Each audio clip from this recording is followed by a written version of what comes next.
than yesterday.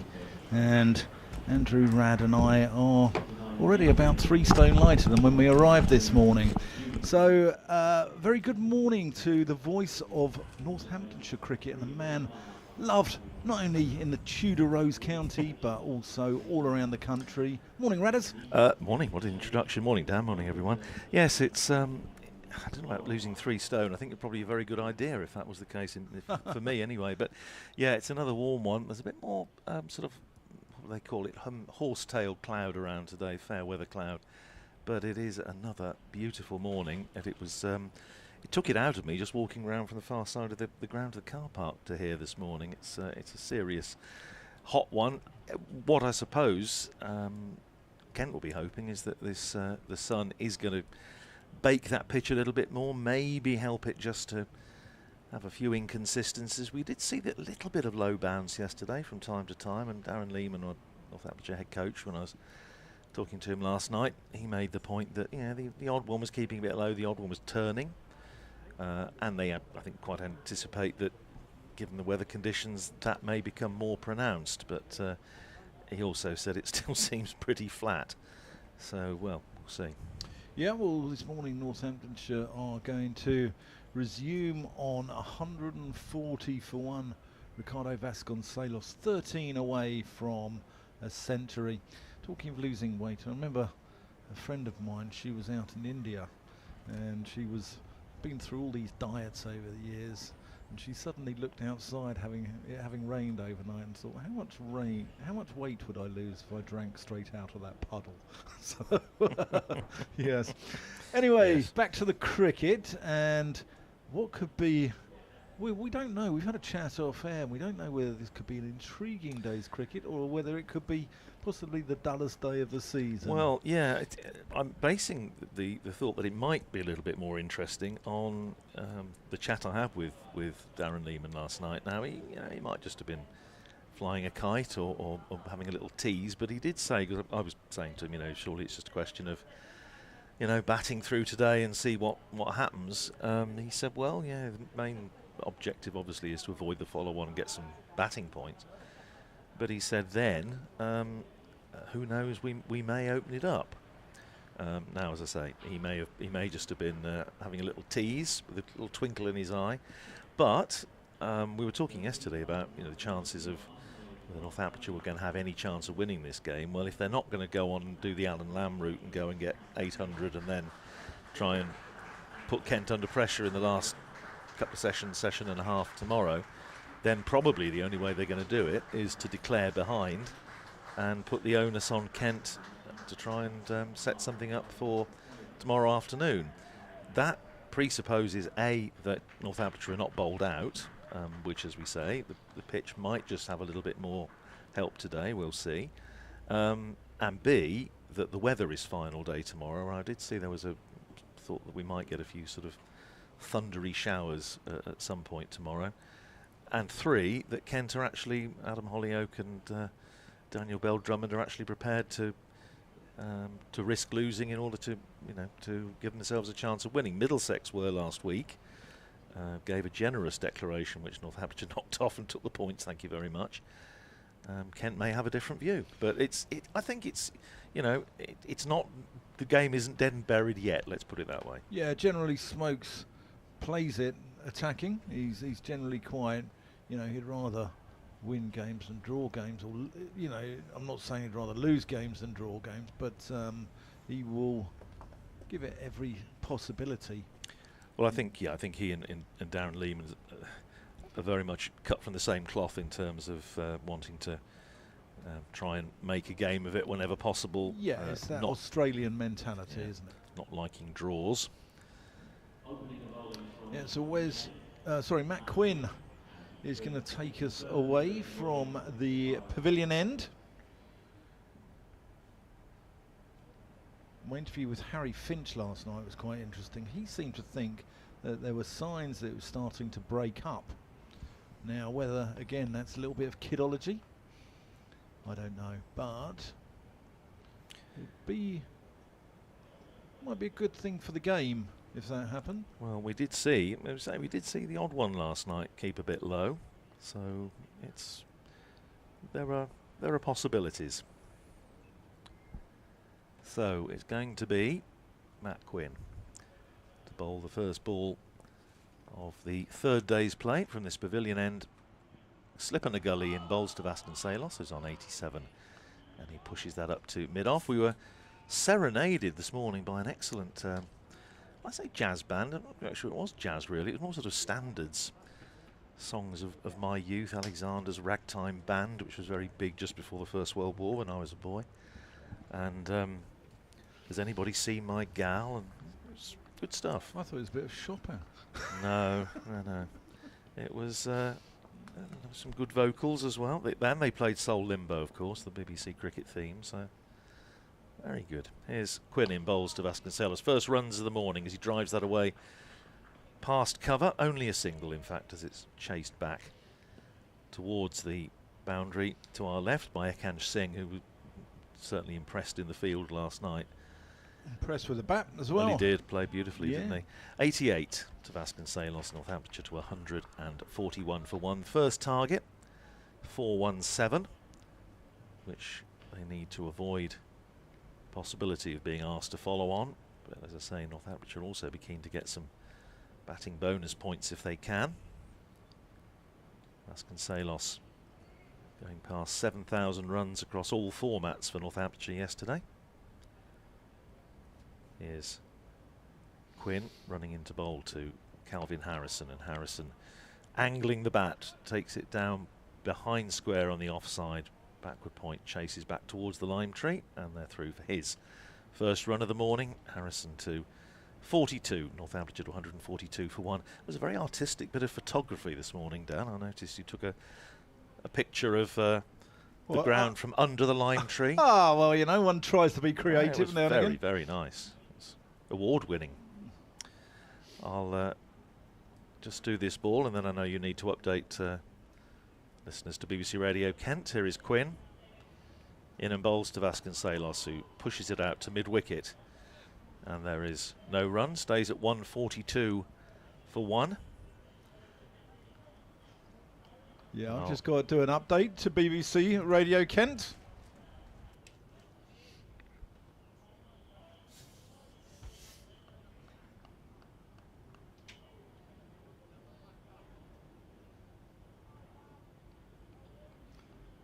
Good morning. It's even hotter here today, with temperatures due to reach about 33 degrees at Canterbury during their 173rd cricket week. Not a lot's happened so far this morning. Northamptonshire have just added 2 more to their overnight 140 for one. But there are signs that the pitch might be breaking up a little bit, which will be in Kent's favour. At the moment, Ricardo Vasconcelos for the visitors. He's on 88, just 12 short of 100. Calvin Harrison's on 42. We'll also be keeping an eye on the games between Surrey and Durham from the Oval, where Surrey amassed a monster 800 plus first innings score, and then Warwickshire away at Sussex down at Hove. So we're keeping an eye on those, and you can follow those on the BBC Sport website and app.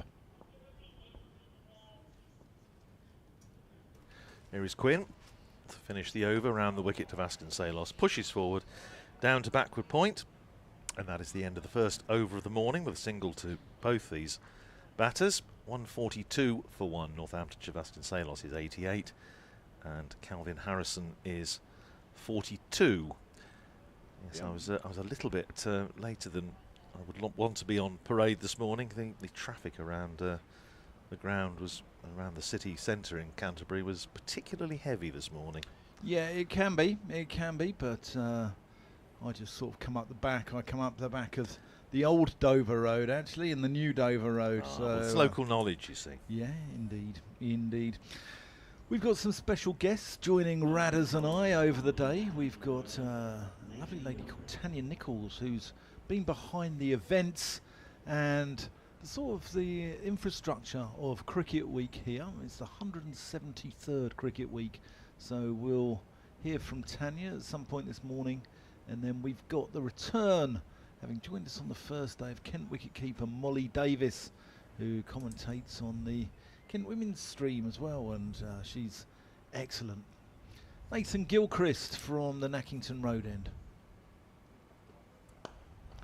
It's a nice shot from Harrison. He's impressed me, Harrison, with bat and ball. Yeah, well, as I say, I think that I'd be interested to know, and I really must ask Darren Lehman about this, what the thinking is about having Harrison at number 3, whether it is a case of making the point that for Northamptonshire he would have certainly a very, well, he's not even getting in the red ball side for Nottinghamshire, so he could have much less significant a role, but that they really do regard him as a serious all-rounder. Short, and that's just helped on its way there by Harrison. He's a good bouncer from Gilchrist, but Harrison actually played that pretty well as well, and it runs away for 4 runs down towards the dressing rooms. Was a good bouncer, wasn't it? And we were saying yesterday, short generally is not a good idea on this pitch unless you really dig it in. And I suppose this stage of the morning, the seamers are going to be perhaps a little bit fresher and perhaps stronger and more able to really dig it in and get it to fly. And that very nearly had Calvin Harrison in trouble. It's a thick inside edge, will dribble away out towards Jaden Denley at deep square. Gilchrist, one of a number of players on show here today in this match with Southern African connections.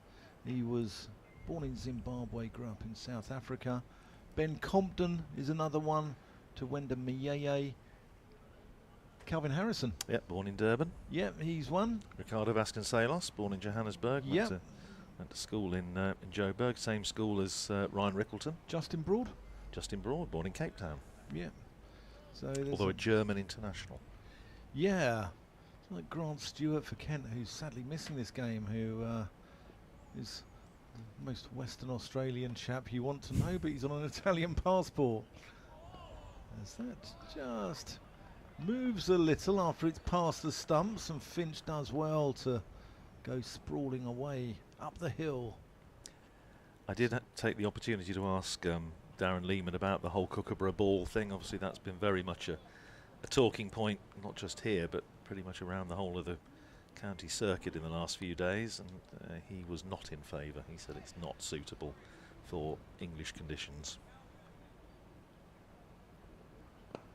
Defended by Vasconcelos. Finch spoke very openly actually, and he said he doesn't mind trying new things, but he said the majority of people who are using this Kookaburra ball will never go on and play for England. No. Well, and this, I mean, in particular, that was one of the points that Alex Stewart made the other on BBC 5 Live Sports Extra the other afternoon. Said exactly that, and Darren Lehman's point was that it's just not suitable for these conditions.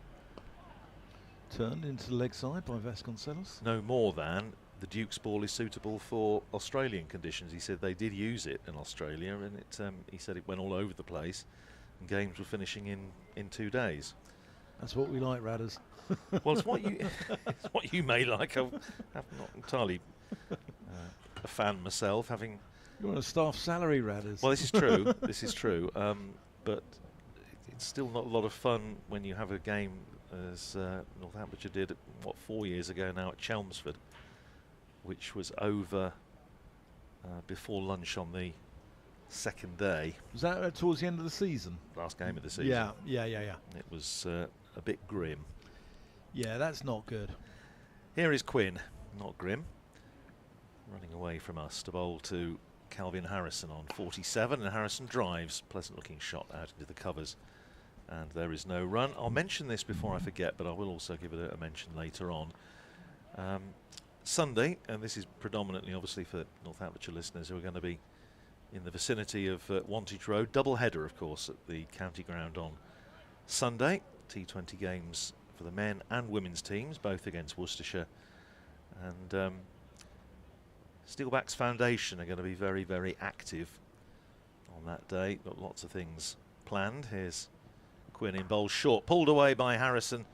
Is that going to go for 4? No, there is a man back at deep square, so it's just a single to Calvin Harrison. It goes to 48, and Northamptonshire to 148 for 1.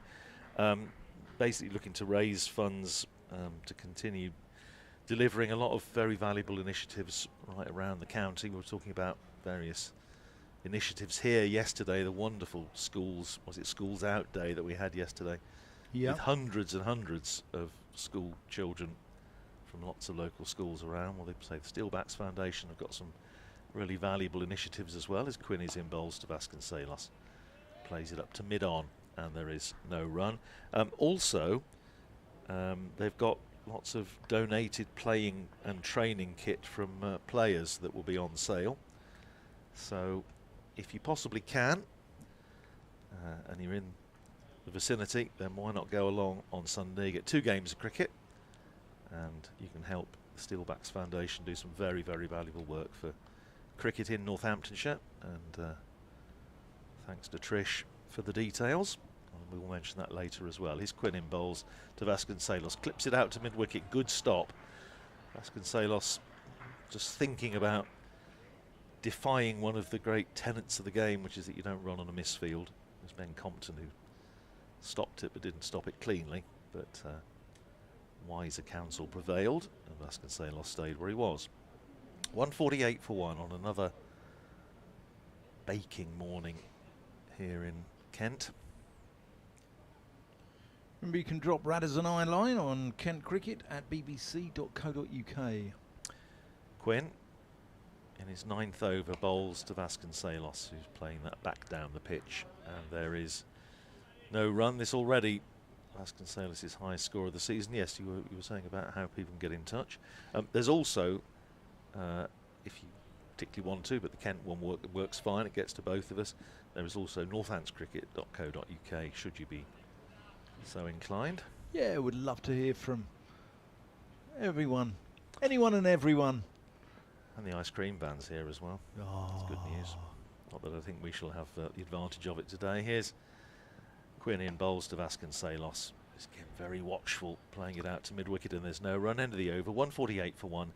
Vasconcelos is 88, Harrison is 48, and Vasconcelos, you can see, is just very keen to get himself in. He knows this is a terrific opportunity. Darren Lehman admitted last night when I was talking to him about Ricardo Vasconcelos that he'd had a bit of an up and down season. He'd got starts, which we talked about yesterday on comms, without necessarily going on and getting the big score that we know he's capable of. But this is already his highest championship score of the season, and obviously he would dearly love to go and make it 100 and more than that. But Kent, of course, will have other ideas. Yeah, unfortunately Tanya Nichols has been called into a meeting, so we've got Liam Knight now from the club. And solid man, good man. Who, Liam? Yes. Yeah. Yeah, no, he's been very good to me since working here.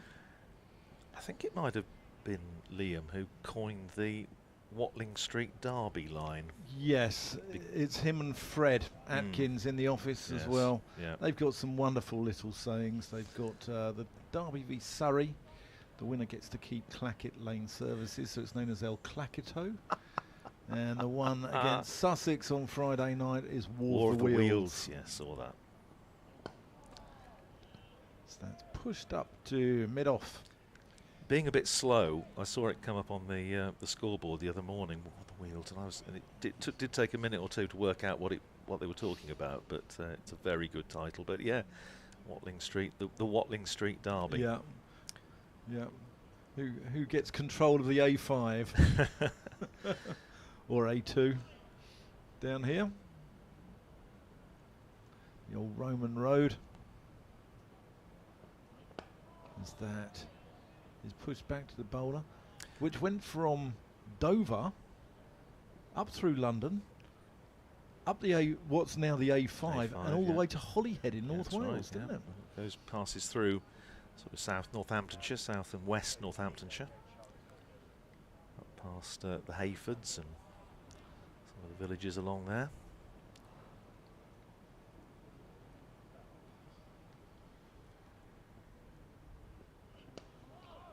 Pushed into the covers, no run again.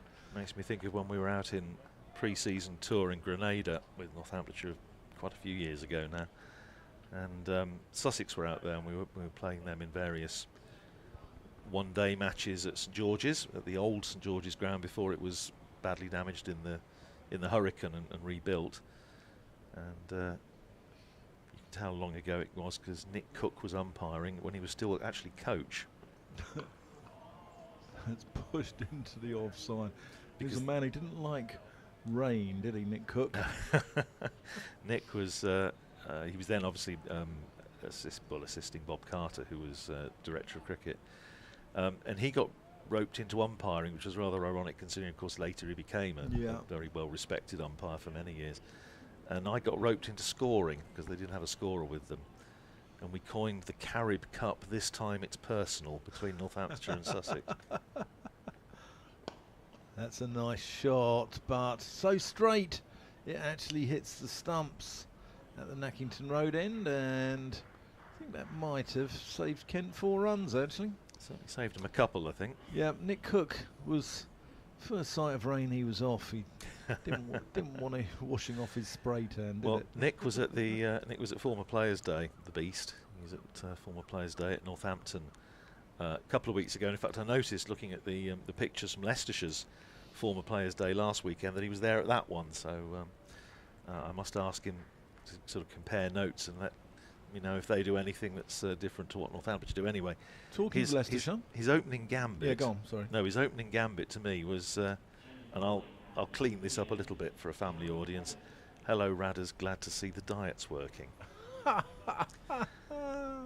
Nick is a lot of fun to be around, and I always felt he was possibly one of the, when we talk about best prime ministers we never had, I think he might have been one of the best captains Northamptonshire never had. He would have been great fun to see him captain Northamptonshire side. He had a very good introduction to Test cricket, didn't he? Yeah, He, 83 against India. Where was it? India or Pakistan? New Zealand. Oh, New Zealand. That's right. Joey Everson's coming into the attack, by the way. Keeps standing up. To bowl to Vasconcelos, who is on 88. But I'll come on to Leicestershire, who was one of Cook's other counties after this ball. Across the Great Divide. Round the wicket comes Everson, bowls outside the off stump, and Vasconcelos leaves well alone. What in the name of jumping Jehoshaphat went on yesterday at Leicester? 103 for 8 overnight. I know. Somebody said on socials that they thought they might have swapped the Kookaburra for a Dukes, unbeknown to umpires or whatever. And yeah, very interesting. The Division 2 leaders. It won't be the first time that Middlesex has been accused of that this season. No. 148 for 1. There is a gully in rather than a slip, and a short extra cover, and Vasconcelos right on cue pushes it to the left of the man on the drive at short extra, just parries it back to the bowler. There was a scenario where the ball went under the covers, and they thought that a different ball had come back, didn't they? I can't remember who they were playing in the game. I wasn't covering it, but obviously this sort of did the rounds on social media where they thought a different ball came back and started doing all sorts. Well, here's Everson in bowls. Short cut away by Vasconcelos, but there is a man back sweeping on the boundary.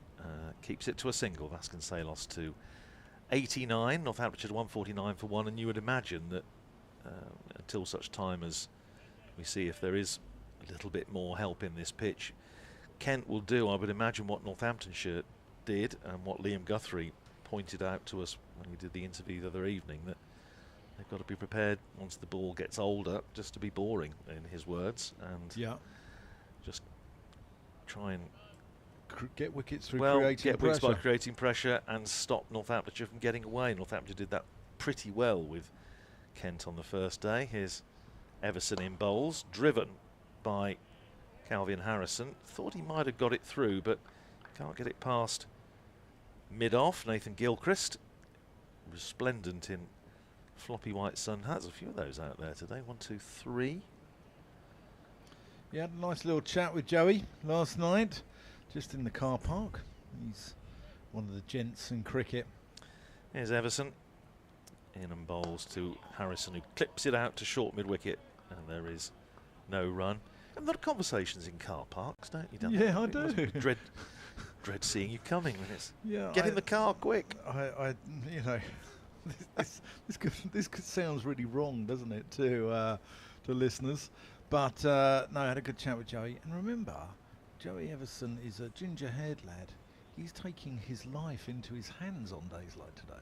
It really is a very, very warm one indeed. Forced off the back foot by Harrison up to mid-on, where it's fielded by Matt Quinn, and that's the end of a tight and tidy over from Joey Everson. He's bowled 7 overs for 18. It's 149 for 1.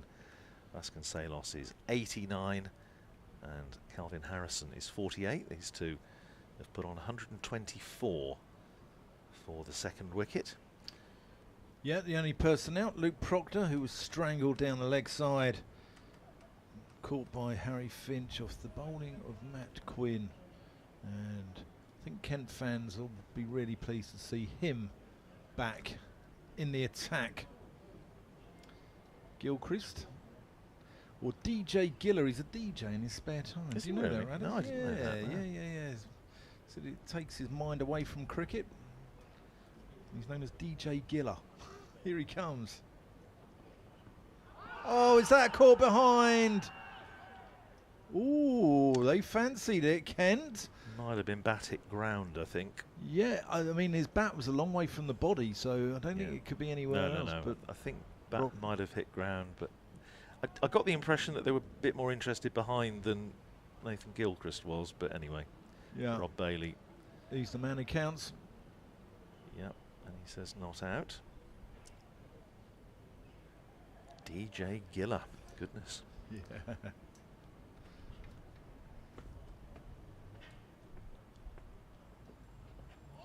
Oh, that was a little bit quicker.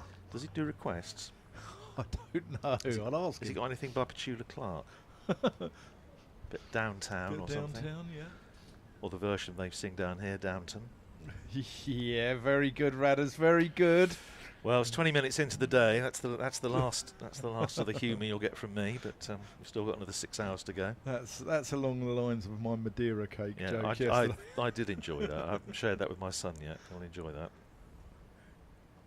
Gilchrist as that's angled in, shaping away off the pitch. Of course, we have mentioned lots of other cricket around the place, which we'll obviously bring you up to date with as we go through the day. Not least that game down at the Oval.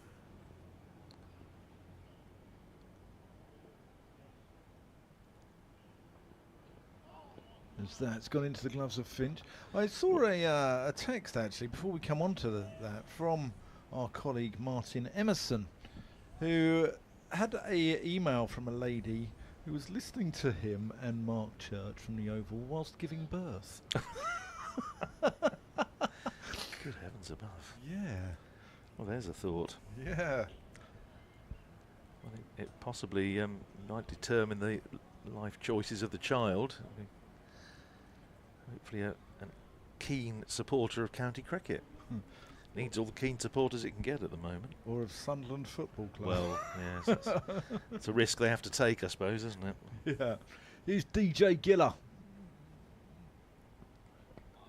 As that's going to be the 150 up. As no ball. It's a no ball, and also Vasconcelos just rides the bounce and plays it very deliberately down to Quinn at quite a wide third. It's down in front of the cafe. He's at fine leg now to the right-handed Harrison. Hampshire struggling against Worcestershire down at Southampton. 74 for 4. Replying to Worcestershire's 679 for 7. And Tom Taylor, formerly with Northamptonshire, 3 for 20 there. Good player. That's a lovely shot from Harrison. That's 4 runs up towards the lime tree. That's a really special shot. Just waited for that. Waited for the ball to come to him, and that's his 50. And what a sumptuous way to get there. Just waited for it, played it under his head, and just flicked the wrists at the last minute. Yeah, 50 off 95 balls, and his 3rd of the season for Northamptonshire. Got one on debut at Old Trafford, and got one against Gloucestershire at Northampton.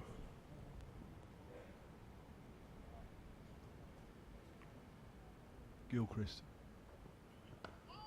Oh, that was a little bit quicker, and that had a hint of staying a little low there. That's hit the very bottom of Harrison's bat.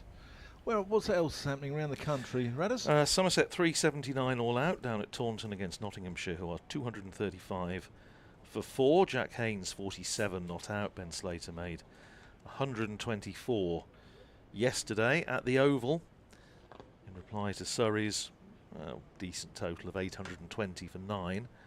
Durham 70 for 1. Do feel a bit for Emilio Gay having all that time out in the field and then perishing very early on, out 9th ball for 7 last night, but Alex Lees and Will Rhodes look to have dug in there. At Hove, Sussex going along nicely in reply to Warwickshire's 415 all out. Sussex 312 for 3. James Coles 74 not out, and here is Everson in outside the off stump to Vasconcelos, who leaves it alone, taken by Harry Finch standing up.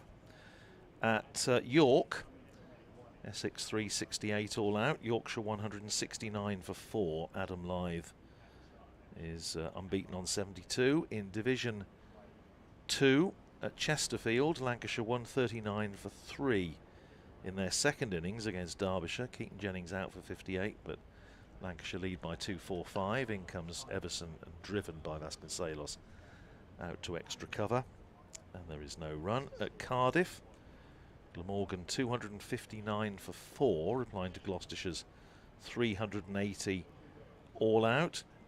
Ben Kellaway, he is definitely one to watch. Played beautiful innings against Northamptonshire at Cardiff a few weeks ago. He's 71 not out. Colin Ingram 67 not out.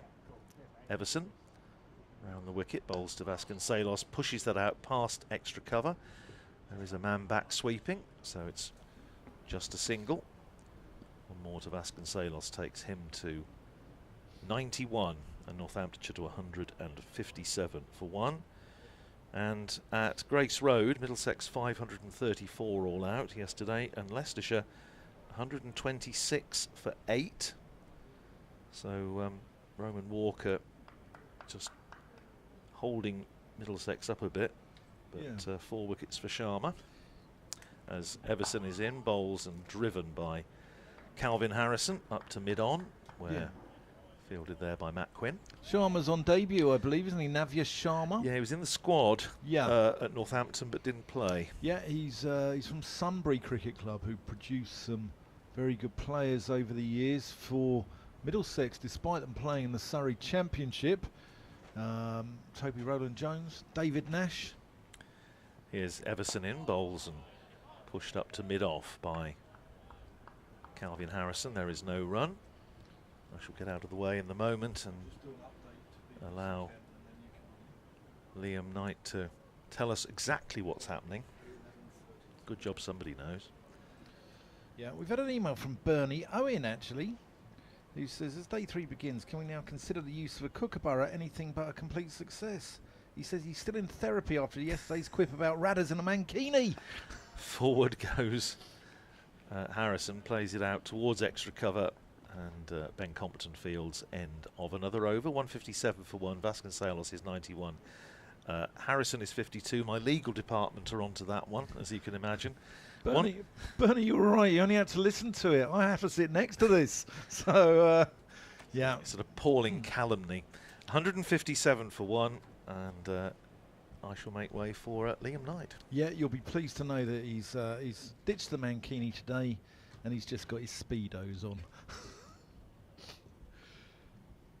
As Wes Agar is going to come in from the Nackington Road end. Thanks, Radders.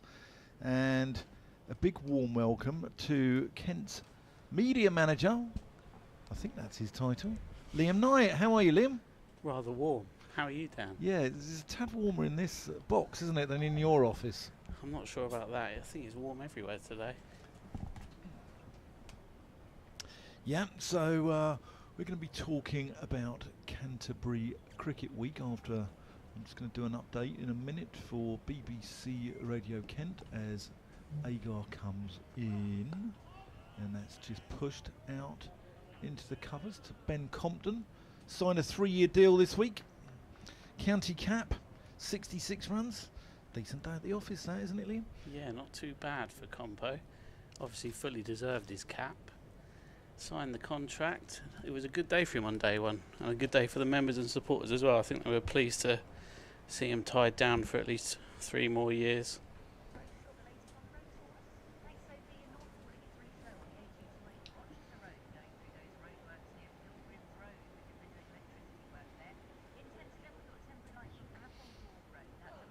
That's down the leg side.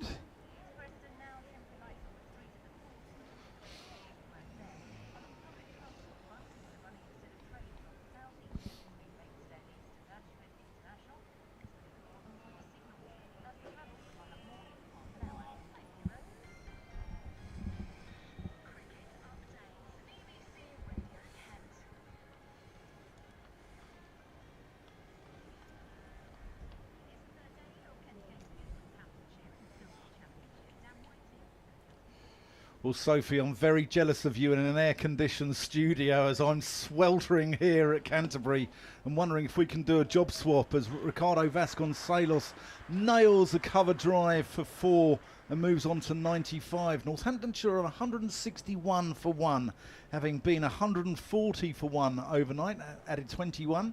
Calvin Harrison's gone through the 50 barrier for them, but it's going to be a tough day in the field for Kent's fielders.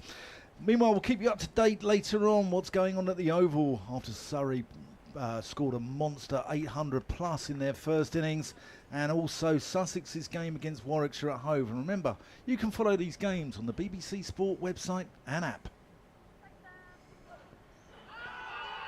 Is that a core behind? No. Kent fancied it. They're very hard to give though, aren't they, those ones, Liam? Yeah, I think that's more out of desperation than anything. I think this could be a long day for both teams. But Could be a long day for us. Well, yeah.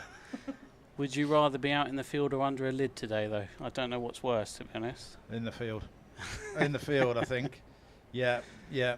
So, Canterbury Cricket Week, the 173rd one. Yes. That's, I mean, you know, that's almost as old as Radders. I'm not here for this Radders slander that's been going on for the last few days. He's fully clothed next to me as well, by the way. Zagar comes in, bowls. Cut away. Vasconcelos moves on to 99 not out. Yeah, it's the oldest surviving cricket festival in the world. First one was in 1842. Wow. Kent versus England was the main attraction that day. But obviously that wasn't Kent cricket as we know it today, because Kent cricket was formed in 1870, so the festival's actually older than the club. Okay. If you can believe that. Okay. So who played here first, like Canterbury Cricket Club? It was a team that were known as Kent, but then that Kent team and another Kent team from Maidstone formed in 1870 to make Kent as we know it today. Kent County Cricket Yeah. Club. Okay. Here comes Agar then. Bowls defended into the offside by Vasconcelos. Yeah, so then in 1847 it moved here. Yeah. Still older than the club. Okay. And then ever since it's been here every year. Obviously the time of year has changed due to scheduling and when we can fit games in best, but yeah, this is 173. And it's one of those social occasions in the calendar of people in this part of the world, isn't there? I mean, you've been very generous in recommending some fine dining establishments to me from around the area in Canterbury on my trips here. And there's a lovely photo in one of them, which is a rather filthy kebab house, it has to be said. But it's got Canterbury Cricket Week in the, I think, the 20s as Everson comes in, and that's whipped pleasantly for 1 down to long leg where Ekansh Singh is doing the fielding. And there's a photo in there of 1920s sort of Canterbury, and the whole sort of high street is sort of got banners and flags up for it, isn't it? Yeah, so it used to be one of the biggest social occasions of the year. Obviously times have changed and events in Canterbury have changed around a little bit, but Canterbury Cricket Week still survives. Everson into Vasconcelos on 99, who drives pleasantly and goes through for his first 100 of the season. 11th first-class century, 9th first-class century for Northamptonshire. and well batted Ricardo Vasconcelos. 146 balls and really good knock from the Northamptonshire left-hander. It's another unique celebration there, like we saw with Harry Finch yesterday. I'm loving these signals. Obviously lots of in-jokes between the two teams. Yeah, I think Radders might ask him about that one later, actually. But no, well batted Ricardo Vasconcelos. Yeah, really good. He's used the kookaburra ball. He's used the pitch.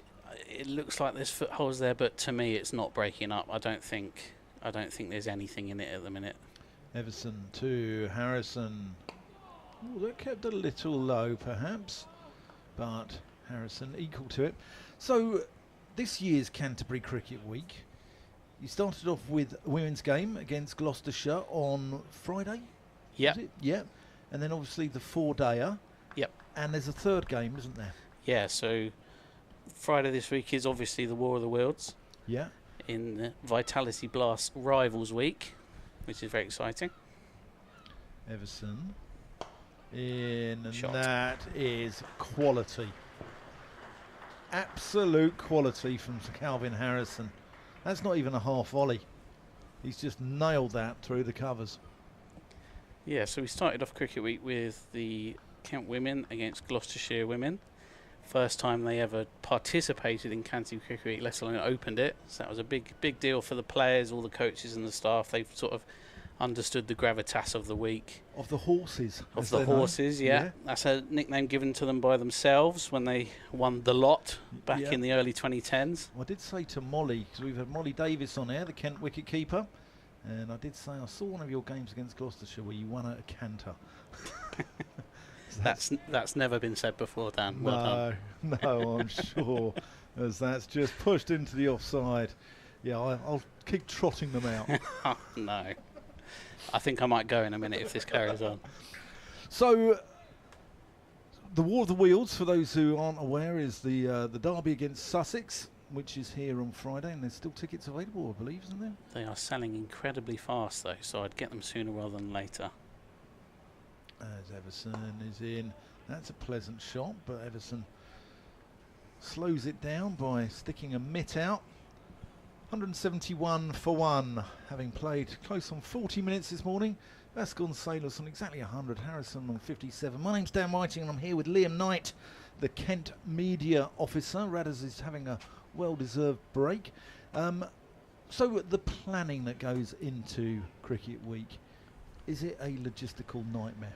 It is and it isn't really. So we get our fixtures back end of last year now it was.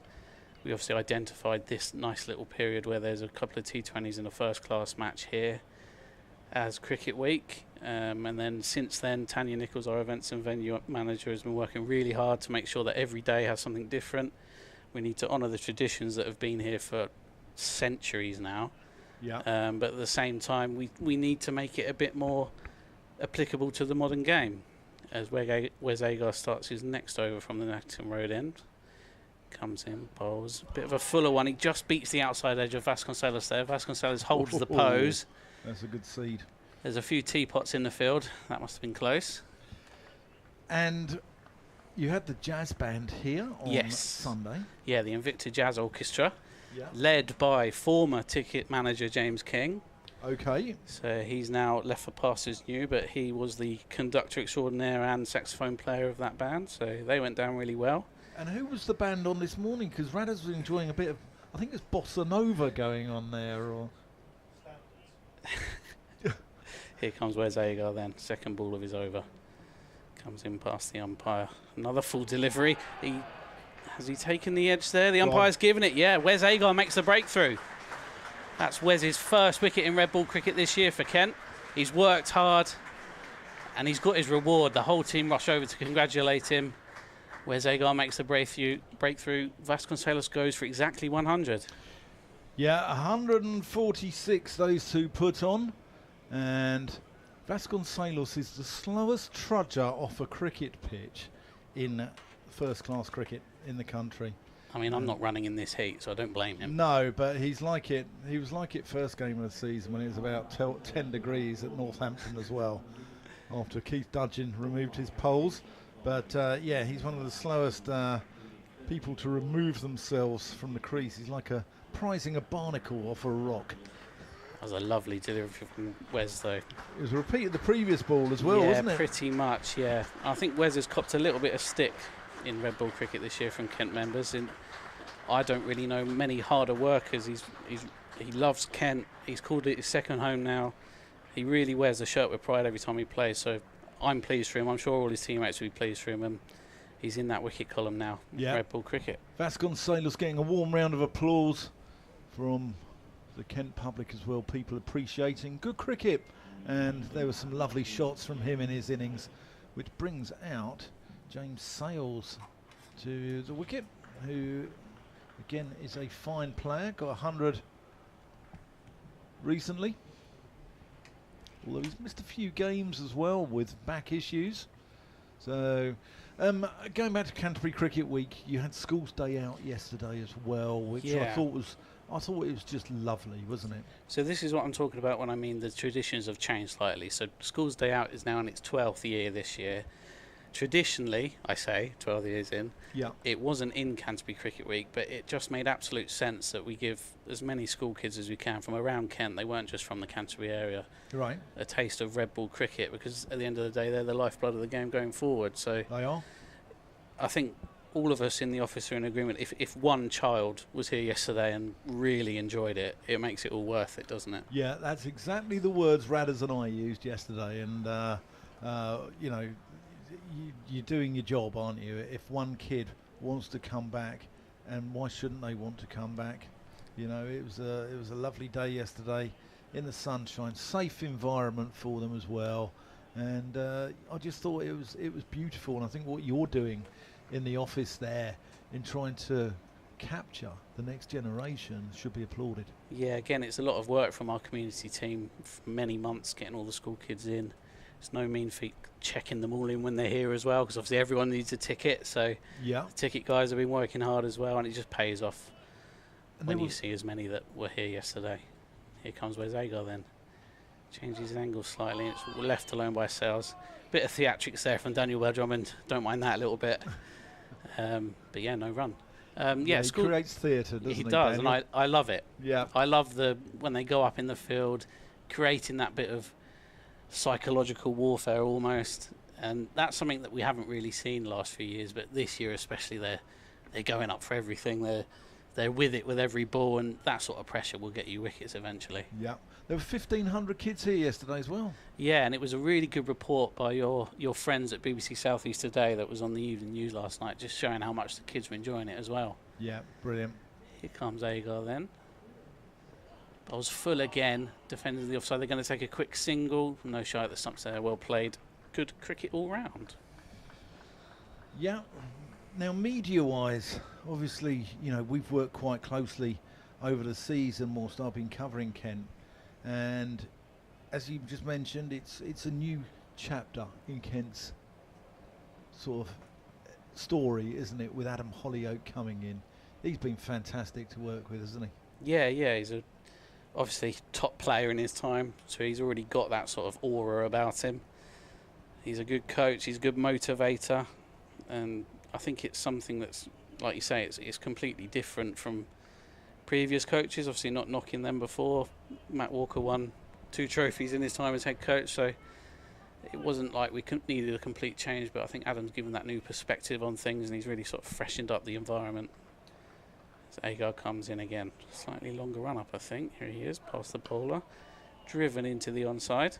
Yeah, he did tell me the other week that it's the first time he's ever been down to Canterbury where he hasn't been booed.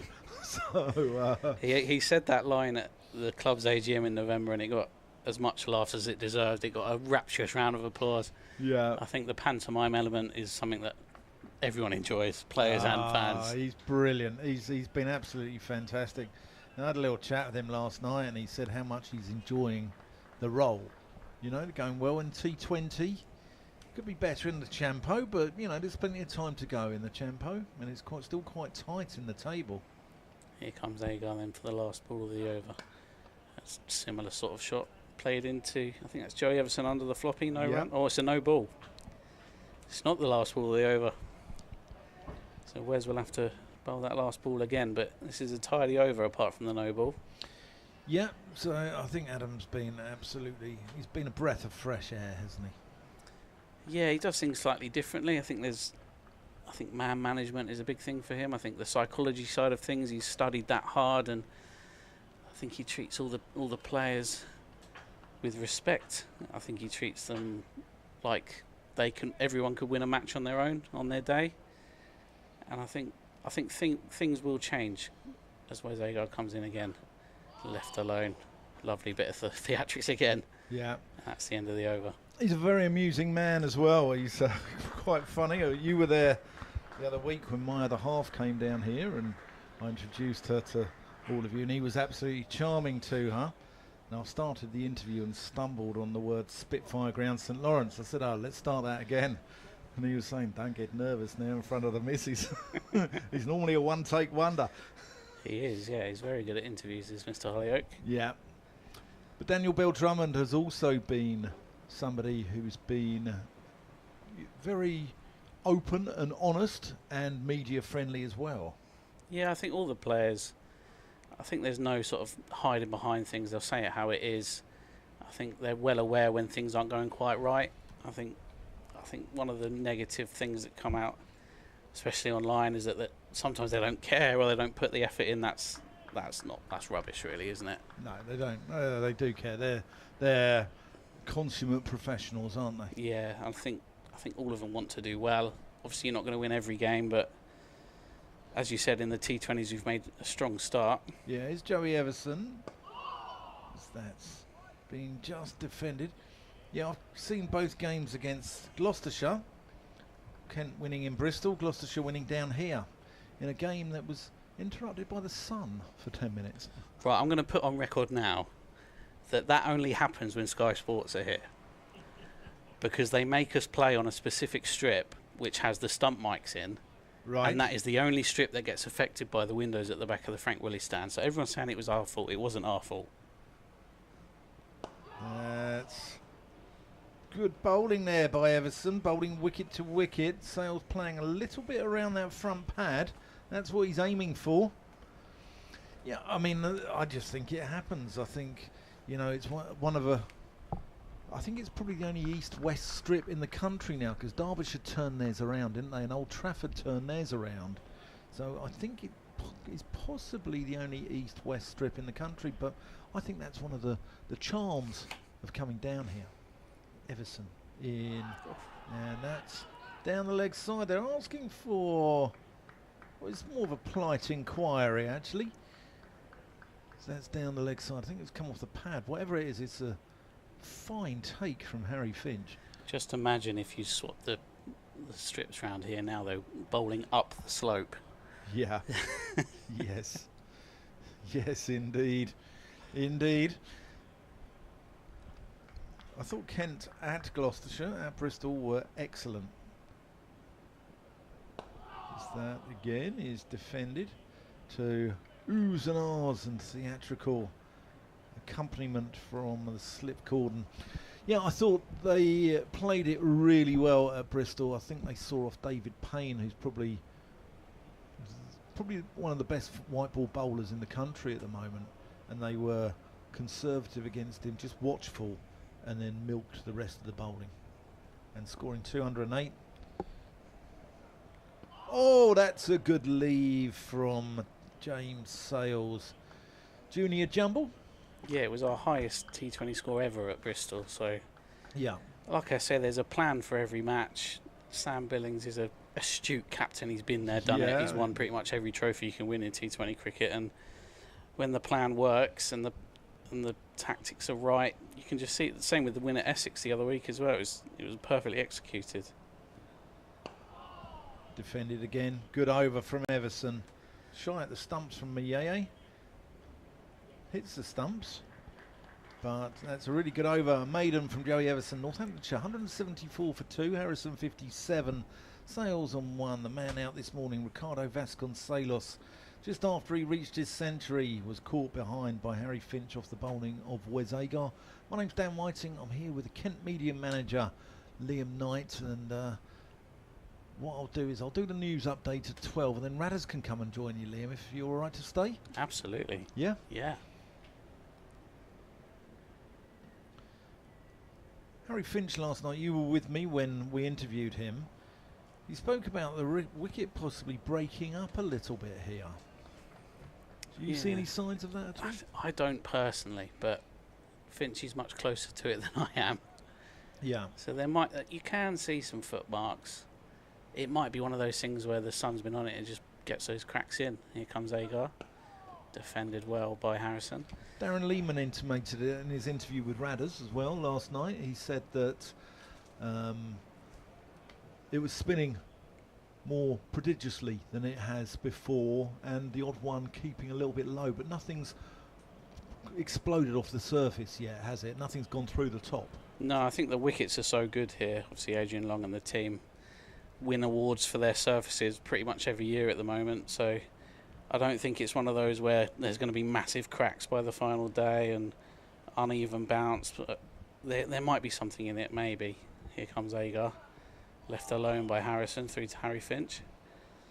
But I'm not sure. I'm not an expert. Let's put it that way. Now, you've worked for Kent for a number of years now. How many years have you been here? Coming up to 7 in September. Yeah. You'll be due a benefit soon. Don't know about that. It's a lovely county, isn't it? It's a lovely place to work. The people here are cricket mad, and there's a real sort of hardcore. They take cricket pretty seriously in this part of the world, don't they? Yeah, definitely. I'll come on to that after this delivery from Wes Agar. Here he comes. Slightly shorter. Hooked away. And that'll be 4 more for Harrison. Yeah, it's an extremely knowledgeable crowd. I think it's not like on a T20 evening, for example, it's not like your Chelmsfords or your Holly Stand at Edgbaston where people are here just for the atmosphere. I think the people that come to watch Kent, they love cricket, and I think quite rightly sometimes the modern day club is held to the standards of the 60s and 70s where Kent were a dominant side, and obviously you need to respect that history, obviously, but times are changing, I think, and I think the way that Kent are going to get back to greatness will be a slightly different formula. Here comes Agar, hit into the offside. Joey Everson on the boundary fields it, and I think that's just a single. Well, there's a lot of history, but I also think the future looks very bright here as well. There's a couple of youngsters playing in this, in Jaden Denley and Ekant Singh, who've been really impressive with the bat and in the field. Yeah, so Jaden is a little bit different to the other normal paths of emerging cricketers. He went to Canterbury Academy, where the cricket academy there is a really good one. It's a what am I trying to say? It's not a private school. Okay. Comprehensive school, there it is. Here comes Wes Agar. Comes in bowls, very short, defended, they'll take a quick single. Yeah, so Jaden came through Canterbury Academy, and I don't think he's there because of who his uncle is. I think he's a fantastic player. Left-hander, which is always talented in his own right. Absolutely, isn't he? Yeah. Left-hander, that's exactly what we need. Different sort of attack with the bat. Still very, very young. And Ekant as well. There's definitely a great all-rounder in there. And it's great to see he's getting these opportunities, especially during Canterbury Cricket Week of all times. And he did really well, I thought, for his first innings score. As it comes Agar again. Bit fuller this time, defended, no run. Yeah, he played one cover drive, which was just, I mean, sumptuous, wasn't it? It was absolutely wonderful. We were replaying your groan in ecstasy in the press box a few times after that, because the angle meant that the ball actually came towards us in the media box, so it was the best angle in the ground, I think. Yeah. I was crooning. Yes, there's loads of good young players. There's been a few changes in the talent pathway as well this year, so hopefully we'll see more and more young players coming through. Where's Agar then hopefully finishing his over up. Another slightly fuller delivery. Defender, there'll be no run. 182 for 2. You listen to me, Dan Whiting and Liam Knight. BBC Radio Kent, BBC Northamptonshire, and live on the Kent stream, as it's been nearly an hour gone. Ricardo Vasconcelos having departed for exactly 100. James Sales is the new batter to the crease. He's on 2. Not sure he played that short one from Wes Agar that well in the last over. I think Wes might test him out a little bit more and see if he plays the next one better, perhaps. Yeah. Harrison, no, he's been impressive. He's on 62. He looks a fine cricketer with bat and ball. I think there's no shying away from the fact he's a batter-friendly wicket, but obviously you still have to get those runs, don't you? So I think both teams have batted really well. In a way, the batters say there's more pressure on them on wickets like this. Yeah, potentially, yeah. As Everson comes in, and that's punched to... Is that Quinn under the hat there? I think it's Nathan Gilchrist. Oh, it's Gilchrist, yeah. I would just say it's slightly disappointing, the lack of floppies in the field today. I think there's only 3 at the minute. You've got to wear a floppy in this heat, haven't you? Mayeye, Gilchrist. And Jaden, I think it is, yeah. And Finch has been wearing one as well, but he's got the lid on to stand up to. Looking like a prime Alan Knott, didn't he? Yeah. Everson bowling line and length here. Yeah, it's I don't know how this game's going to go. I hope the wicket does break up a little bit for the sake of the game, but I'm not sure it will. It doesn't tend to here, does it? As you said, they get awards here for their wickets. Everson comes in, and that's just defended to Mayeye. It's short mid-on. Another feature here for Cricket Week is there is a real ale tent. And the locals seem to be sort of drawn to it like a moth to a flame, Liam. Yeah, so the camera marquee has been there since I've worked here, definitely. Every Cricket Week. It was great that they were open actually for the women's game on Friday as well, so they got behind the fact that Kent women were open Canterbury Cricket Week as well. And it's full again today as I'm looking over. Oh, that's turned. Slightly uppish. Yeah, a little bit uppish, and also a little bit around that front pad, but he's going to get 2 for it, James Sales. I think this is now a mental game, isn't it? There's not going to be anything technical that's going to get anyone out here. I think batters are going to get themselves out, or bowlers are going to find that master stroke of a delivery, because it's absolutely baking here. I can't see the pitch changing that much, to be honest. So it's going to take moments of brilliance, I think, and moments change matches, Dan. They certainly do. They certainly do. Now, you're a Canterbury man. Yes. You've been somebody who's told me where to go on my visits here and where not to go. And how many Kent fans come from Canterbury, and how many come from sort of the surrounding areas? We'll come on to it after this ball from Joey Everson, as Harry Finch is just adjusting the field. So that's punched back in there. So day one, where we had 1,500 people, how many of those would have come from Canterbury, and how many would have come from the surrounds? I think it's actually wrong to think of us as a Canterbury club. I think we're well represented across the whole county. We've got Beckenham, County Ground Beckenham as our second home, as it were, and we have supporters from all over Kent. Everson in defended. There are a lot from Canterbury, but we get a report at the end of every year of where our T20 purchases have come from, and there are loads from Thanet, there's loads from Medway. Okay. There are loads that actually travel down from the Beckenham area as well. Yeah. Thanks to lovely local rail services, who I won't mention by name because you're on the BBC, putting on some extra trains for T20s. Oh, do they? Do they do that, do they? Yeah. Oh, fantastic. And we enjoy a lot of local support in the Canterbury area, but like I say, the whole of Kent really, we get people from everywhere basically. Yeah. Well, you've got a lot of tropical islands in Kent as well. You've got the Isle of Thanet, the Isle of Grain, the Isle of Sheppey. You know, it's it's a haven of lounging under your sun loungers, isn't it? It is hotter there today than Barbados, so. Is it really? They are tropical islands today, yeah. Yeah. What's it due? I think it's due to get to 33, 34 today here, isn't it? I saw 34 this morning, Yeah.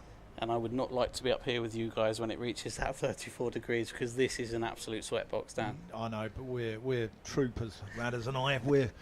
We've conditioned our bodies for days like this. We've done our pre-season training. My warm weather training early season was a pub with an open fire, and yeah, no, it is warm. It's Radders and I were talking, and it's this one in Chelmsford, which are the two hottest commentary boxes. At least the sun goes over the top of you by about 2 o'clock here, whereas Chelmsford, you're in it all day. I've now got images of you like in Rocky 4 where he trains in the snow in fur coats just to do commentary, so fair play. Yeah, I'll be doing an update for BBC Radio Kent in a minute, and then Radders can come on and wax lyrical. And have you been up to Northampton at all, Liam? I haven't, no, it's one of the ones that I haven't been to, but we do have good relations up with our friends at the other side of the Watling Street Derby. It's always a good game. We've started calling it the Keith Dudgeon game.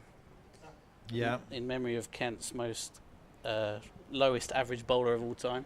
Yeah, he'll be listening probably. Old Dudgy, he tunes in most days. And if you are listening in, Keith, hope you're recovering well in South Africa.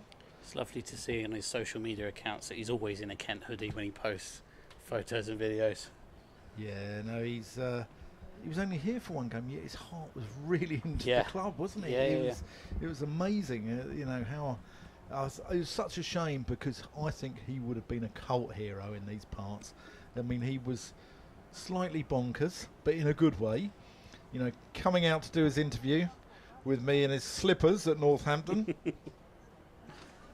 Yeah, you don't earn the nickname the Rhino after one game without being a top bloke, do you? No, exactly. I'll be doing an update for BBC Radio Kent. You're not missing anything, we're just having a drinks break. 184 for 2.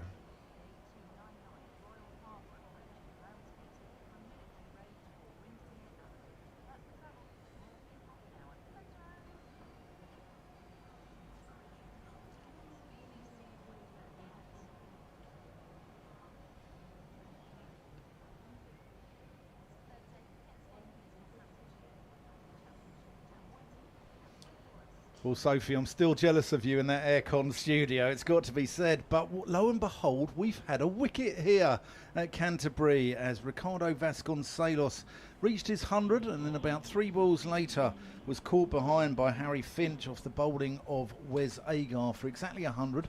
Calvin Harrison's moved on to 62 off 113 balls. And he's just been joined by James Sales. So Northamptonshire 184 for 2.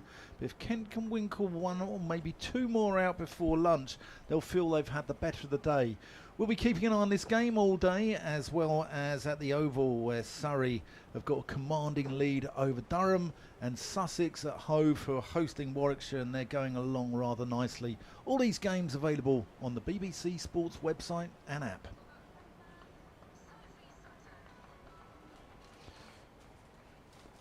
I think we need jingles like those. Yeah, I think so. I think, well, you've got your ticketing manager's a musical man, so...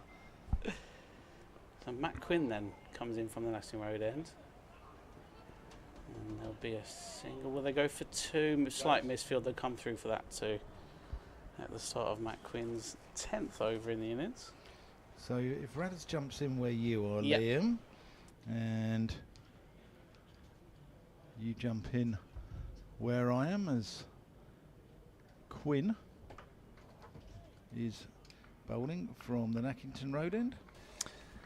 Afternoon all. Liam will be just hopping into the seat alongside me in a moment as Quinn comes in to bowl to Calvin Harrison on 64, which is his career best in first class cricket. Beats his 63 against Gloucestershire a few weeks ago. So continues to up the ante in terms of his career figures, because, as we say, picked up 11 wickets on debut for Northamptonshire, breaking a 118-year-old record for the most match bowling figures on first-class debut for Northamptonshire at Old Trafford. 186 for 2. Here's Quinn in and bowls and hits Harrison on the pad as he tries to nurdle that one away on the leg side. Umpire Rob Bailey steps to one side and signals a leg bye. One more onto the total, 187 for 2. Afternoon, Liam. Hello, Alice. Good to be on with you. Some very interesting stuff you were touching on there with Dan. One of which I thought was particularly interesting because it's a subject close to my heart in a sort of Northamptonshire context, which is this whole business about not being a Canterbury club, despite the fact, obviously, that based here. But it's something I feel very strongly about. That there's a danger at Northamptonshire of becoming Northampton-centric, because although obviously Northampton is the base of the club, the headquarters of the club, and the county town, it is a county of many towns. It's a strong cricketing community across Northamptonshire, and that's why it annoys me so much to hear the victory song, which talks about no finer town, because I'm always saying, is that Wellingborough, Kettering, Oundle, Towcester, Daventry? People get very bored of me going on about that, so I won't. I agree with you. Now, just upping the ante a little bit here on James Sales with a short square leg, a short mid-wicket and a gully.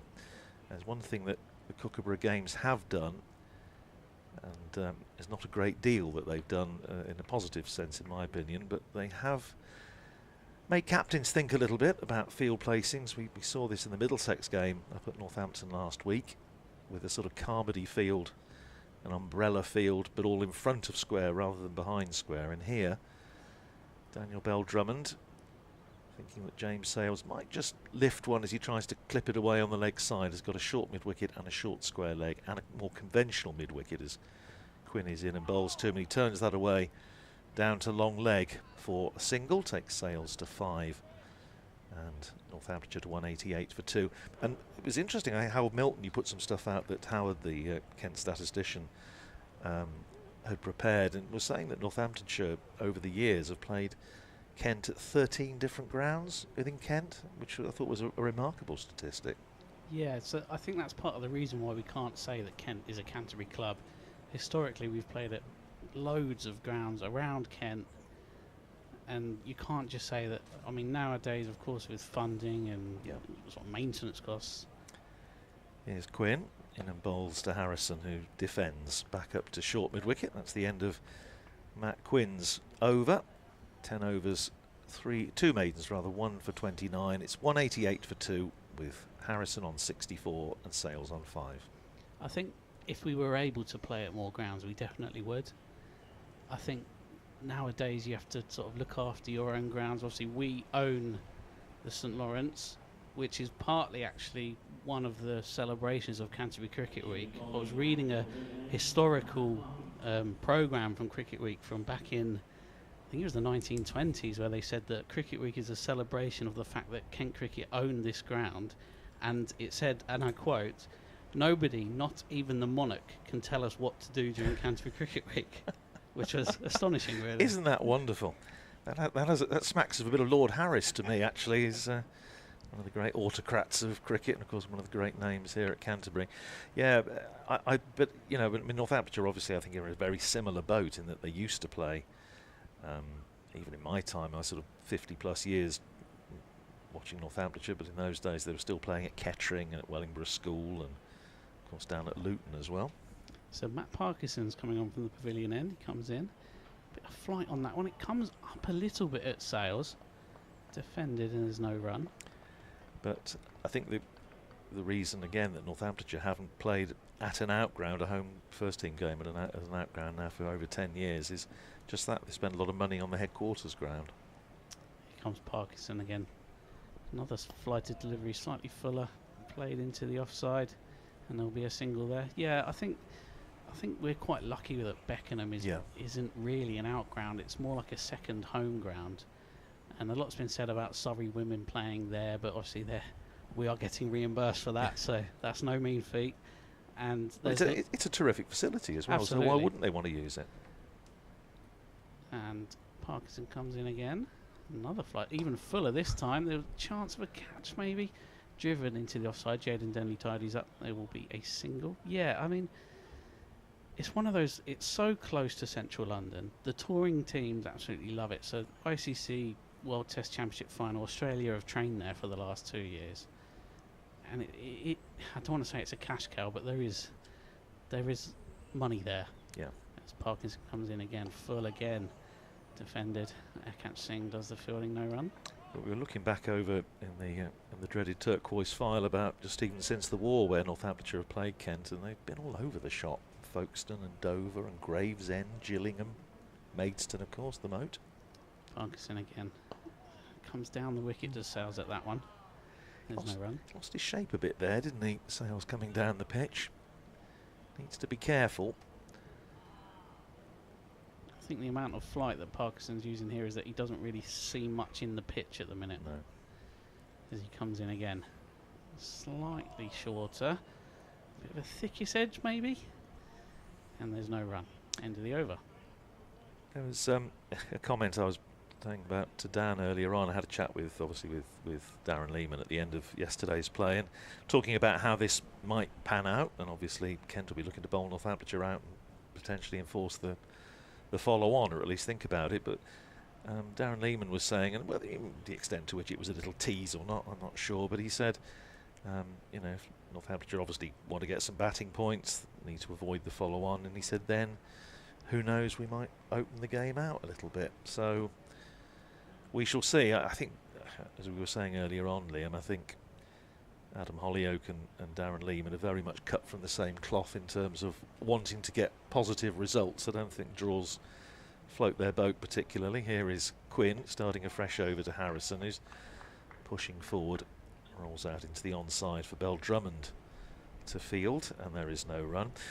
The other thing I was keen to talk to you about, and this is sort of topical because within the last 10 minutes or so, I think the Northamptonshire consultation event for members and shareholders, and it's slightly different at Northamptonshire not being now a members club, but shareholders and season ticket holders and so on have been having their consultation with the chairman and chief executive this morning about the proposals for changes to the domestic schedule. That was between 11 and 12. Here's Quinn in and bowls, and Harrison pushing it out to extra cover, and there's no run. Half of me would very much like to have been there, of course, but I'm quite happy where I am, probably. It's not good for the blood pressure. I think I saw in the schedule for the week that you've got a similar event planned. Has that happened yet, or is it coming up? Yeah, so we try to have members forums every month during 4-day matches, and there is one today. Right. I'm sure that will be top of the agenda for the members in attendance. And I think what's actually quite nice is that they are closed forums, so we can speak our mind, members can as well. Here's Quinn in and bowls, and nice looking drive out to extra cover by Harrison, but can't get it past the fielder. And I think that is where our first consultation with our members will take place. But should we need to consult further, obviously all members will be contacted, and as we are a members club, I'm sure there may be a vote involved. But like I say, today's members forum couldn't have come at a it was time. Happy coincidence. Yes, I did see that and thought, well, either somebody's planned that extremely well, or it's just worked out perfectly. Here's Quinn in again, bowls to Harrison, just drops a defensive bat on it, rolls out again to extra cover, and there is no run. Have you had much feedback from members about, obviously we're hearing a lot of Chinese whispers and various proposals, most of which for the championship I can't understand. They're far too complicated for me. Sort of 3 conferences of 6 minus 3 times 2 add 7, take away the number you first thought of, and it's all a bit complex. Have you had much feedback? I'll come back to that after this ball, which Quinn is about to bowl to Calvin Harrison. He drives nicely, and again it goes out there to extra cover where Joey Everson fields, and the others will be saying, please can somebody else play at the moment, because there's only those three players involved. So yeah, have you had the men of Kent and Kentish men up in arms? Or I think naturally everyone's not going to want to see a reduction in matches.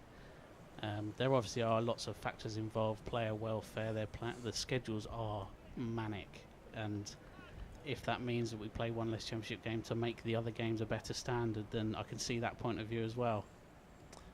Here's Quinn to finish the over, bowls, and guess what? Harrison plays it out to Everson at extra cover for the 4th ball in a row. End of the over, 190 for 2. Matt Quinn, nicely on target again, 11 overs. 3 maidens, 1 for 23. Harrison is 65. Sales is 6. And Northamptonshire losing just the 1 wicket this morning. Ricardo Vasconcelos caught McManus, bowled Wes Agar for 100. And yeah, Ricardo Vasconcelos had to be prized away away from the crease as he usually does. But I think from a Northamptonshire point of view, he was got out. It was a very fine piece of bowling from Wes Agar, and I think that ought to make him feel a bit better. It wasn't. We've seen this year he's got starts and then got him, played a shot that perhaps wasn't entirely appropriate for the circumstances and has got out.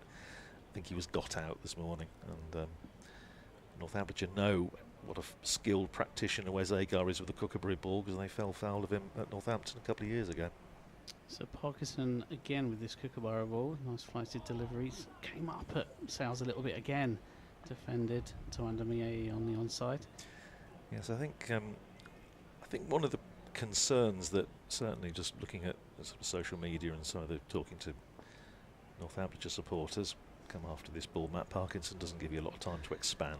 Here it comes in, his expansive shot, and he'll get 4 for it. It's a lovely drive by James Sales, and that's 4 more to the total. Northamptonshire are now 194 for 2. Has Matt Parkinson been watching the old videos of Jeremy Snape's moon ball? That was almost in orbit, and a bit of slappage from James Sales. I don't think he was going to block that one, but it's an interesting tactic. Yeah, no, I think the concern is a little bit that decisions have already been made and that consultation, and I suppose this is perhaps something that you hear more at Northamptonshire because it is not, as I say, a members club, which Kent is, that decisions have already been taken at ECB level in consultation, obviously close consultation with the PCA, and that maybe consultation is a fine thing to say, and it makes sort of make all the right noises, but it's not necessarily going to change anything. But if you're saying that if options come forward that you would actually, that Kent would be thinking about having potentially a members vote, then that's obviously a very different way of looking at this. I'm very happy that it's well above my pay grade, to be honest with you. I can imagine. So Parkinson again comes in, more flight on that full delivery again to under AA Fields. But we have a cricket show on BBC Radio Northampton, and a couple of weeks ago we had Rob Keogh on, who's one of Northampton's PCA reps, talking to give the sort of the players' perspective on it, which was interesting, whether you agree with it or not. Parkinson again, then relentless. The over rate here will be fantastic. I mean, yesterday I have never seen +10 before. We had, yeah, Northamptonshire got up to +13 during the Middlesex game, the previous game, which is just silly. But no points lost for that anyway. Parkinson again then, driven nicely by Sales. He'll get 1 here, and that's all he'll get. But yeah, so he has a view on it, as I say, and whether you agree with it or not, it is a view that obviously a lot of the players feel about welfare and travelling and preparation and recovery. But then we also, in the same programme, spoke to Roy Virgin, who was one of the great stalwarts of the Northamptonshire side that won the Gillette Cup and second in the Championship 50 years ago, nearly 50 years ago, in 1976, and they played obviously considerably more days than they do now. Here's Parkinson in and bowls and driven by Harrison out into the covers, and there's no run. Sorry, I pinched your delivery there. I do apologise. 195 for 2 at the end of the over. I think what I can say from my perspective is obviously we have to cover these matches home and away, and now with women's cricket quite rightly getting sort of up to the level of a men's side, back with the county name, back with the county clubs, our schedule is absolutely hectic, and we're just sat there covering it on social media and live stream. I can't even fathom in this heat out in that field and then thinking we've got a T20 match 2 days later, and then we've got another one on Sunday. Likewise, yeah. We've got a double header on Sunday as well. Yeah, no, I think that there are clearly very legitimate views from all sides, but I mean, I did do a few figures for this. Nobody will be surprised to hear, as Quinn starts a fresh over down the leg side, and Sales gets everything out of harm's way, taken by Harry Finch down the leg side. When Roy Virgin, that 76 season, which I say was a really good year for Northamptonshire, they played 96 days county cricket. So this year it will be, what, maximum 78, depending on obviously knockout stages and so on. They're potentially talking about probably losing another, 10 days from that, so you then be down to 68, which means you'll have lost basically a third of your county cricket in half a century, which to me seems a lot. Here's Quinn with a slip and a leg slip now, bowling to Sales down the leg side, and that's why the leg slip is in, because James Sales' ball's going down the leg side. He's just trying to help them on the way, and this is, I think, a clever tactic by Daniel Bell Drummond and Kent's side. Obviously done their homework, which obviously teams do now with the analysts and so on. And Roy Virgin's view, and he speaks as an opening batter, of course, is that they actually don't play enough. Here's Quinn from the Nackington Road end, running in again to bowl to James Sales. This time Sales is on the back foot, plays it up to mid-on, and there's no run. I think if you do look at sort of workloads and matches as well, if you remember the first year of the Football Premier League back in 1992, there were 22 teams in that division. It's now 20, and no one's saying that, oh, it was better back then, because the standard now is so much higher than it used to be. I think, yes, it's a bit of a kick in the teeth to say that there'll be less cricket, but I personally think if there is less, the quality will go up. Here's Quinn in, bowls short and paddled away by James Sales rather than a full-blooded pull. It goes out to deep square, close to where the Northamptonshire coaching team are having the obligatory lap. One more to Sales. He goes to 12, and Northamptonshire to 196 for 2. Yeah, I mean that's a view that I know a lot of the players have. Although a colleague of mine that was putting over that view in one of our programmes, I did say, well, I'll let you tell Peter Willey that when he was playing Curtly Ambrose and Alan Lamb and so on for Northamptonshire, that the quality wasn't very high and wasn't intense enough. Driven handsomely by Harrison, but didn't really time it. It goes out to Everson at extra cover. We're back on that beat again. 196 for 2 it stays. So yeah, it's everyone will have their own views on this, and we'll see how it pans out. But I just my concern, I suppose, more than anything, is that we were told in 2017 when it went down from 16 to 14 in the championship, that's it. It's absolutely it's not going to go. And then it'll go down again. And how long is it going to be then before it goes down again? Here's Quinn in again, bowled short, pulled away by Harrison, and it's gone between the two fielders. Couldn't have placed that much better and worked the angles much better with a protractor. There's two fielders out, and it's gone straight between the two of them for 4 runs. Takes Calvin Harrison up to 69 and brings up the 200 for Northamptonshire. 200 for 2 at the end of Matt Quinn's over. As an aside, Radders, I think you have really drawn the short straw in where you're sat today. You're in the sun, and Mr. Whiting, who has just emerged from a break, is sat here in the shade. The fan's on behind him. Well, it's all. I think the key here, Liam, it's all about biding your time, because when the sun goes round as it does after lunch, then this is actually a very nice, because you do get a little bit of breeze coming in there, and this is it's a decent spot to be. In fact, it's probably one of the shadiest spots on the ground. So it's short-term pain for long-term gain, which sounds a bit like ECB talking about the county championship. But anyway, very well played. Thank you. Matt Parkinson returns from the pavilion end, driven into the offside. Ben Compton in his brand new county cap that isn't sun-drenched into a maroon colour like Daniel Bell Drummond's fields. Yes, I always think Daniel Bell Drummond's cap, it almost like, and I probably ought to say this, it looks I know a bit what you're going to say. like a Surrey cap. Oh, Matt Parkinson comes in again, defended into the offside. I did credit you this morning, and I think that is fair, with the coining the old Watling Street derby thing. I think that was your doing. It's very good. enjoy that very much. It's more from the mind of Fred Atkins, our ECB reporter. Here comes Parkinson again. Then more flight.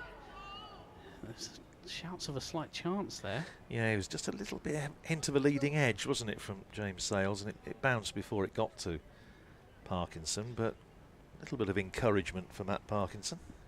I think that the rivalry is more media teams, though. We get on very well. Yes. As Parkinson comes in again, I'll talk more about that in a second. As Parkinson comes in, slightly wider delivery, left alone by Sales. Yeah, so a few of the guys from Northamptonshire have come down to Canterbury a few times. I've taken them out to show them the sights. Younger listeners will know that I gave them a drink that I can't say the name of in the air, of a reddish colour. Matt Parkinson comes in again, defended no run. Yeah, I think this is the media team derby, shall we call it? Well, it's slightly disturbing to learn that you haven't been up to the home of cricket, to Wantage Road, so we need to come and welcome you there. In comes Parkinson again. Driven again. They'll get one here at least. Defended well by Nathan Gilchrist.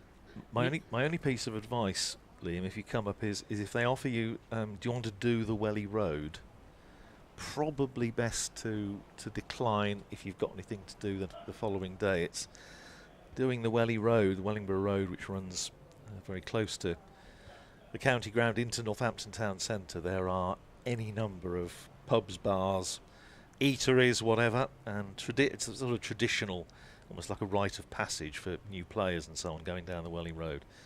But it can get messy, so I would advise against, I think. Yeah, I went to university in Norwich, and there's a similar run there. Well, we have a change of bowling from the far end, the Nackington Road end, and Nathan Gilchrist. DJ Gilly is back in the house, as the young people say, I'm told. Yes, he's an Afro house DJ. Is he really? Yes. Crumbs. Obviously. My favourite sort.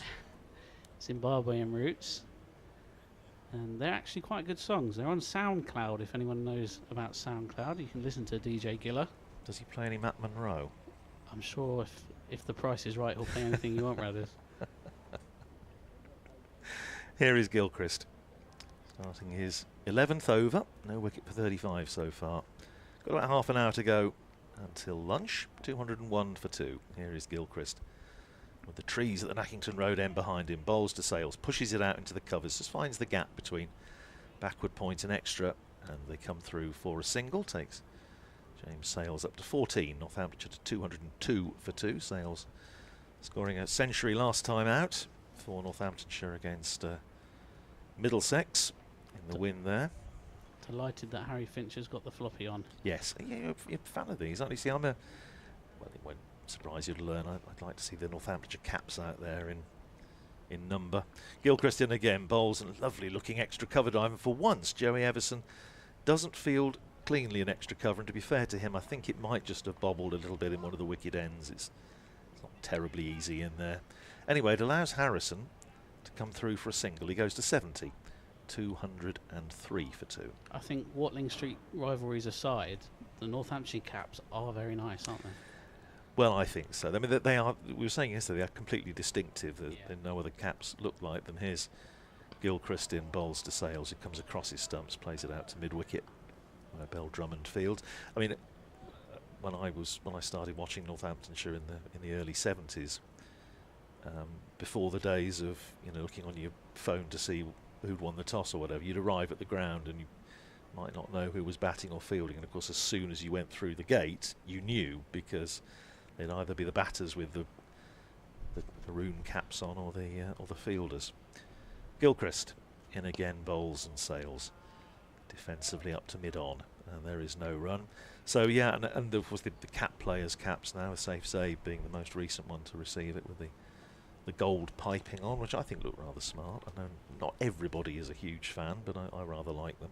I really like them. I think they look like England football caps, don't they? Yeah, well, I think more, and this is probably dates me, but it makes me think a little bit of dear old Percy Chapman here at Kent with the Quid, playing for England in a Quidnunks cap or something. Gilchrist in, bowls, forced nicely off the back foot through the covers, runs here for James Sales, runs out towards extra cover. It's not going to go for 4, but they will come back for an easy 3. Takes James Sales up to 17, Northamptonshire to 206 for 2.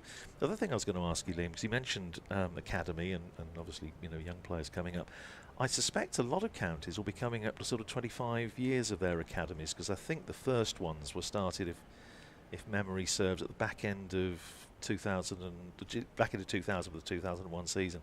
I'll ask you after this ball perhaps how long Kent's has been going. Here's Gilchrist in bowl, short and slapped away over mid-wicket. Couple of bounces over to the Freeman House flats, and he did over towards the lime tree for 4 by Harrison. He goes to 74, 210 for 2. Yeah, back in the day that would have been a 4 before it hit the rope, wouldn't it? We just need to let Dan come in to update BBC Radio Kent.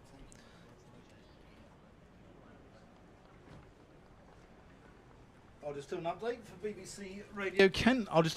BBC Radio Kent.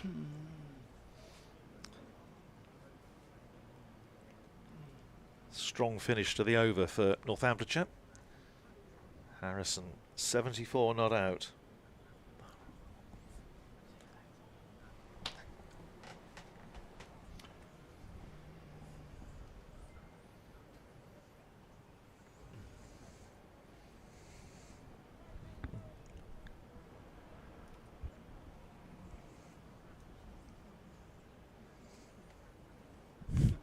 Yes, I'm still jealous, Sophie. I'm still jealous. Northamptonshire have moved serenely on to 210 for 2 here, having added 70 in the hour and a half's play this morning. James Sales, he's on to 17. Calvin Harrison is on 74 and looks inevitably on for another 100 in this Northamptonshire innings. Ricardo Vasconcelos having got one earlier before he was caught by Harry Finch off the bowling of Wes Agar.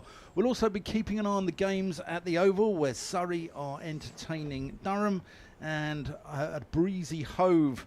God, a breezy Hove. What would I give to be down there, where Warwickshire are the visitors to Sussex? So we'll be keeping an eye on those, but you can keep an eye on them on the BBC website and app.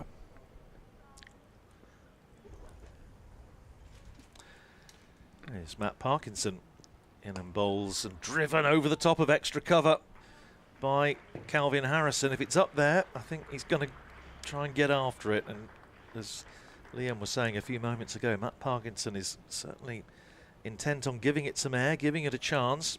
And Harrison taking it on, it makes for some interesting cricket. He's 78, 215 for 2. Lovely chat with Liam. And, yeah, no, he's a good guy. Covered a lot of common ground, which is always interesting. Is Parkinson in bowls. Short, cut away by Harrison, but can't get it past extra cover. There is no run. Talking about danger of the county town dominating and becoming a bit too Canterbury-centric, or in our case, Northampton-centric. Here's Parkinson in again. Lovely looking on drive, and all along the carpet from Calvin Harrison. He's got to pick up a single. Down to fielder in front of us at long on. Where's Agar? One more to Harrison. He goes to 79, 216 for 2. Northamptonshire brings James Sales back on strike. There's a slip in. Short extra cover. And Sales going for a little paddle sweep, and that hung in the air off a top edge. And his heart must have been in his mouth there, as Slip was trying to just change direction and get back and hang on to it. Couldn't do so. A little bit of an escape there for James Sales. Well, it goes to 20, 218 for 2, but he wasn't in control of the shot. Little top edge. Didn't really, feeling there, he didn't really commit to the shot. No, it was a little bit of a half-hearted. Yeah, but he got away with it. 20 to him, 218 for 2. Parkinson in, bowls to Sales, and that's better from him off the back foot. Plays it back up to silly mid-off, where fielder is Ekansh Singh, and that's the end of the over. 218 for 2. Sales on 20, Harrison 79. Yeah, we've had a couple of responses to my photo on X from under the lime tree, which Rad has described as rather artistic. Well, some people have described me as an artist in the past, but let's not go there this time of day. Matty G says, because it's a lime tree, said it just needs a vodka tree next to it. And Rodney Marshall has said St Lawrence Lime 2. Shame it isn't on the pitch.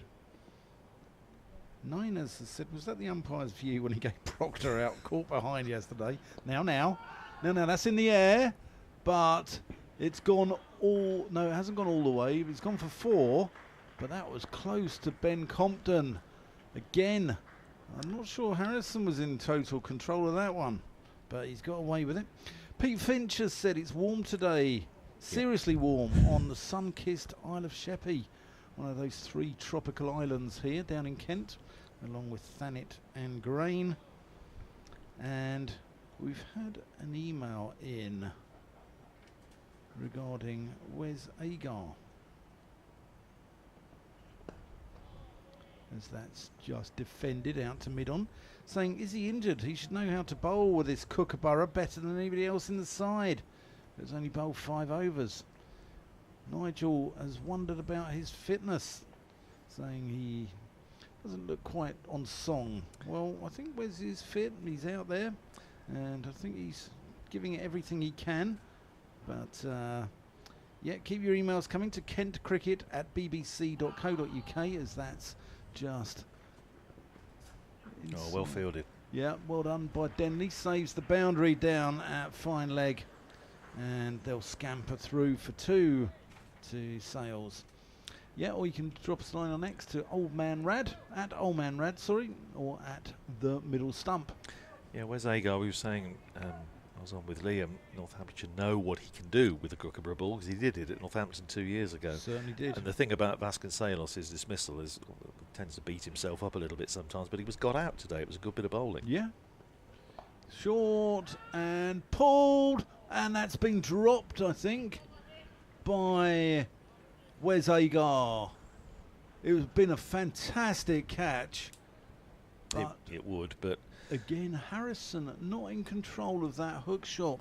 I wonder if he's a compulsive hooker. he's just having a bit of a few moments here, isn't he, Calvin Harris? Well, he's in uncharted territory as far as first-class cricket goes. Like, comfortably his career best, and the last 5-10 minutes he has just hit a few in the air and needs to perhaps take a fresh guard, as we used to say. Yeah. Gilchrist in again. Sells doesn't play that particularly well. He will scamper through for one, despite a shy at the stumps from Harry Finch. Yeah, he's you do get some players who are lovely players and then they're just compulsive hookers. Andrew Hilditch springs to mind, yes. the happy hooker. The happy hooker, yes. His partner Graham Wood wasn't too clever like that. Well, as if Hilditch wasn't getting caught in the deep, Graham Wood would be running him out. Yeah, he was a poor runner, Graham Wood. That scream to mid-on as they scamper through for a single, well backed up by Joey Everson. 227 for 2. Sales 20, Harrison 87. You're listening to Dan Whiting and Andrew Rad with about 20 minutes to lunch here at the Spitfire ground, St Lawrence. Just to tidy up the discussion I was having with Liam about academies and the fact that a lot of counties will be coming up to sort of 25 years of their academies. Kent's, Liam tells me, started in 2003, so again that's coming up to what, 20, 22, 23 years. Northamptonshire started at the behest of Bob Carter, who was then Director of Cricket, at the end of 2000, and the first actual season of the academy was 2001. So they are coming up to 25 years. Richard Smith was the first academy director, but others to do the role since have included David Capel, David Ripley, and currently Kevin Innes. Here is Matt Parkinson starting a fresh over, and Harrison again just trying to cut as a fire alarm, I suspect, is going off somewhere. Yeah, I hope that's not an evacuation alarm. It's probably something got overheated, which is often the way. 227 for 2. Parkinson in again, bowls to Harrison, who drives nicely out to deep cover for a single. Harrison goes to 88, Northamptonshire to 228 for 2. And may we let listeners know that neither Radders or I need extinguishing. We're not yet. we're not combustible just yet. Sales about to face Parkinson again, and Sales pushes it past. And there on the perch at silly mid-off, goes out to point, and there is no run. 228 for 2. Yeah, I can sing the man in there. Get the youngsters in there, Radders. Yes. That's what I say. Expendable. Used to be the attitude, wasn't it, I think. Here's Parkinson in, flights that one right up. Sales drives, but hits it straight to Ben Compton. In there at sort of straightish extra cover. And there is no run. Where's Agar down in front of us with his hands on hips. Just contemplating that difficult chance that came to him recently. On drive from Sales again, not entirely convincingly, but it goes past mid-wicket. Agar tidies up, and they're through for a single. Sales is 21, and Northamptonshire 229 for 2. So still another 188 runs required by Northamptonshire to avoid the follow-on. Parkinson is in, bowls and cut away by Harrison. This might go all the way for 4 down towards the lime tree. Runs away down there. It's a really good bit of fielding just to keep it inside the rope down in front of the main scoreboard, but they come back for 3. Takes Harrison into the 90s, 91 to him, 232 for 2 at the end of the over. Matt Parkinson's bowled 16 overs, no wicket for 67. Yeah, it was a good bit of fielding. I'm trying to see who that is actually down there. It's a long way. My eyes aren't as good as they used to be, Radders. Comes to us all. It looks as though South Africa are about to beat Zimbabwe in the test match out in Bulawayo. Zimbabwe, who was set 537 to win, 196 for 9. So that would seem to be over fairly soon. Hampshire still struggling against Worcestershire at Southampton. Hampshire 122 for 5. Replying to Worcestershire's 679 for 7. 3 wickets for Tom Taylor, as we mentioned earlier, 2 now for Adam Finch. It was Joey Everson, by the way.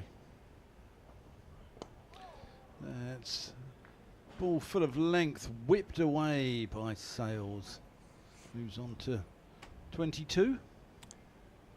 Nottinghamshire are 300 for 4. Division 1 leaders, of course, responding to Somerset's 379 all out.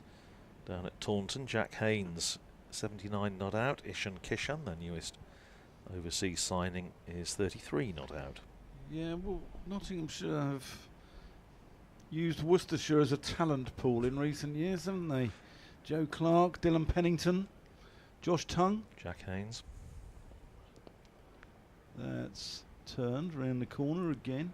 Yeah, Jack Haynes. It's quite ironic that the county of Robin Hood have been robbing the poor. Now. I'm sure there's a very logical explanation for it if we did, but no. At Hove, Sussex continuing to close in on the Warwickshire total of 415. They're 379 for 4 now. That's nicely played there by Sales. Just pushed and sets off for a run immediately. These two run particularly well between the wickets. They've been very purposeful, haven't they? James Coles, who I think is a smashing cricketer. Oh, lovely. 107 not out. Oxfordshire boy, so he's nearly one of ours.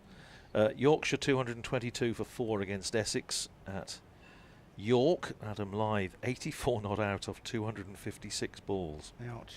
There's a number of really good Oxfordshire cricketers on the circuit. The Prices, of course. The Prices, the Charlesworths, the Taylors, all at Gloucestershire. Miles Hammond. Yeah. Harrison Ward at Sussex, he's from Oxfordshire. It's it used to have a link with, because a national county now has a link with a number 1 county as a sort of an academy. That's tickled round the corner. It will be 1. Bit like Worcestershire and Nottinghamshire. But Oxfordshire used to be with Gloucestershire, and now they are to Sussex for some reason, which is not exactly geographically close. And Gloucestershire's is now with Wiltshire. Yeah, Northamptonshire's. Well, mainly Bedfordshire, but they have quite strong links as well with Bucks, particularly North Bucks. Yeah. And Huntingdonshire as well. Defended. Do you ever get any from sort of Norfolk or Suffolk? Yeah, because well, you're obviously the closest county probably apart from Essex. Rob Newton, of course, was one who came from Norfolk originally. Had a very good career at the top of the order with Northamptonshire. Ollie Stone came from Norfolk to Northamptonshire. Bob Carter, of course, before that, Cooch from Kings Lynn, and Suffolk, I suppose, most recently Freddie Heldrick, left arm wrist spinner from Framlingham School. Oh, that's just been held back. Roll the fingers. It's been really well played by Harrison. Could go for 4 over the practice wickets, but Miyeye does really well to keep it in. He's quick across the ground to ender, and lovely throw back in over the stumps, just to round off a really good bit of fielding. 239 for 2. Lancashire 249 for 4, building a very useful lead against Derbyshire at Chesterfield. 249 for 4, Ashton Turner. Ashton Turner overdrive is 50 not out. In Division 2 also, Glamorgan closing in on Gloucestershire's 380 all out at Cardiff. 348 for 4. Both Ben Kellaway and Colin Ingram now past 100. Kellaway's a good player. One of the best I've seen this year. Yeah. Fine player, batted beautifully against Northamptonshire at Sophia Gardens. Here's Parkinson then with Harrison on 96. And chopped away, and he's still on 96. He can't get it past Compton at extra cover, and there's no run. Have you seen him bowl right arm and left arm? I haven't seen him, no. I've seen him bowl right arm, and I gather obviously he can bowl left arm. But yeah, talented young man. Here's Parkinson in, bowls short and pulled away by Harrison. Is this his 100? It is. Well played, Calvin Harrison, and he gets it in the grand manner with a 6 over mid-wicket. Umpire's just checking, and it signalled as 6 by umpire Ben Peverell. And congratulations to Calvin Harrison, his maiden first-class 100. Batting at 3 for Northamptonshire. He acknowledges the applause, particularly from the Northamptonshire dressing room. 102 off 148 balls. And Calvin Harrison pushed up to number 3. The previous game against Middlesex has certainly made his mark here. 102 not out, 245 for 2. Here's Parkinson in. Bowls to Harrison, plays it out to extra cover. I really like the look of this guy. I think he's a fantastic cricketer. Fantastic all-rounder, actually. Yeah, I concur entirely. He's a complete package. Bats, bowls, catches flies. He'll do. And a very nice fella to boot. On the back foot goes Harrison, plays it back down the pitch. Parkinson fields off his own bowling. He'll do. He'll do. Well, no, I think he's, as I said yesterday, he's made a lot of friends in and around Northamptonshire this season. Here's Parkinson, flights that right up and driven by Harrison down to Jaden Denley, down to our left at deepish mid-off for an easy single. Harrison to 103. And he's done well there because, he had that little period, didn't he, in the sort of 80s when he just started to hit the ball in the air a bit, and maybe just a little bit of a lack of concentration, as we were saying. He's uncharted territory.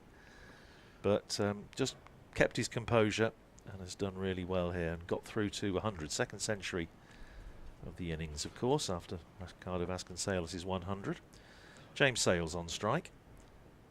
Flights that one right up Parkinson, and good tumbling bit of fielding and extra cover by Ben Compton. That's the end of the over. 246 for 2. Sales is 23. Calvin Harrison 103 not out. Got about 10 minutes to go until lunch. It's quite ironic that he was a little bit nervous in the 80s because his near namesake Calvin Harris, the DJ, had a song called If You Were Born in the 80s. So, yeah. That's good knowledge. I'll ask you later what on earth you're talking about, but I'm sure it's really good knowledge. One for the kids there, Radders. One for the kids. 246 for 2. Sales on 23. Harrison just having got to 100 and been really good to see. I think we can see Jaden Denley into the attack. We are. I can reveal exclusively that Calvin Harrison is the 137th batsman to score a championship century for Northamptonshire since joined the competition in 1905. Driven up to mid-off. How many? Sorry? 137. Okay. Different batsmen. It's the 1133rd championship century for Northamptonshire. Wow. That's knowledge. That's what you pay your licence fee for, people. That's what I do in the winter. That's why the Northamptonshire people love Radders. It's Denley. Oh, you almost pokes one back to Denley there. Just short. There's a couple of times he's done that. He goes quite hard-handed at it, James Sales.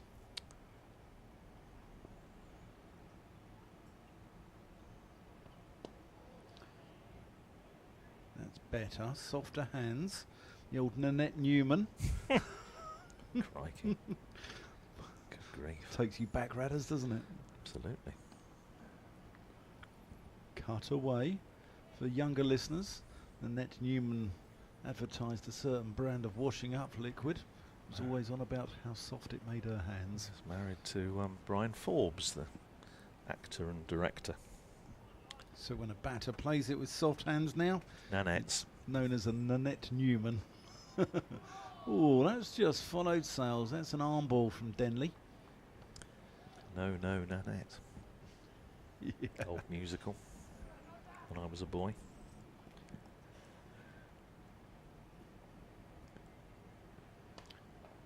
Bit of width on offer and driven square by Harrison, who gets it into a pocket actually, and Quinn has to run around and they'll take two. End the over, 250 up as well for Northants. Sales 24, Harrison 106. We'll get probably two, possibly three more in before lunch. And I'm not sure what that over rate's saying over there, Radders, actually. It was Is it +4 or -4? +4. Oh no, Liam was saying it was. He's never seen up to +10, which we saw yesterday, of course. And when they say Northamptonshire in the previous game against Middlesex, got it up to +13. Yeah, it was around that when we covered Northants v Gloucestershire Yes, the that's other right. week, wasn't it? Yeah. Absolutely. Here's Matty Parkinson from this pavilion end. Northamptonshire with a batting point now. So the open top bus will be dusted off.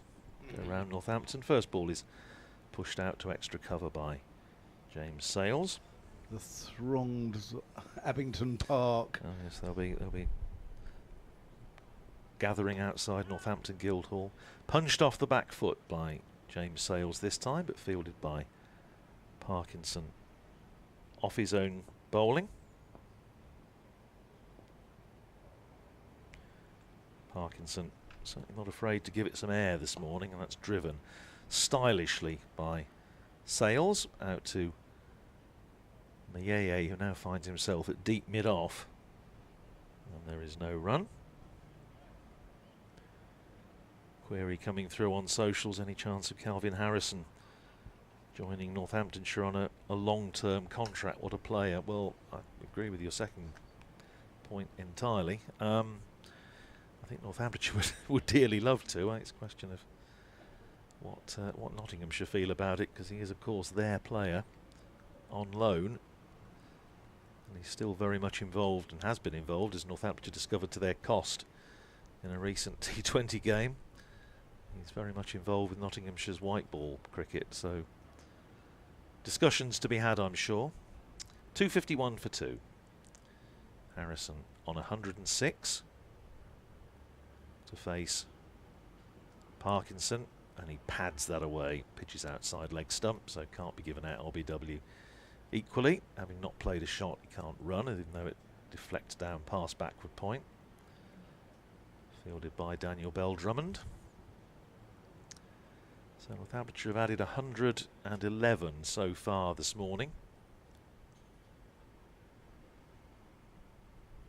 The loss of Ricardo Vasconcelos for exactly 100. Reverse sweep from Harrison. Doesn't get hold of it. Daniel Bell-Drummond comes around from slip to field. And there's no run. There's a little bit of very high, if you say the horsehair cloud, it's quite beautiful. I must get a picture of that at lunchtime.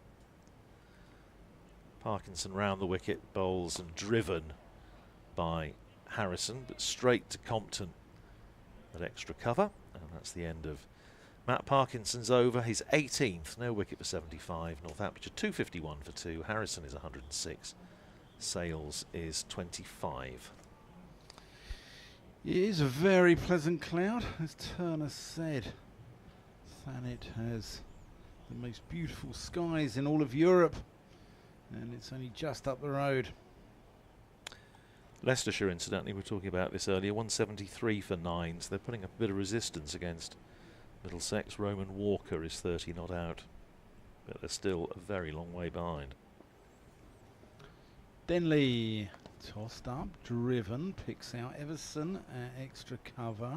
Good commentator, Roman Walker. Was he? He's on the, well, he is. He's on the Leicestershire staff, obviously playing in this match, but he did a game when I think he was injured and was very, very good.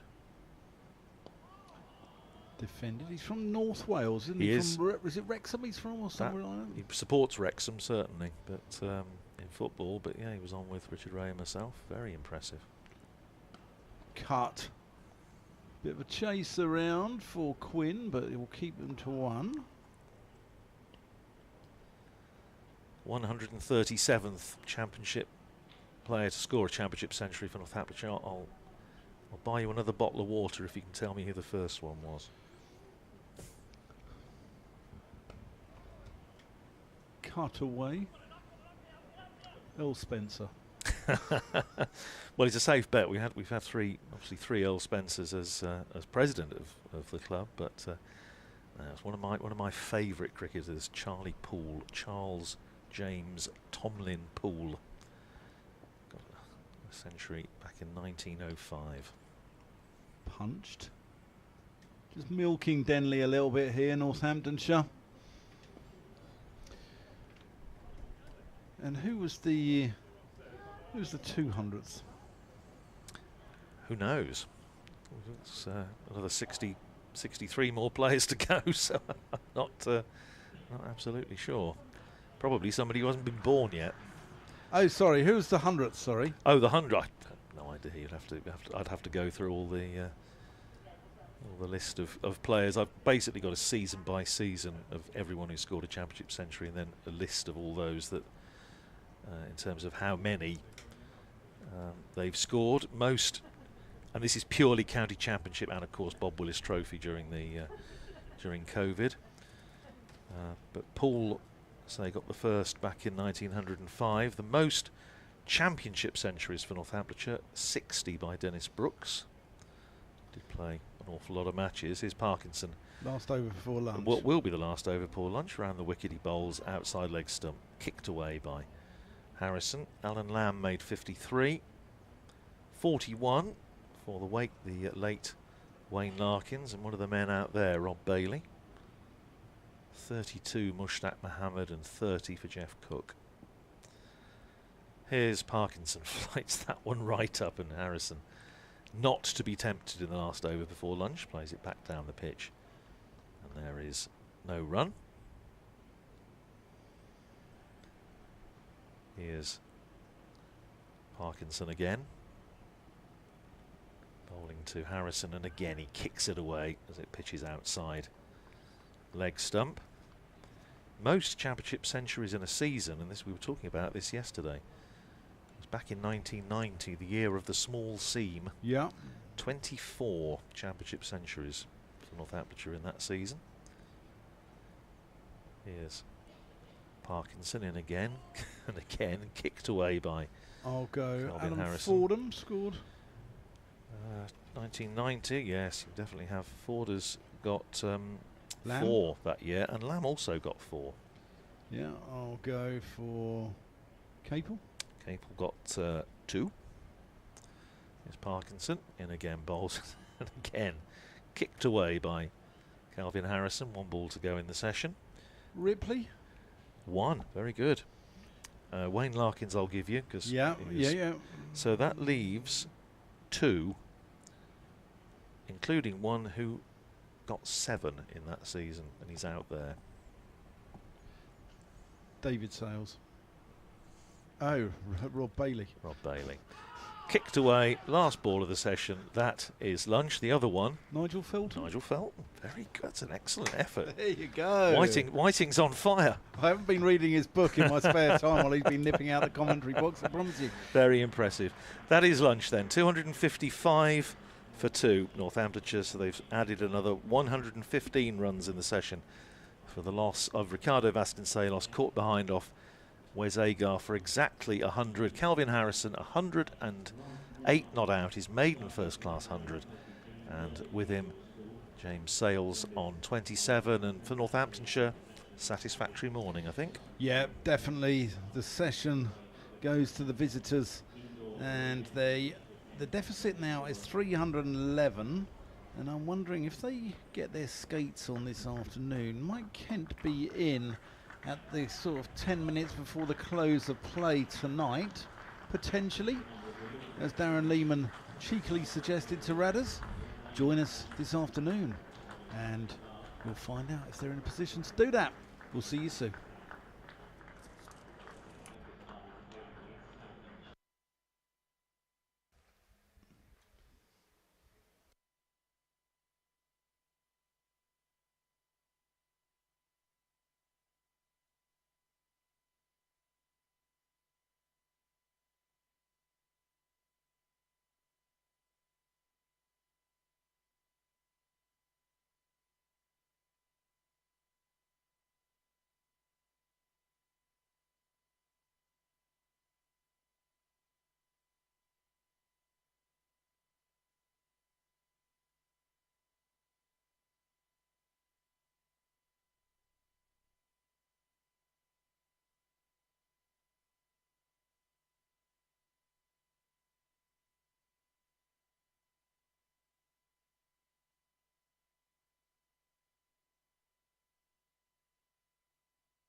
I'll just be doing an update shortly for BBC Radio Kent.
Well, I wouldn't mind some nice cold custard in this rather hot commentary box, I've got to be said. But it's been Northamptonshire's morning, 255 for 2, having resumed this morning on 140 for 1. The only man out was Ricardo Vasconcelos. He was caught by Harry Finch off the bowling of Wes Agar for exactly 100. He's not the only Centurion in the visitors' side, though, as Calvin Harrison got to his about quarter of an hour before lunch. He's currently on 108, and he's joined by James Sales, who's on 27. So 255 for 2 on a day that's going to be tough going for the fielding side. We'll also be keeping you up to date with events from the Oval, where Surrey are entertaining Durham, and also from Hove, where Sussex are entertaining Warwickshire.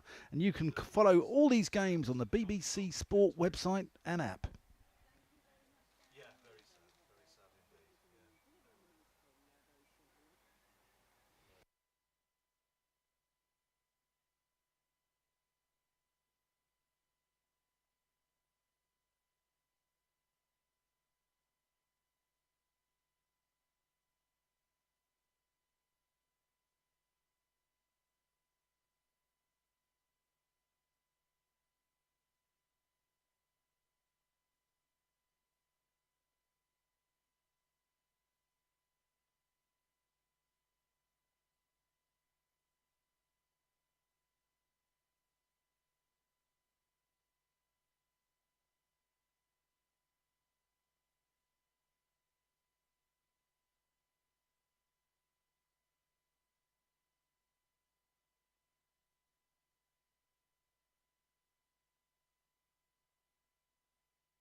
Welcome back to Canterbury as Northamptonshire are going to resume their innings on 255 for 2.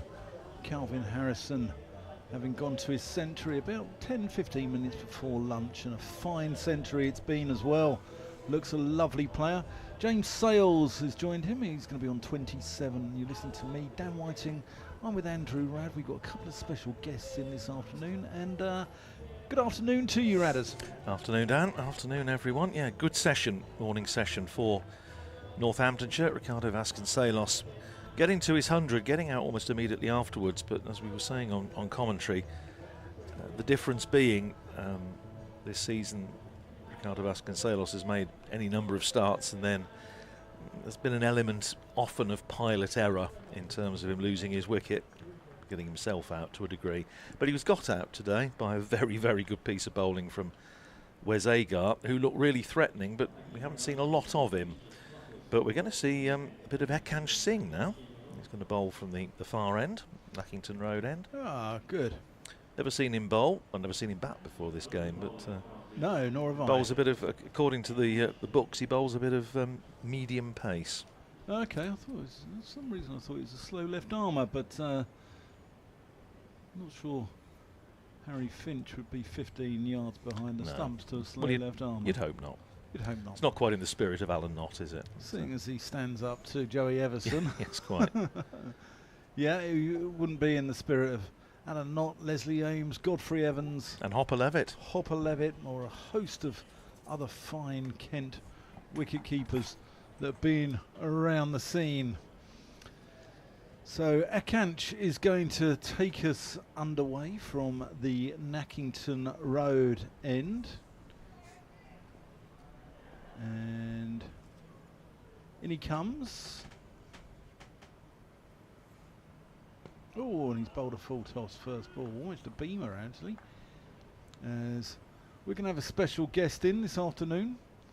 She's been on already on the first day, and she did so well. She's been invited back, Radders. There's not many people we do that with here. Say, no. It's a tough audition. Oh, tell me about it. It's a bit like Daniel Bell Drummond, who talking about his theatrical appealing this morning. It's a bit like his audition for RADA.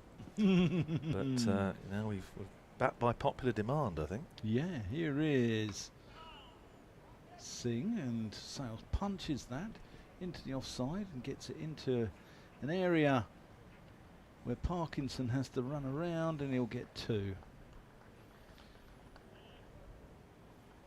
I believe we've not only got one special guest, but 2 special guests this afternoon. It's a bog off. Buy one, get one free. It is a little bit hazy this afternoon. Here is Singh in and bowls, and on driven by James Sales out to deep mid wicket for a single. First run of the or second run of the afternoon session. Sales goes to 29 and Northamptonshire 258 for 2. Did that go for 4? No, it didn't. I didn't think it did. No, I thought that's right. That's what I thought. They've given him 4 on the board. It was a lovely shot, but I don't think it was only a single. Yeah, because Harrison's facing. Yeah, that's right. That's what I thought. Strange. Yeah. Oh well, they'll sort it out. Here's Ekansh bustling in. There's Harrison. Gets stylishly onto the front foot. Even his forward defensives look good, Radders. He's been impressive, hasn't he? I mean, as I say, he's been impressive all season in terms of his general contribution to the side. I mean, he came in as very much a horses for courses short-term loan when Northamptonshire went up to Old Trafford, and he's been here ever since, certainly in red ball cricket. Yeah, I'm going to make way because it's been so long since I've had a break at the end of the over. As that's pushed into the offside. You know, I've just had a 40-minute break, 1 over, and now I'm going to make way for the delightful Molly Davis. So, yep, she'll be coming on. And you'll be updating BBC Radio Kent. Yeah, I'll jump back on at 2 o'clock. At which point I shall disappear. So it's all runs like a smooth, well-oiled machine, this operation. well, about smooth and well-oiled as the floodlight number 3 used to be a few years ago, and it used to make sounds like nails going down a blackboard as it was elevated. Singh, 5th ball of the over. Ooh, that's possibly a wide. No, he's got away with that one. That's a Luke Proctor slower ball bouncer, isn't it? Yeah. But, yeah. he's trying all his T20 repertoire here, I think, if he's played in any. Pretty well have done at some point, some level.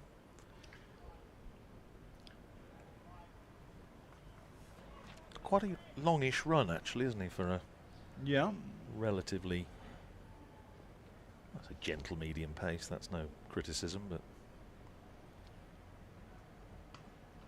crunched out to Parkinson just for one. Now completely over. Radders will tell you what he's been listening to in the luncheon interval as well, and he was tapping away like he was on his holidays. Yes, it is a bit of a beach vibe here at Canterbury today, even though we're a little way away from the sea. But yes, the band's been playing this morning. We had a sort of bit of a 20s selection. We had things like "Yes Sir, That's My Baby" and Alexander's Ragtime Band and all this sort of stuff. It was a bit more of an eclectic mix at lunchtime. Everything from the Kinks to T-Rex. But you enjoyed that, Molly. Afternoon. Afternoon. Thank you for having me back. It was a nice bit of music at lunchtime, as I say. It's sort of created a nice atmosphere around the ground. We're going to see a bit of Matt Parkinson. A bit more of Matt Parkinson. Bowled plenty of overs this morning, 19 overs, no wicket for 75, was giving it certainly plenty of air and giving it a chance to do something. It has done very little. I mean, we were discussing at the start, Molly, whether the feeling is it would actually maybe just keep a bit low or return a bit more, but and I suppose it may still do, as we're only just, one session into day 3, but it's not doing much. Yeah, I've been watching a bit this morning as well, so I do definitely agree with what you're saying there. But it's a nice warm day again. Conditions probably favouring the batter today, aren't they? Oh, so just a tad, yes, I think so. Ben Compton is, I think he might have got some shin pads on or whatever. He may be going in. Yes, I think he's going in at Boot Hill. Lucky chap. Thought they usually put in the expendable youngster there, but I think Ben Compton, having just got his county cap and a new 3-year contract, quite fits into that category. But anyway, he is going in at forward short leg. They have a slip as well. Sales on 31, as we mentioned earlier. 100 last time out to help Northamptonshire to victory over Middlesex. Made 108. His 3rd championship century, all of them at Northampton. And I did point out to him when we were having a chat afterwards, it'd be nice if he could get one away from Northampton. Here's Parkinson then, round the wicket, bowls down the leg side, and got a little bit of bat on that Sales, but it can't get it past the man on the 45, saving 1, and there is no run.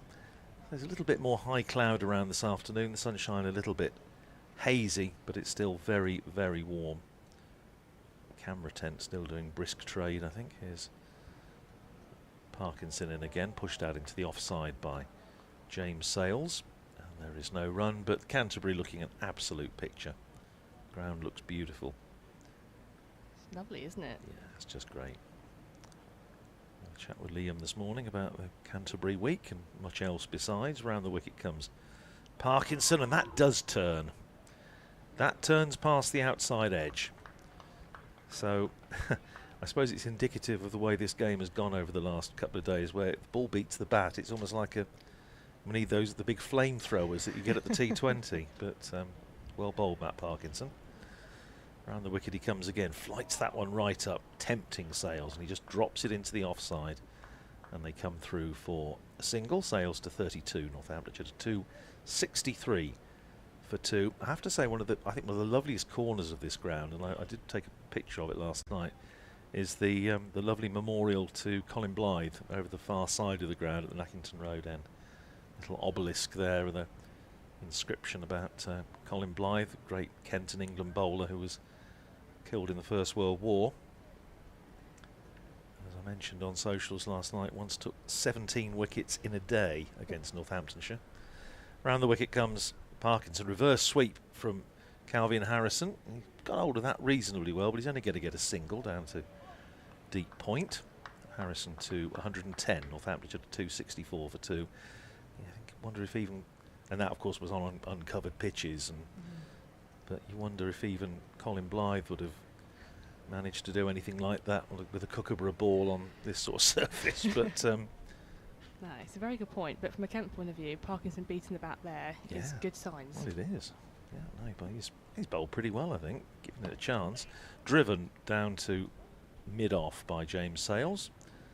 And there is another run. And it also means that Sales keeps the strike for the start of the following over. He's 33. Harrison is 110. Northamptonshire are 265 for 2. No, Matt Parkinson's been a good addition to the sort of Kent squad over the last sort of couple of years when he came in and made his sort of first appearance, and yeah, he's settled in really well, and through all formats actually he's been a key part to successes, which is lovely to see as a Kent fan. Well, no, it's just a joy to watch him bowling. He's a highly skilled leg spinner. I think we mentioned on the first day that he was responsible for what was described, at least in socials for a while, as ball of the century Mark II, or V 2.0. As the thing continues. Into Sales, shorter ball. It's just been pulled away to the leg side, but cut off by Harry Finch there for no run. It was a horrible bottom edge, wasn't it? It sat up nicely, and I think Sales rather fancied that one, but he was just a tad late on it, and it just got a bottom edge. He bowled Adam Rossington at Old Trafford match against Northamptonshire 4 years ago now, on the last day, and it was almost a carbon copy of the famous Shane Warne one. I think it got a lot of publicity at the time. Things into Sales. The Sales just works it off his legs, out to square leg, pick up a 1. I think Rothesay was sick to death of seeing it after about the umpteenth. He was probably quite relieved when I think later in the same innings, if memory serves, Safe Save was given out, which didn't look a great one, and that then rather replaced the Rossington dismissal in terms of what was going to go viral. But no, it's the worst thing as a batter when you get out to a great ball and you just keep seeing it on replay over and over again. Sing back in again. Nice full ball, and Harrison just pushes that back up to mid-off. Yeah, no, we've all been there. There's a cracking picture of me circulating, I think, playing here. Got bowled off a no ball, great picture, and the photographer liked that picture so much it ended up on his highlight reel on his Instagram page. So that was definitely forwarded to me a fair few times. But it was a no ball set, doesn't it? Exactly. You were fine. I was fine. But that doesn't go on the reel, does it? No, of course not. Sing again. Shorter ball, and that has been hooked out to a deep square leg. Just the one there. Harrison picks up. I think he was eyeing up the flaps there, wasn't he? Just the leg side there. He was.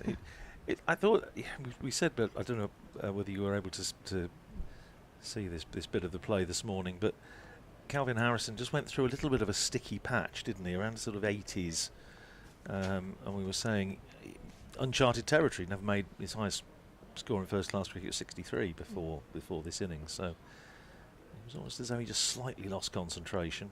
Singing again to Sales, shorter ball, just played out again to the deep square region. Well, I think we've worked out what the plan is. Yeah. The giveaway might be the deep square leg. Yeah. Deep, fine leg out there as well. Yeah. And sort of a deeper mid wicket. So I think the plan is fairly it's. I don't think it's going to need Bletchley Park to decode this one. But, yeah, all signs are pointing one way here. I think again back into Harrison. Oh, slightly pitched up that one. Sailed past the outside edge of Harrison. No ball. No ball. So hopefully Harrison can do what I didn't do, which is hit it and not lose the middle stump out of the ground. It's like it's very similar. I'm always banging on about Northamptonshire being bowled out for 12, which they were in Gloucestershire back in 1907, but they didn't lose. And that's the bit that everybody forgets. I think it comes in again, slightly pitched up as Harrison just pushes it up to mid on. I think Darren Lehman, Northamptonshire's head coach, will now be completely convinced that I've lost the plot. The heat's got to me finally, because I did message him at lunchtime. He's very keen, to be fair, on the sort of, you know, facts and figures and little milestones and things. He does like to be kept up to date, not least because he gives out bottles of Australian bubbly for you know, notable performances, career bests and this sort of thing. So I imagine Calvin Harrison will be the recipient at some point. But I did point out to him that of the billions of people that have walked the earth since, you know, time began, only 137 have scored a championship century for Northamptonshire, and Calvin Harrison is the 137th of all the billions of human beings on the that have ever inhabited the planet. So he will now be completely convinced that I've you know, finally going to be dragged away. Here's Parkinson before I am dragged away. Starts a fresh over and turned away past short leg by James Sales for a single. Sales to 36, Northamptonshire to 271 for 2. It's a nice little reward though, isn't it, at the end of the day, to be gifted that by Mr. Lehman himself. And he I think he does his own expense as well, and he did accuse me a couple of games ago of costing him too much money by handing over these little gems. That turns a little bit, but it was very short from Parkinson, and it turned Harrison round, just squared him up a little bit, and he played it in the end a little bit like French cricket. Just dropped it down into the offside, but I was saying a little bit of encouragement for Parkinson since lunch. Round the wicket again, bowls and whipped away by Harrison out to deep mid-wicket. One more run to Calvin Harrison takes him to 112. Jerry Everson coming in off the boundary to field, and Northamptonshire to 272 for 2. He spent most of the last over before lunch kicking it away, didn't he, Harrison, with Parkinson just bowling outside leg stump. That's outside leg stump, but it's a little bit short, and it's a very, very good bit of fielding in there by the aforementioned Joey Everson. Looked for all the world as though Sales was going to get at least a single, and Everson dives across and prevents any run being scored. Good support of the bowlers on a day like this. Here's Parkinson, and down the pitch comes James Sales, and he thinks he's Victor Trumper. Plays that back down the pitch. Parkinson fields. Yeah, you sort of get the impression with Parkinson turning as he is, there's always the hope of something being created here. It is. It's interesting stuff. Here's Parkinson in again. Bowls. Flights that one right up and driven by Sales. A little bit inside out to extra cover. There is no run. Fielded there by Nathan Gilchrist. DJ Giller. 272 for 2 at the end of the over with Calvin Harrison on 112. His maiden first-class century. And James Sales is 36. I tell you what I've enjoyed looking at here today, though, is the different approach that the Kent players have taken to hats. It might have been brought up already. The sort of white floppy hats has definitely been something that a lot of the Kent men have seemed to have favoured today. Yeah, well, Liam Knight, who was on with us before lunch, was hoping they'd see a few more. He's obviously a big fan of the white floppy, but there's a few. I think there are about 3 this morning. There might be a couple more, I think, since lunch. Perhaps he's had a word, used his influence. The thing comes in again. Nice full delivery there, as Harrison just sort of pushes out nicely to mid-wicket. James Sales is a regular wearer of the floppy white hat. Jack White, of course, is now at Yorkshire. When he was with Northamptonshire, always wore the floppy hat. The basis that I don't think, with his rather extravagant hair style, that he can actually get a cap on it. It was used to look a bit like a pimple on top of a haystack, you know. A thing into Harrison. Shorter ball again. Oh, ooh. Top edge. It's flown over Harry Finch there and has run away for 4. But as we've mentioned, that plan and approach has carried on, hasn't it? Well, and fair enough. You know, we were saying this morning, Molly, that there's one good thing about this whole Kookaburra thing. It is that it's made captains think a little bit more, think outside the box, do something a bit funky, a bit different. And they've obviously come up with this, that, you know, Eknath Singh, who's not particularly quick, but he's just going to bang it in short with fielders out. And I mean, yeah, could easily have just a little top edge, could easily have gone to hand, and Exactly. it's, you know, the plan comes together. Sing again. Fuller this time, and that's driven through the covers brilliantly by Harrison. And he should pick up a couple here. 4 runs even. That's flown away, isn't it? Yeah, I think the outfield obviously is getting a bit quicker, not surprisingly. He does look, and I mean, Dan made the point this morning, he does look at times a very, very stylish and elegant player, Calvin Harrison, and it does slightly make you wonder when you think what he's achieved in Northamptonshire colours since coming in for the second game of the season in red ball cricket, where he's been hiding. Because he's clearly a very, very talented cricketer. Sing again. Shorter again this time, left alone by Harrison. Just taken nicely by Finch there. I think he got away with that one. I think another day and possibly other umpires might have been stretching the arms out for that, but fair enough, he's got away with it. No, but both batters here, I mean, obviously conditions favouring them slightly at the moment, but they're just seeming very positive, taking everything on, not looking to sort of shy away from opportunity. Yeah, here. interesting point. Feeding into that Darren Lehman made last night. I'll come back after this ball. Singing. Fuller again this time. Just hit up to mid-off there. Again, that positive intent though, moving his feet, coming down the wicket. It looks like he's looking to take him on. Well, absolutely. So I was talking to the coach last night and talking about the last session last night and the fact that obviously Ricardo Vasconcelos and Calvin Harrison took Northamptonshire through to the close at 140 for 1, and he said the great thing for him was they were scoring at 4 and over. Yeah. He said it was just really good, positive intent. No, exactly. As Singh starts his run. Fuller again hit through the cover region, and again lovely contact by Harrison, and has been cut off out there by a Joey Everson, I believe, but he's picked up a nice 2 nonetheless. Yeah, good stuff again from Harrison. 280 for 2. We're going to do a spot of musical chairs. Dan will come in just to do his update for BBC Radio Kent, and Molly will come in place of me, and not a moment too soon. Haha, thank you, Radders. She's got nice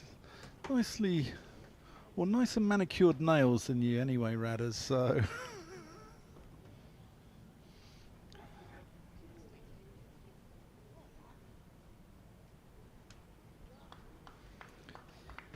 Good start this morning. Well, good day for Northamptonshire here. Molly, are you more of a fan of Calvin Harrison or Calvin Harris? I do enjoy my music actually, so lean towards the... See, I can't have these conversations with Radders. It's nice to have you on, you see. Dean Martin, Frank Sinatra, that sort of stuff you can talk to him about all day long, but Calvin Harris, no chance, no chance.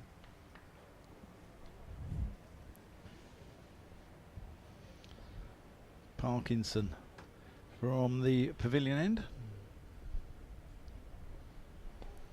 It's whipped to Denley, who misfields, and they'll go through for 1. I'm just going to do an update to the listeners of BBC Radio Kent.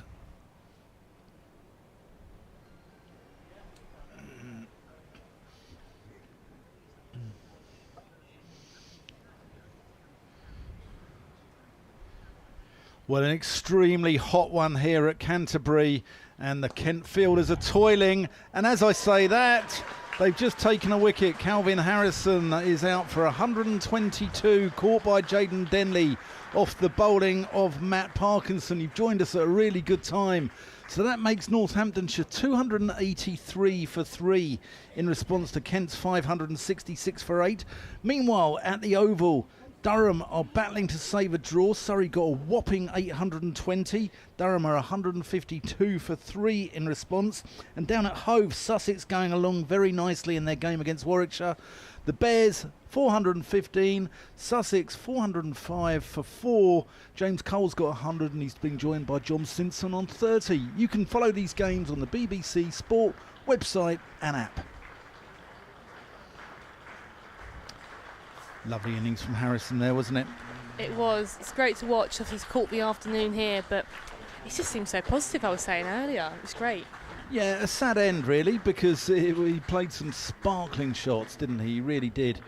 And didn't he juggle that a little bit? Or I think I think he made a good sort of effort to it, and obviously catch is catch at the end of the day. yeah, it was one of those where you thought, oh, it's going to go over his head, but no. So those two put on 112. And Molly, it's been so long since you've been on air with us. I mean, you know, how are you coping with life? I know. I had to go to work today and everything. Work is a 4-letter word.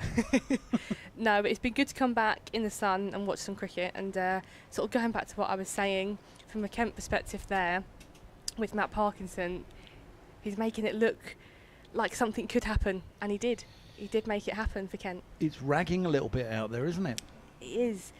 And obviously, to take nothing away there from Harrison's innings, positive and a massive contribution towards their total. But I think it's encouraging signs. It's turning more now. And hopefully, Matt Parkinson can continue how he's just left off.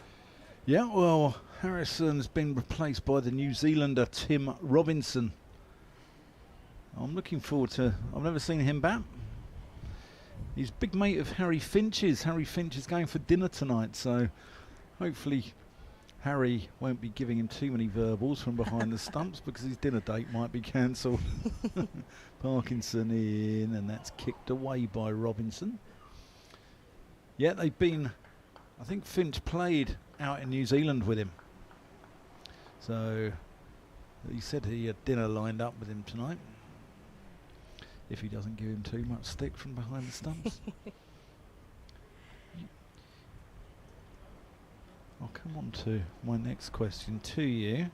Actually, you're a wicket keeper. Do you like to dish out the verbals? In a kind, positive manner, in a supporting manner as ever. Love it, love it. No, you've got to keep it a bit entertaining out there. All in good jest as ever, but otherwise it can be quite a long day in the field. It can be, yeah. I mean, a wicket keeper's got a number of jobs to do, haven't they? Not only have they got to keep wicket, but they've got to encourage, they've got to be a bit of a comedian as well, haven't you? Here's Parky. Oh, that's big appeal for LBW. Ben Peverell unmoved. That would have ruined the starter for this evening, wouldn't it, with him and Finchy? Yeah, they might have not been going for dinner after that one. No. Might be going to a certain fast food establishment instead of fine dining.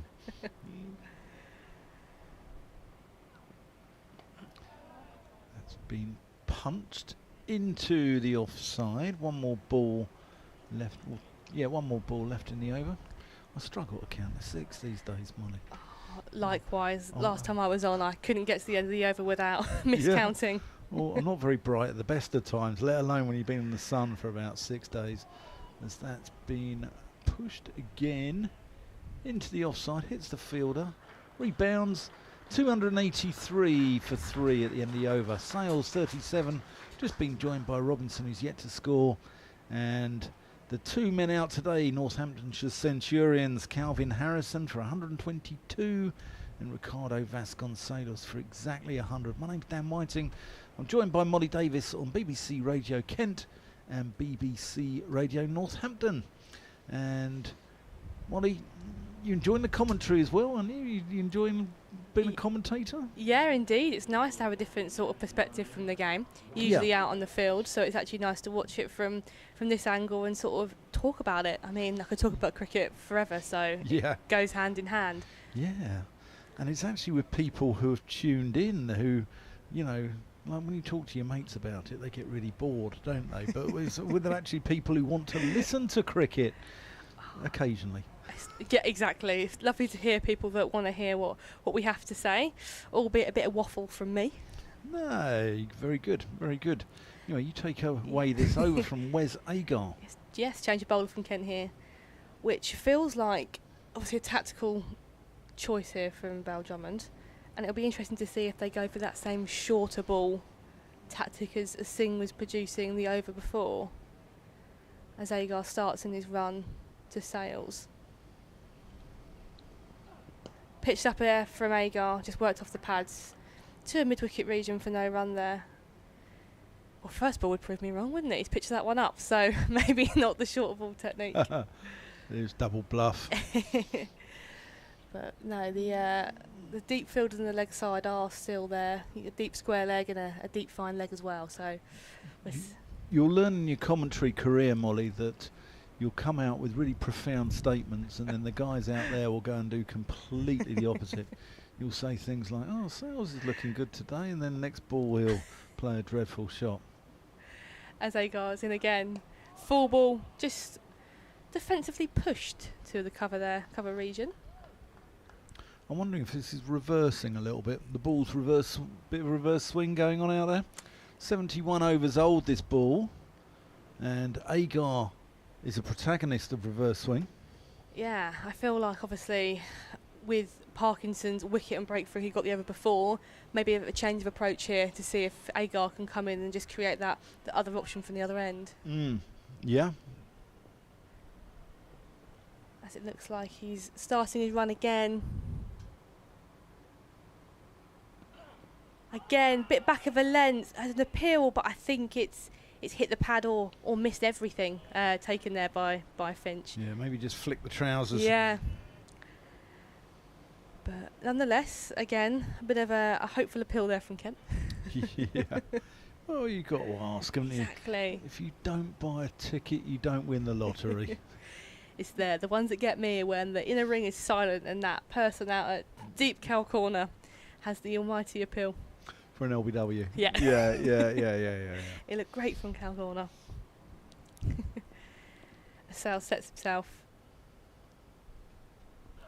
Shorter ball there as Sales just worked that into the leg side out to a deep square leg. Picks up the one. Yeah, if I'm umpiring, I just give them the look. Look over my shoulder and make sure they've seen me giving them a look. And that sort of, oh really? Think this game's got draw written all over it? Potentially, but I suppose in cricket anything can happen. Yeah. I've learned that from many games that I've played. But at the moment, conditions hot, pitch very dry, so it's probably looking like a draw. But never say never. No. You've obviously seen our boys back at my club back in North London. So, yeah, you never trust it. Never trust it till the game's done. That's cricket though, isn't it, I suppose? Yeah. Couple of changes in the field, potentially. Yeah, Yeah. Coming into the slip, so change of plan, potentially. To the new batter. Yeah. Where's Agar starts his run, Robinson sets himself. Fuller ball there, left alone by Robinson as it just carries through nicely. I thought that's going to be the approach here, isn't it? Sort of all effort and all focus on Robinson here from a Kent perspective. Yeah. As a Kent wicket keeper, Harry Finch's 100 must have pleased you.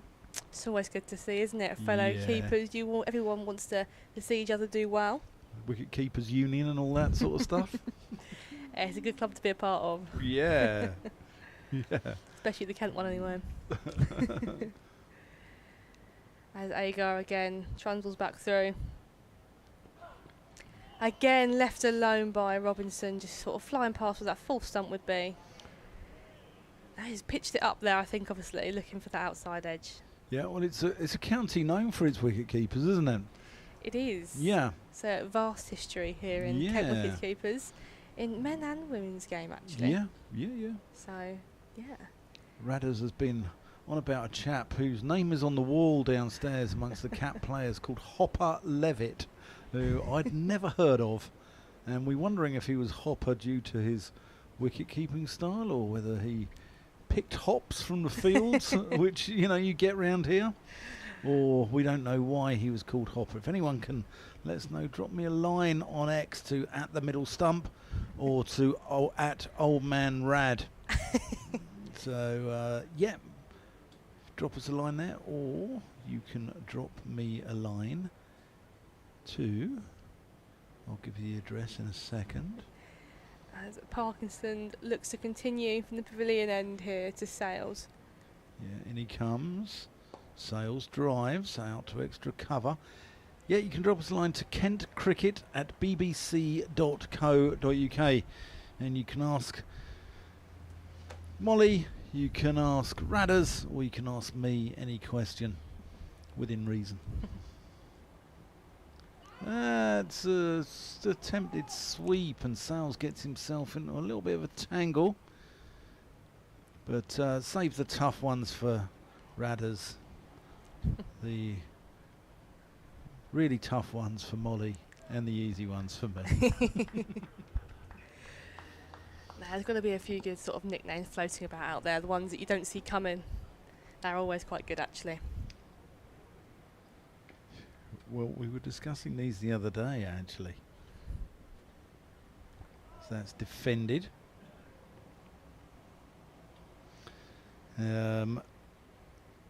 We had there was a chap at a cricket club in Oxfordshire called Rob Berry. He was known as Daylight Rob Berry. See, they're good. I enjoy them ones, actually. Yeah. They are good content. Driven pleasantly by Sales. Good work by Agar down there. Yeah, in the cricketing world, you come across some good nicknames along the way, even ones that you're not too sure, but you'll hear the opposition say, and you'd love to know the story behind it. Yeah, some are not repeatable. Absolutely. No.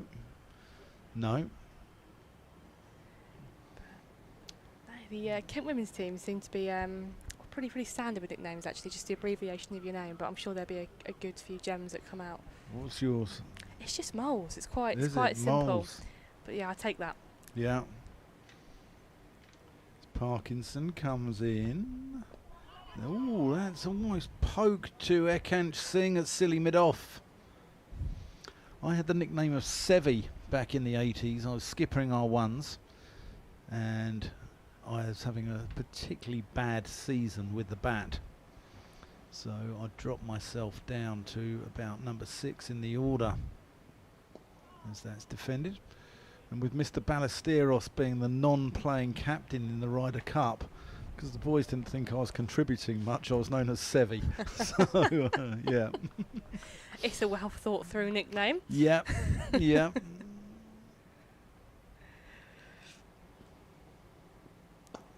That's clubbed a little bit by Robinson, who's yet to get off the mark. Just struggling to find his timing a little bit. 286 for 3, Sales 39, Robinson yet to score. And you're listening to Molly Davis and me, Dan Whiting, here live from the Spitfire ground, St Lawrence.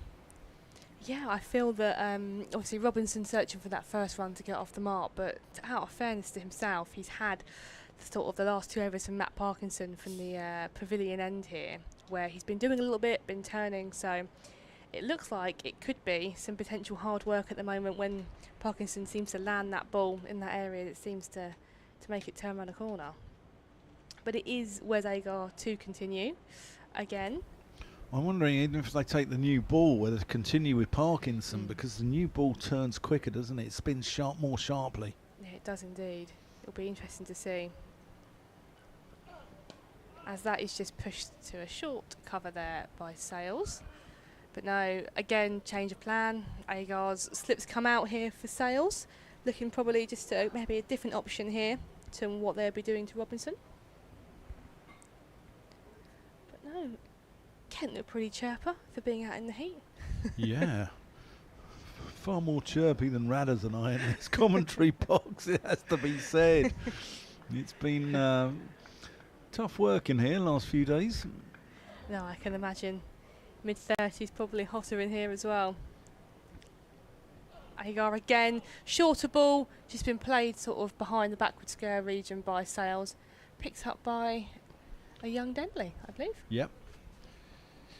Yeah, are you a floppy hat fan or a cap type of girl? Usually a cap, but I don't know, I think a floppy hat could be quite a new way of going. I think yesterday I caught the end of the 3rd session I think I saw, it might have been Harry Finch with a floppy on, I believe. It was, yeah. So, yeah, I rated He's gone that. cap. He's gone cap today. He has. I'd love to see him continue with his floppy hat on. Yeah. Very, very sort of old school-esque, which I quite enjoyed. Yeah. Robinson setting himself again.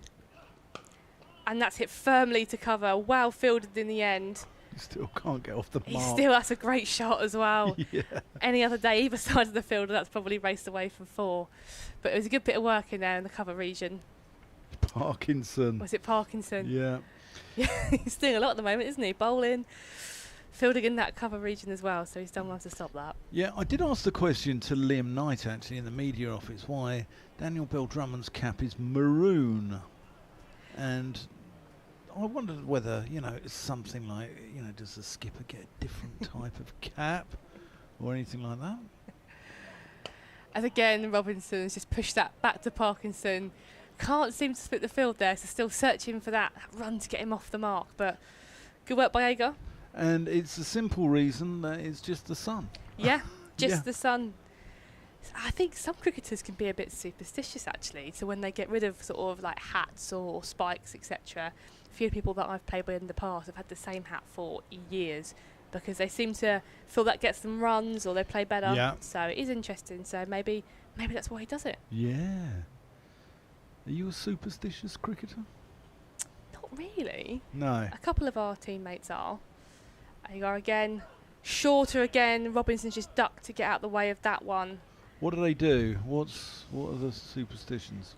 Left pad on, that sort of stuff? Some, sort of traditional sort of left pad on first. Some people like to organise their kit. I'm guilty of that. I'll get there early and get my kit all laid out, which then soon goes the other way because as soon as the game starts, the kit spreads are out about the whole changing room. But no, definitely pads on certain ways. Music for some people as well seems to be keen. Yeah. So yeah. There's a ground that Northamptonshire used to use. I'll come on to it after this ball. Agar again, and that's just left alone by Robinson.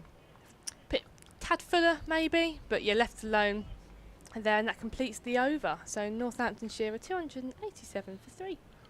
They used to use a venue called Wellingborough School, which I don't think they played at for a number of years. But there was a master there. I think he was a cricket master, or he might have been the head teacher or a teacher. Managed to acquire the step from W.G. Grace's house in Down End in Bristol. And, he acquired it legally. I don't think he's nicked it off his front doorstep. I think he's acquired it quite legally. And you're supposed to step on this step for good luck when you go out and bat. And Radha's told me that never did him any good when he played there. He used to step on it and never scored a run there. So I like that actually. Some of the grounds that have their own little quirks. I quite enjoy that. Is Parkinson from the pavilion end, bowling to Sales, who's on 40. Tossed up. Sales drives, picks out Agar at mid-off, quite deep. How about when you played? Any superstitions? Not really. What I'd do is go through superstitions and then I'd, eventually sort of get a run of low scores and I'd go and try and change it again.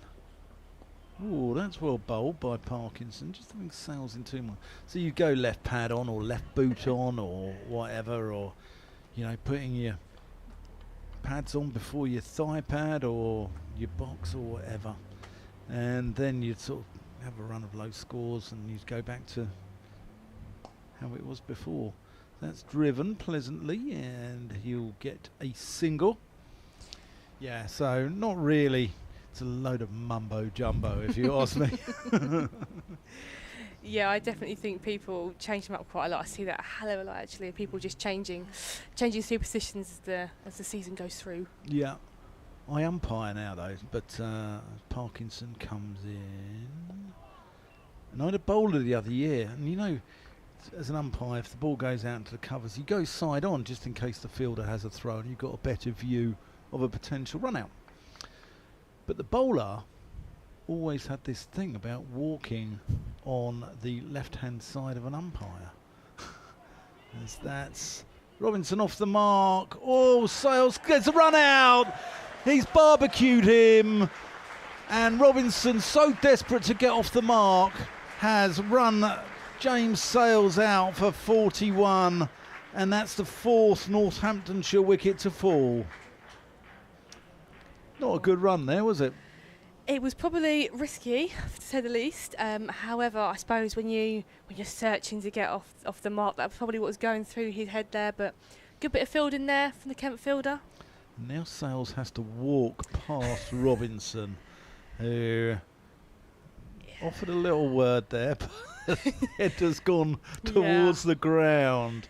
That kind of feels like we've all been there, the apology to go, oh, sorry mate. It's never nice, never easy, and you do feel bad after for speaking from experience. Yeah. I'm not sure who that was at the field. Was it Joey Everson, perhaps? It might have been. Or was it someone with a floppy hat on? Yeah, Everson's wearing a floppy. Was it Compton, maybe? Maybe. Your eyes are better than mine. We had this discussion the other day, didn't we, about your eyesight being far better than mine. But a good bit of work in the end, a good bit of pressure created by Kent to get that wicket. Yeah, Sales trudging slowly off the pitch. He'd done nothing wrong there. No, apart from sitting on his bat and saying no. But in my opinion, being run out is maybe one of the worst ways to be out in cricket. Yeah, it's a waste of a wicket, isn't it? It's tough. The worst one's being run out non-striker's end as it sort of flicks the bowler's hand as it goes through. That has happened this year, unfortunately. I believe it was to Amy Gordon in our team down there. I think it's Gloucestershire. But Bristol, yes, yeah, it was. Yeah. Yeah, I covered that one, and she was on. What was she on? Did she get 55 that day? She had a few. Yeah, let's have a look. Yeah, she good day out for her. And yeah, she was on 55. Yeah, it was a tough one to take, I think, getting run out that way. But she takes it all in her stride. So there were a number of run outs actually. Coco Streets was run out, and Izzy Kirby. Yeah, I feel at the moment that's the trend of T20 cricket in a Kentshire from a women's perspective. It's maybe working out them in a ring runs and judging them, but positive cricket as we're trying to create. Yeah, I came out with the worst pun ever in commentary, where one's just hit Coco Streets on the gloves, and I said, that just pops on Coco. You're proud of yourself with that one, aren't you? I was nearly sacked. Should have been. No, I'm sure she'll enjoy it. She's quite light-hearted, actually, so she'll lean into that, yeah. Good, right. Saif Zaib, left-hander, who's been in fine form this year, is about to have to negotiate Parkinson and the rough outside his off-stump. Oh, that's uppish drive early on, but I love watching this guy. He's a pretty player, Saif Zaib. One of the people to watch. He reminds me of a left-handed tour under Miyeye. You know, one of those touch players, and I'm a sucker for that. No, it'll be a good sort of afternoon going into the last session of the day, I think. A bit has happened this afternoon from a Kent perspective, but thankfully. Yeah. Yeah. It'll be interesting. I mean, where do you think Kent want to be at the end of the day, Molly? I suppose, from my perspective, you want to hopefully at least get them 7 or 8 down going in. I mean, bowling out would be amazing, wouldn't it? And that's the hope. But I just think with conditions at the moment being warm, being flat, if we can keep creating like this, then we're going in the right direction. Yeah, well, they need 129 to save the follow-on. If they get to that, I think the game's definitely a draw. But I think if they can bowl them out before then, you never know. You never know. 2 new batters at the crease as well, as Agar continues. Shorter ball there, and Robinson's done well just to sort of drop his shoulder back and let that fly past his front of his helmet. Jagged his head out the way, dropped the hands. He played that pretty well. No, yeah, it's tough this end as well with the slope. Happened to me here. Against the blaze. First ball I faced just went whistling past my helmet. Bit of chin music. A little bit, yeah. And it sort of follows you a little bit as well. Who's the quickest you faced in women's county cricket?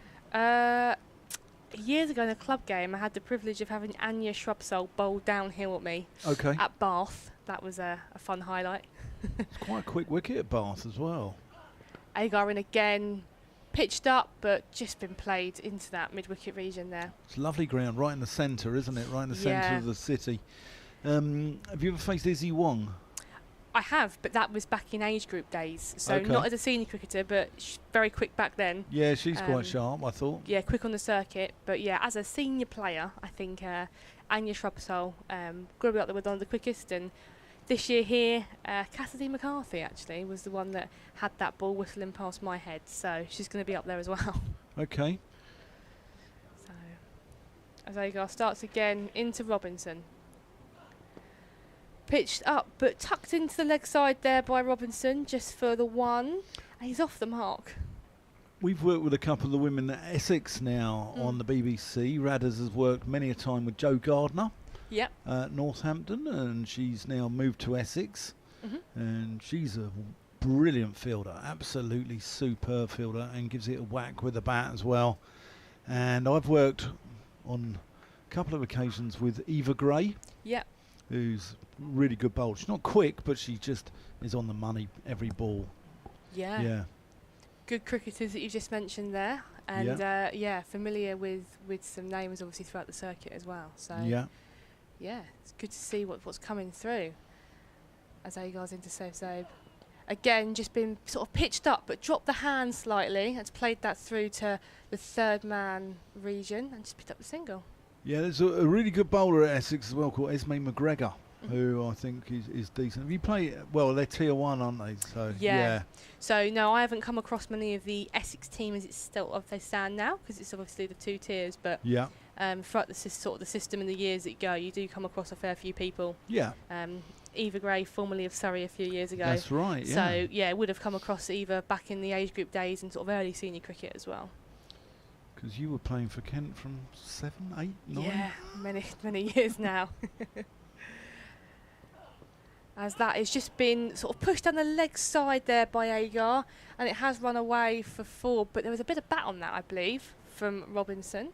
Yeah, that wasn't a million miles away from the gloves of Finch, was it? Good diving effort nonetheless from Finch there, but that has added 4 more to Robinson's totals, so I'm sure he'll be pleased with that one at the moment.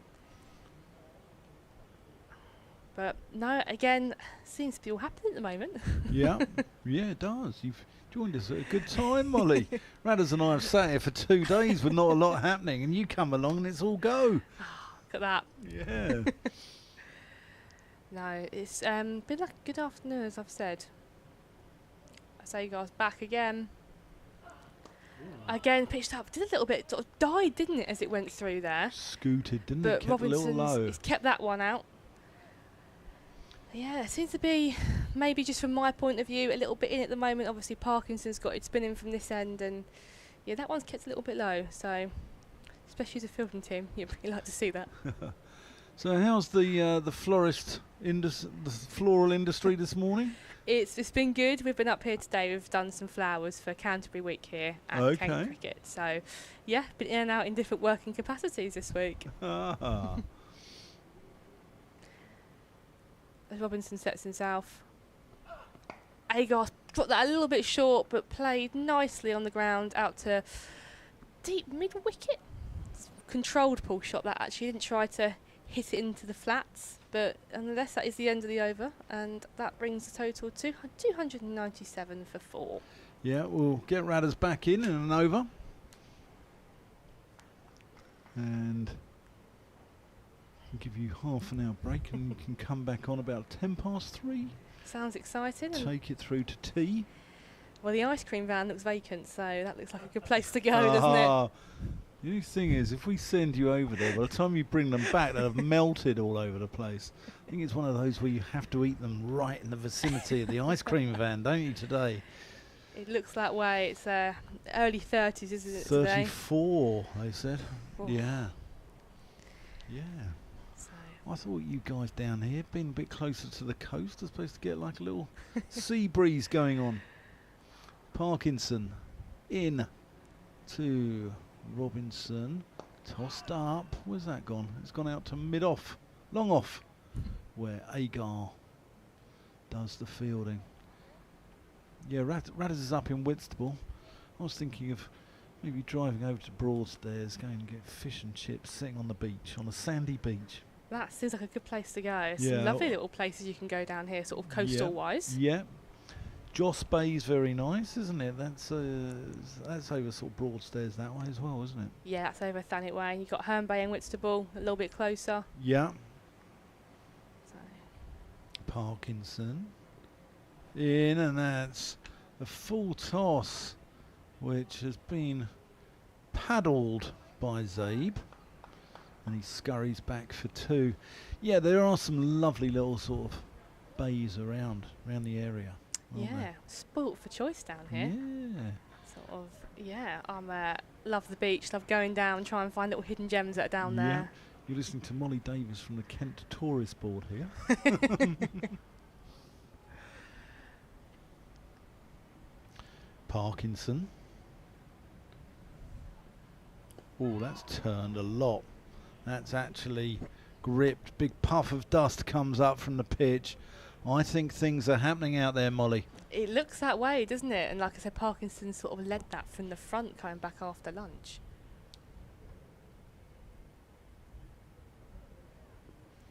That's reverse swept, but quite a long way in front of square. And the ball gets into a pocket where they get 2.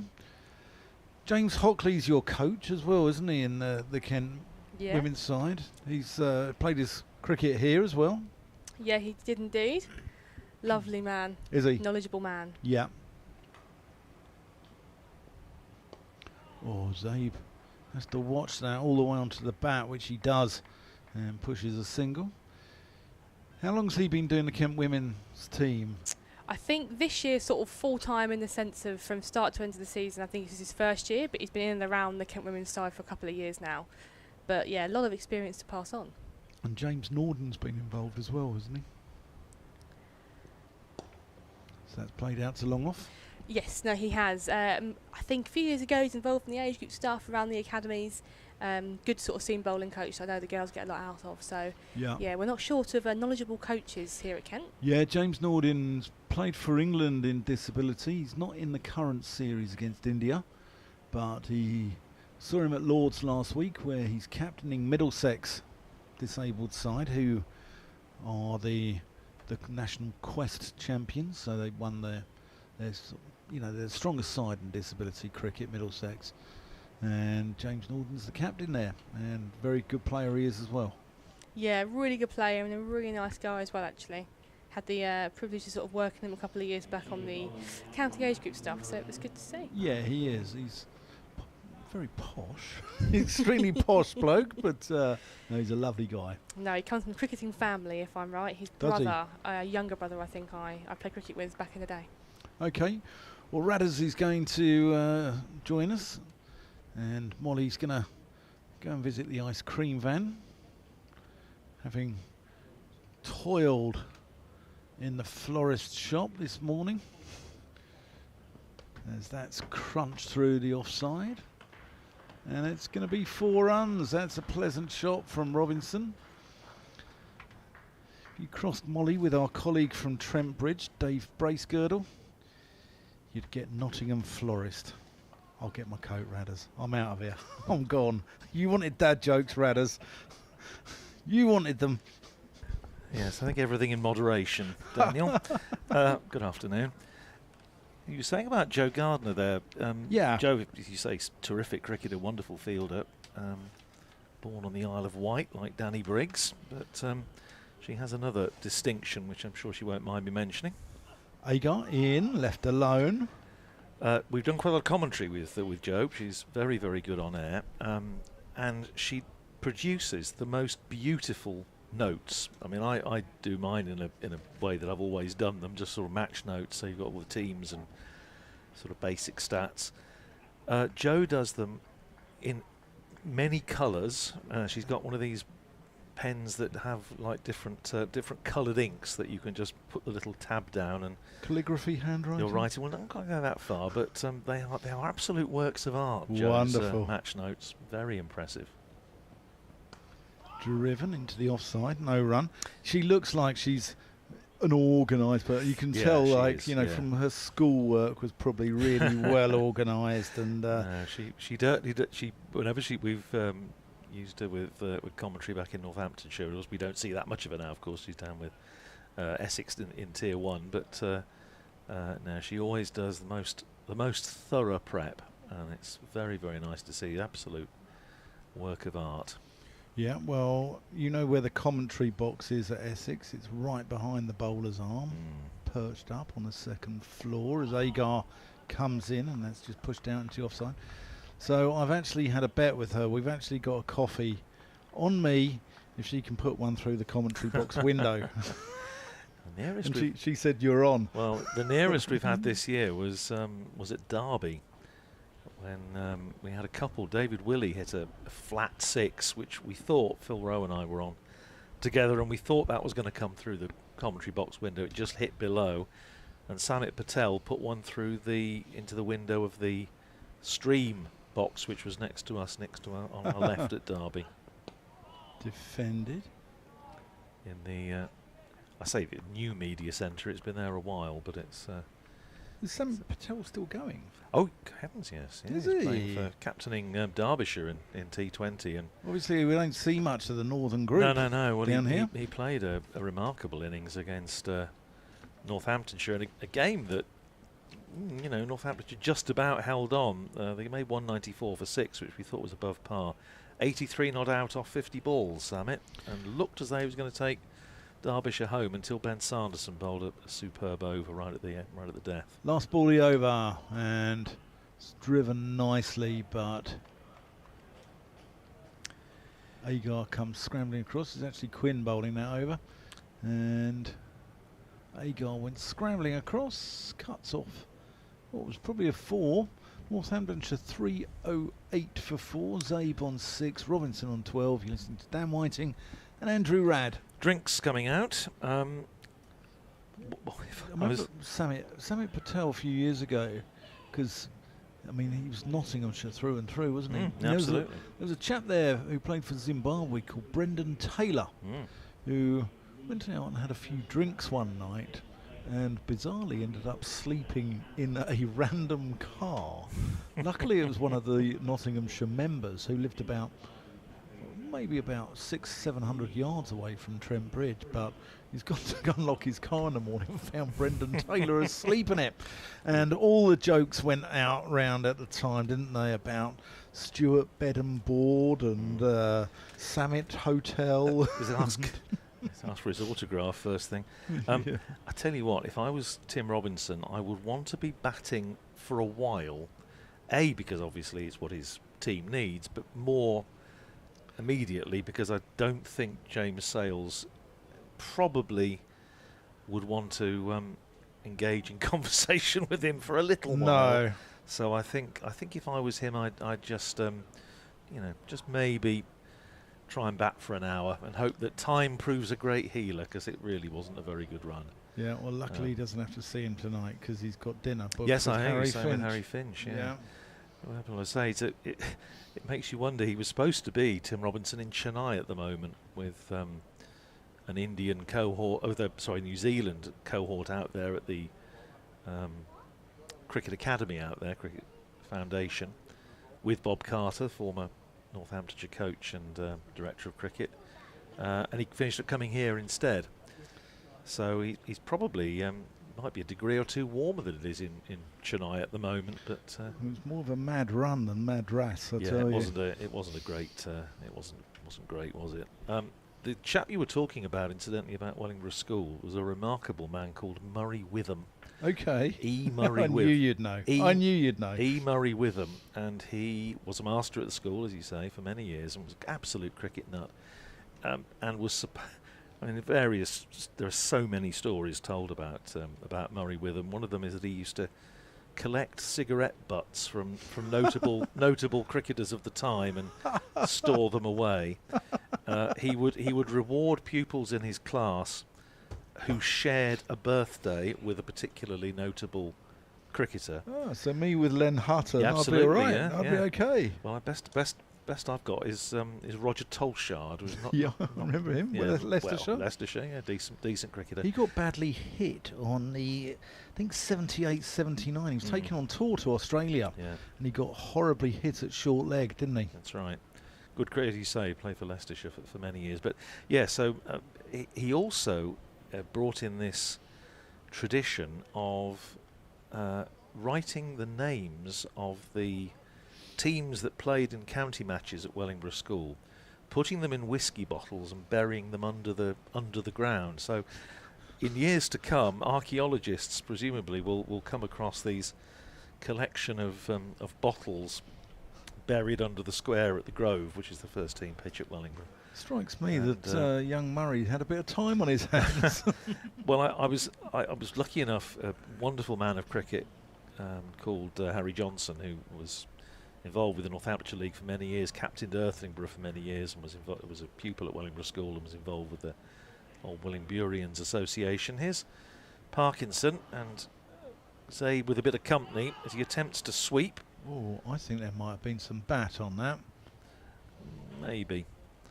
I just wonder if there might have been a bit more reaction if it had been, but anyway, it's possible.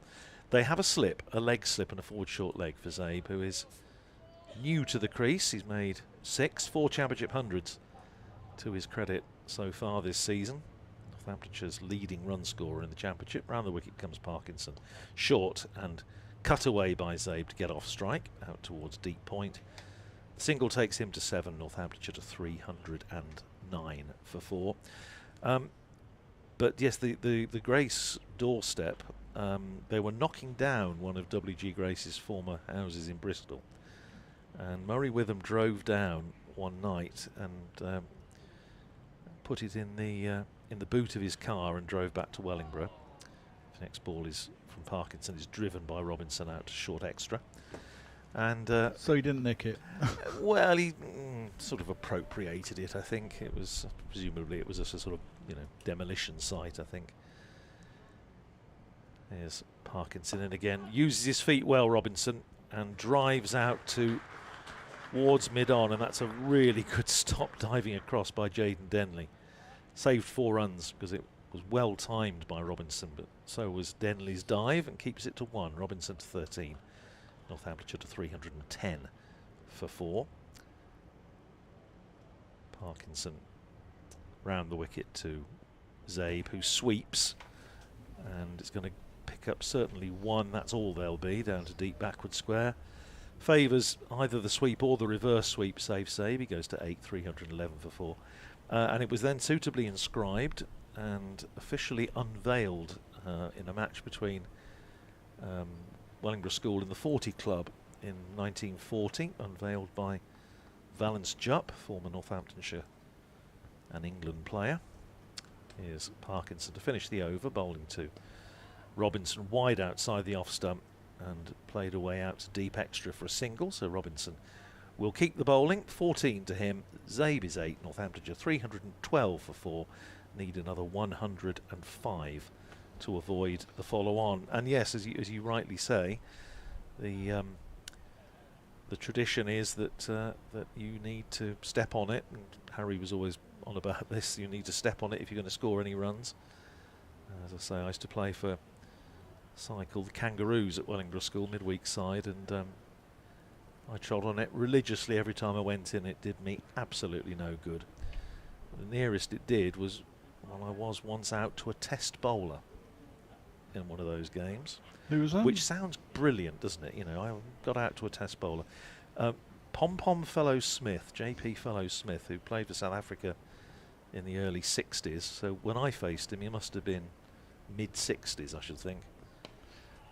Defended by Robinson. We've had some emails about Hopper Levitt. Good. Yeah. Went to India, didn't he, with England in MCC in 33-4 under Douglas Jardine. Hopper? Hopper, yeah. Yeah. Well, Christine Headley's been in touch, and she said she met Hopper Levitt once. He was club president one year. He was pretty old when I wasn't. Good luck.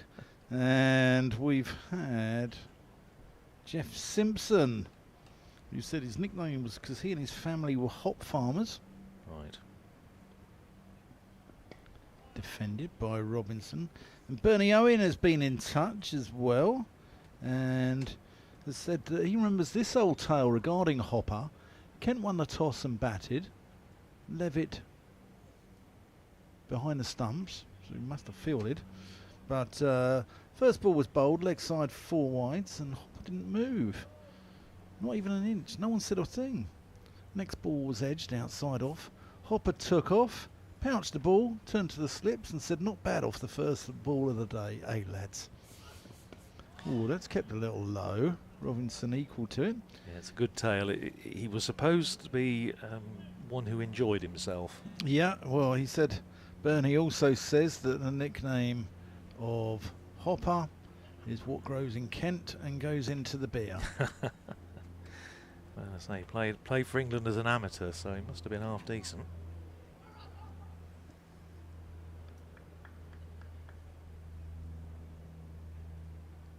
Mark Brown's been in touch as well. Oh, Shot. that is a shot and a half from Robinson, who has just picked it up. And that is real Viv Richards style, and has just whacked it towards the lime tree. That wasn't a bad ball. No. Slightly leg side from Quinn. Well, he's a white ball international, of course, with New Zealand. And I mean, although he's here playing a couple of championship games, he's largely here as Matt Britsky's replacement for the next 4 T20 games, and that's why, I think. Yeah, well, we've had a really good email, actually, from Mark Brown, saying, really enjoying the commentary today, especially the conversation with Liam Knight, regarding Kent members and the benefit Kent have in having 2 major grounds. Please don't forget the county members who show great commitment travelling to Canterbury, which is not the most accessible ground geographically. I was born in beautiful Deal, but moved to Hampshire when I was 10. I'm 3 years into retirement and love my days out to Canterbury, a 5-hour round trip. Mark manages about 12 days a season. This year I managed 6 days away at Northampton, Lords and Bristol. I covered all 3 of those. More games at Beckenham would be nice, although Canterbury is the country's most beautiful ground. Also, Rad has said that Harrison was the 137th different Northants player to score a century. How many have achieved this for Kent? Guessing it is more, maybe 190 odd. Every chance. Howard Milton, I'm sure, will know. Kent statistician is one of the best around. So I'm sure Howard, if he's listening, will know, and if not, I'm sure Liam or whatever can perhaps get a message through to him. But yeah, it's little things like that I rather like. But it's interesting, that, isn't it? And one's always, we get a little bit blasé about it. We're very privileged to do the job we do and to be able to go around the country and watch every game for our respective counties. And the fact that it takes me back to when I was a kid, and you did used to plan your holidays around when Northamptonshire were playing, when they were playing at home, when they were playing away somewhere that you quite fancied going to watch. And I'm full of admiration for those that still do that, and it proves how much passion and interest there is in county cricket, despite what some may try to convince you. Yeah, well, a lot of people's holidays, revolved around visits to the seaside venues as Quinn comes in, and that's pushed up to mid-on, and they'll scamper through for a single. Robinson on to 21, Avon 8, Northants 319 for 4, and that is why Scarborough has continued as a festival. Yeah. And for instance, Weston-super-Mare hasn't, because Scarborough was where people from Sheffield, for instance, were still Yorkshire fans, would go on their holidays to Scarborough. The mining community would, back in the day, whereas Weston-super-Mare tended to be Brummies. People from like the Midlands, didn't they, went down to Weston for their holidays, and they weren't really fans of Somerset, who played there. Pushed into the offside, into the over. So, the Weston-super-Mare at Clarence Park was also a ground which wasn't used as a cricket venue any other time of the year. It's like the head groundsman at Somerset just used to turn up give the people from the Western Corporation, which is their council, a bit of advice, and 3 weeks later there'd be a game there. Yeah, and I was amazed when I think it was Anthony Gibson was our colleague down in Somerset was telling me that, and I found it hard to believe, but it's absolutely right. Yeah. They used to play Glamorgan quite regularly there, Somerset, and Glamorgan used to come over in the days before the Severn Bridge On the boat. on a paddle steamer, which left That's right. Penarth. Yeah. Yeah. How lovely. Yeah, and Well, then go back at the end of the day. We were talking yesterday. Across the Bristol Channel. Well, yeah, I mean, as I say, I remember we were talking yesterday about when I went down to Eastbourne and the game when Northamptonshire followed on after not being bowled out. And again, it was a ground I'd then never been to, and it's before I was working on commentary and on writing about the game. So you went down and you had your 3 days there, and great fun it was too. Here it's 319 for 4. Parkinson is starting a fresh over, and on the back foot goes Robinson, punches up to mid-on Denley Fields, and he scampers through for a single. Busy cricketer Tim Robinson played nicely in the previous match for 43 in the first innings. Got a quick 17 in the second, perished in the cause, finishing the match as quickly as possible. 320 for 4. Zabe still with plenty of company. Slip, leg, slip, forward short leg, and Zabe again sweeps and might just have flicked off the shoulder of fielder in there at short leg. Yeah. Gets a single down to deep backward square. Zabe to 9, Northamptonshire to 321 for 4. 96 more runs required, and if Northamptonshire get there, then it will be interesting to see what they decide to do. There are still 51 overs in the day, so there's plenty of cricket left in this game. Means we've got another 19 overs to go until tea after this, so we're running just a little bit late. But we'll cope. I think so. Nice bit of breeze actually this afternoon, which is an unexpected pleasure, driven pleasantly by Robinson. The next ball from Matt Parkinson out to deep point. Another single is scored. 23, beg your pardon, to Robinson. 322 for 4. Yeah, a lot of people have been saying today's due to be hotter than yesterday. I think it's more comfortable today. It is. I quite agree. It's not quite as sticky as it was yesterday, and you can see just the trees at the Nackington Road end. There's a little bit more on the flag at the tent at the far end. There's just a little bit of breeze. Here's Parkinson in, bowling to Zabe, turns it. Well, I say past forward short leg. I think he might have got a hand to it. I don't think it's not a chance, but Parkinson is definitely getting a little bit of turn here, and well, again, this is what Northamptonshire were expecting. It's what Darren Lehman was talking about last night.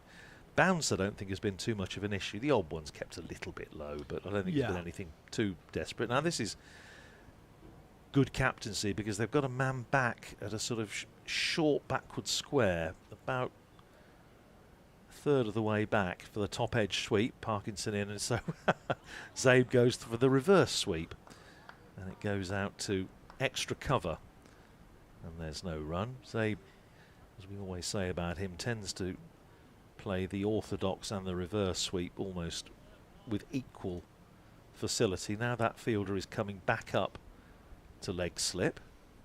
Parkinson round the wicket, flights that one up, swept again by Zabe, and he's going to get a single down to deep backward point. So a bit of cat and mouse between Matt Parkinson and safe Zabe. Zabe's into double figures, 10 to him, 323 for 4 at the end of the over, with Robinson on 23. Northamptonshire still 243 runs behind, but needing another 94 to avoid the risk of being asked to follow on.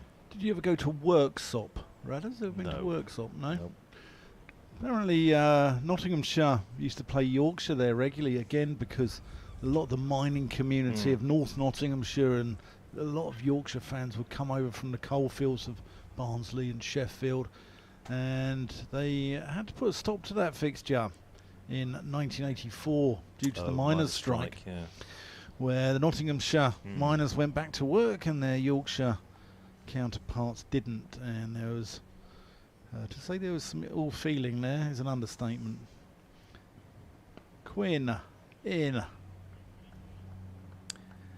does remind me of one of the better leg pulls, which I won't go into the details as to why it was perpetuated, but it was a colleague of mine who stitched up somebody with a story that he was pretending to phone through. It was when Northamptonshire were playing Sussex down in '84 at Horsham, and Alan Walker, Northamptonshire bowler, and out Durham of course, bowling coach, and former minor, was playing in the Northamptonshire side. Clipped off the legs.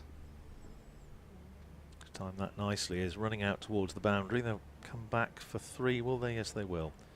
3 to Zabe. He goes to 13, 326 for 4. We've got another message actually from a gentleman called Liam from Canterbury, who asks, how did Molly get on with her round of golf yesterday? I wonder who that Liam is. I wonder. Well, we can find out presently. I think Molly will be back with us in the not too distant. 326 for 4. Yes, and they was phoning over a fictional story that Alan Walker was playing for Northamptonshire despite being arrested on the picket line during the miners' strike. His short ball and pulled away by Robinson, and that's first bounce for 4. He hasn't got hold of it quite as well as he did the previous one that led to another bout of staring at one of the gardens at Freeman House while they went and got onto the ball, but nevertheless got hold of it pretty well, Tim Robinson. Crowd enjoyed it, possibly, or somebody on the Northamptonshire balcony did. 27 to Robinson, 330 for 4, and they were putting out all these fictional quotes about, you know, cricket's a game but mining's my life and all this sort of stuff, and it was actually swallowed, which was but it's the sort of thing that shouldn't happen, but did. I've got an answer to the Kent Centuries. Excellent. Short ball pulled away again by Tim Robinson. This time it's only a single as it goes down behind the square. And Mieye Field sent in his return. One more to Robinson. He goes to 28, 331 for 4. 171 players have scored a total of 1,761 centuries for the county. Can you guess who's top, Radders? Howard. Oh, for Kent. Yeah. Frank Woolley, I'd have thought. Yeah, easily 122. Second, got a pavilion here named after him. Colin Cowdrey. No. Oh, Les Ames. Yep. Cowdrey's fourth. Here's Quinn in again. Bowls driven by Zabe out to extra cover, no run. A couple of players from the sort of 70s and 80s are in there, as well as Cowdrey, Mark Benson, Neil Taylor, Brian Luckhurst. Darren Stevens is up there with 34. Of the current players, Joe Denley's on 29. He's there with Chris Tavaray. And Chris Cowdrey got 21. He's equal with Mike Deness. He could play a bit. Yeah. Quinn from Nackington Road End running in towards us to bowl to the left-handed Zabe. 2 slips in. Driven out to extra cover. There is no run, and I'll let you update the good folk of BBC Radio Kent. 331 for 4 at the end of the over. Zabe is 13. Robinson is 28. Was that from Howard? No, from Liam Knight. Oh well. Probably via Howard. The man's ubiquitous. He's everywhere. And omniscient. I'll just be doing an update for the readers of the English Thesaurus. Sorry, BBC Radio Kent. Erudite people down here. Yes. Change bowling. Is it? No, still Parkinson. I thought it was Jaden Denner.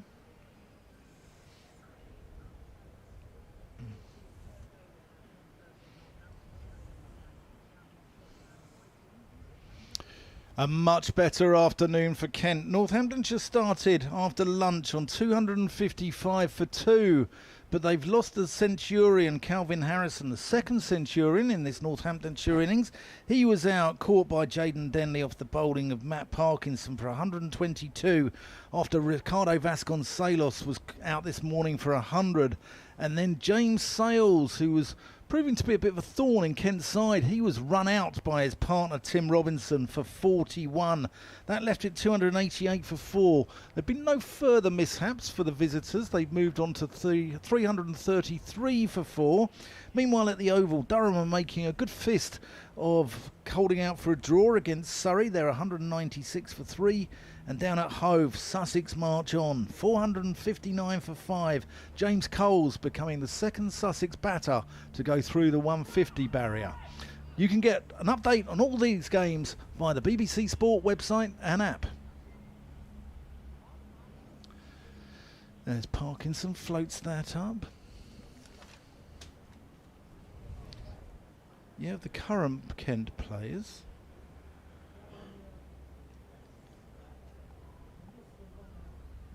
That's turned into the onside. As I said, Joe Denley leads the way. Daniel Bell Drummond is on 18.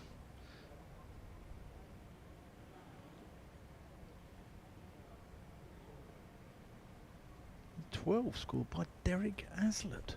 He was a leg spinner as well. Yes, wasn't he was. I remember him. Seem to remember he played in the tie that Kent had at Northampton in 1984, in my first season in the commentary box or press box. Lord Harris got 10. Ah, well. I think Lord Harris is, well, if he's part of the Lord Harris of Harris Academies, which are sort of set up in southeast London, I think he's Lord Harris of Peckham, actually. I don't think it's the same family. Is it not? He was the Lord Harris was the Canning family. Okay. And he was at one time Governor General of Bengal, I think, one part of India anyway. Somebody will correct me if I'm wrong.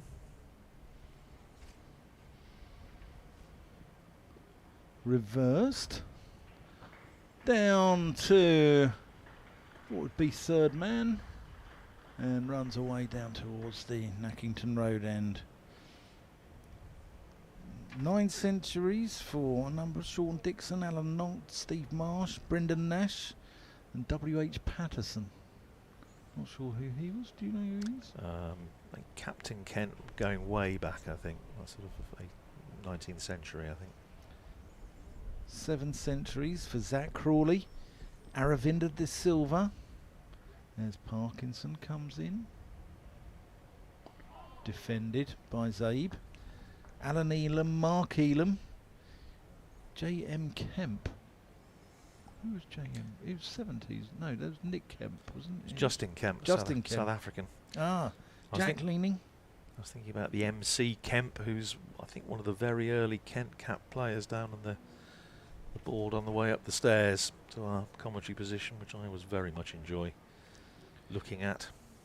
And then on 6 is... This might be slightly out of date, actually. I think it was at the start of the season, so it might be slightly out of date. Ben Compton and Nigel Long, the current umpire. He's on there as well. With 2 L's. Yes. Like Right. a Welsh Long. Well, Luke Proctor and Save Zabe are currently both on 7 championship centuries for Northamptonshire, and that equals Freddie Brown, the great FRB, captain Northamptonshire and England just after the war. And I put up a picture recently of him resplendent in a cravat with a pipe in his mouth, and wondering whether either Luke Proctor or Safe Zabe could carry off a cravat. Not entirely sure they're in any hurry to try, but anyway. 338 for 4. Now, field being set with great care as Joey Everson is preparing to bowl from the Nackington Road end. Hello again, Molly. Hello, hello. So, yes, I was just bemoaning the fact that you don't see cricketers wearing cravats anymore. They used to do in the old days of the amateur. Here's Everson in, bowls outside the off stump and cracked away into the covers by Tim Robinson, but can't get it past the energetic Jaden Denley in the covers. Robinson stays on 31. I was saying to Dan, if I was Tim Robinson, I'd want to bat for a while, so he doesn't have to go back in and face James Sales. Yeah, he's going to want to bat as long as he can, can't he? Who may have an observation or two to make. Everson is in, bowls and turned away nicely by Robinson out to square leg, and he picks up a single, slightly scruffy return on the throw, on the turn by Nathan Gilchrist, which I don't think Harry Finch appreciated over much. One more Robinson, he goes to 32, Northamptonshire to 339 for 4. But yeah, great list of centuries. Nottingham Florist appears to have now gone viral. I'm just glad he didn't start on the second team ground at Trent Bridge, which of course is Lady Bay. There's still time. There's still time. I'm not going to mention it. We'll edit that bit out for you for the actual version that we broadcast. 339 for 4. Here's Everson round the wicket, bowling to Zabe, who defends up to extra cover, and there's no run. I've never seen a game there, but it's where you often park for big games at Trent Bridge, like, you know, T20s and tests and whatnot. Park in the Lady Bay ground, and it's just it's about 5 minutes walk up Radcliffe Road to Trent Bridge. Slip in, Bell Drummond himself. And here is Everson in and bowls and turned away off his hip by Save. Certainly one. Will they risk a second? No, I don't think they will. And I think sensibly so. Good bit of fielding from Ekansh Singh, running in from the boundary. One more to Zabe. He goes to 18. Northamptonshire to 340 for 4. Yeah, a couple of changes. Have a Jaden Denley in a catching short mid-on. So a bit of a change of plan here from Kent. The sun runs in and bowls to Robinson, who's pushing that up towards mid-wicket. Once again, Denley comes round to field, and there is no run.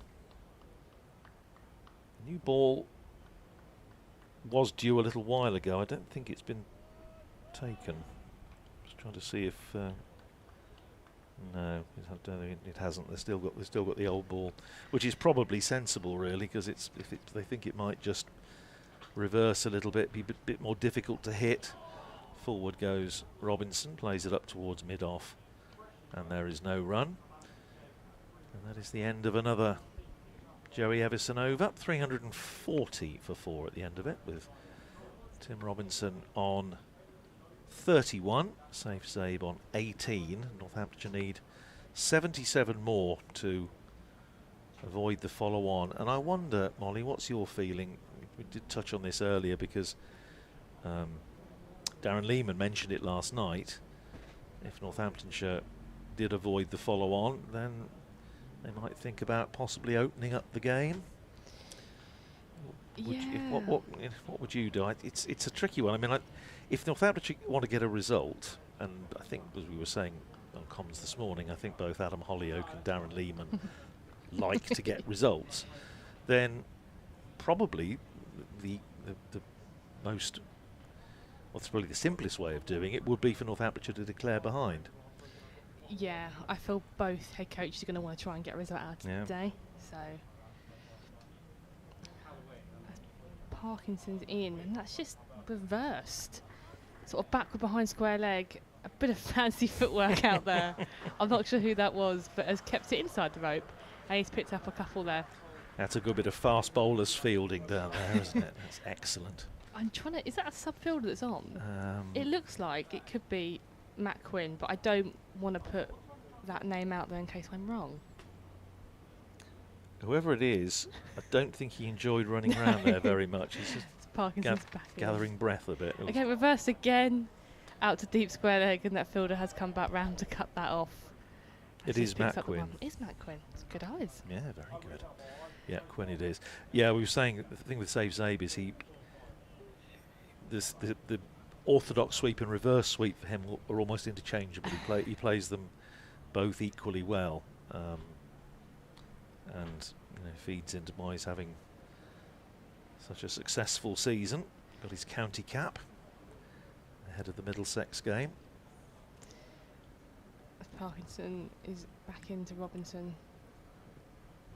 Again, just a little bit wider there. That's been punched through the covers, and it's raced away for 4. A little bit too wide there, wasn't it, really? But pounced upon there by Robinson. Tim Robinson hasn't actually played that much first-class cricket, as I was saying. He's basically over largely as a replacement for Matt Britsky for the next 4 blast matches, but he's only played, this is his 19th first-class game, plays for Wellington out in New Zealand. He's got 1 first-class 100. He's going all right here, so I'm sure he'll be pretty happy with himself. Yeah, James Sales may. I mean, James Sales may definitely sort of come back at me with that one. But no, I'm sure. He's a good team man, Jimmy. He'll be fine. Just give him a moment. Bit of a change, I think, in the field. A couple of players moving around slightly. Parkinson comes back in. Again, it's been dropped back on the back foot there by Robinson. Hit down firmly to mid-on, but cut off quite nicely there. Sneaked through for 1, but saved the boundary there, I reckon. Well, yeah, and I mean, I was thinking Jaden Denley has saved, probably in the last half an hour or so, he's probably saved a dozen runs. There's a terrific diving stop up here off one that Robinson absolutely clattered. Helps, doesn't it? Oh, it does. It's that youth you have in the field that even in 30-odd degree heat, you're still buzzing around like it's the first over the day. I was going to say I could remember it, but I don't think I can. Parkinson's into Zabe. Let's just push forward. Just lovely, firm defensive shot there. I suppose if you're thinking about timings, where are we? We've got 15 overs to go after this up to tea. Yeah. And there's 47 left in the day. It's Parkinson. It's reversed again, tucked away a little bit finer here, as it looks like Quinn cuts that off for just a couple in the end. Ooh. Quick 2. It turned into a quick 2, didn't it? I think he didn't quite realise ball was in hand there, so he scampered back through. But that's, So Northamptonshire are going just over 4s across the whole innings. That's 350 up, so that's another point. So they've got 25 overs potentially to get another 100 runs for maximum points if they decide that that's what they want. Which, as long as these 2 are in, and I mean they've still got Justin Broad to come, Lewis McManus, they've got a bit of decent batting to come. So another 15 overs at 4s gives them 60, 410, so they'd be batting a little bit after tea. So if they wanted to pull out, they could say, okay, get to 450, give Kent a first innings lead of just over 100 with, where we'll be looking at then, something like 110, 115 overs left in the game.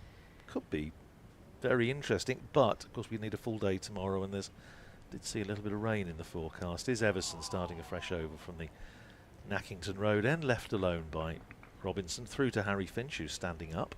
Yeah, no, I would agree. I feel like a result, I think both teams are going to want a result. I think you're right. Both head coaches are going to definitely come with the approach of being like, we don't play for a draw, we play for a win. No, well, that's very much Darren Lehman's philosophy, and he, as I say, he just dropped that into conversation last night on the record.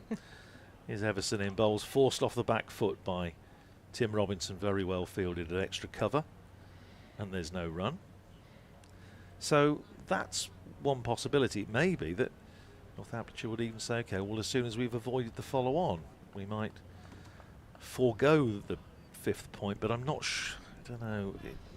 Another 30 runs to go from 417 to 450, especially if there are only perhaps 1 more wicket down. Driven beautifully back down the ground by Tim Robinson. That's probably the best shot he's played. That was just a gorgeous straight drive. Lovely which, shot. well, it was, and they've got a man in very straight at sort of straight, silly mid-on with his left foot almost touching the cut strip. But he couldn't get anything on it, neither could the bowler, and it's run away for 4. It takes Robinson into the 40s. 41 to him, 354 for 4. So, you know, as I say, 33 runs is perhaps only another 5 overs, 6 overs, something like that. So they might decide, well, if they're still going along at this rate, we might just as well get the 5th point. But I just have a feeling we perhaps came to the ground thinking, oh, you know, 550 plays 550. I'm not entirely sure that's how it's going to work out. Everson in and edged by Robinson. Well, I say edged. I think it was an outside edge, but at least he played it with soft hand. And it's run down here to the boundary for 4. No third man. Sorry, Matt Cole. 358 for 4. Robinson to 45. Yeah, I kind of get the impression from what I've seen today is the Northamptonshire batters have come out with that positive intent. We spoke earlier about the fact that looking to take the short ball on, not looking to sort of duck away from anything or play anything too safe. So yeah, that would sort of lean into the theory of looking for a result. Yeah, absolutely. I think both sets of fans want to see, especially when, you know, a result could happen. It's positive cricket. Oh, absolutely. And the thing is, the table is so tight, Division 2.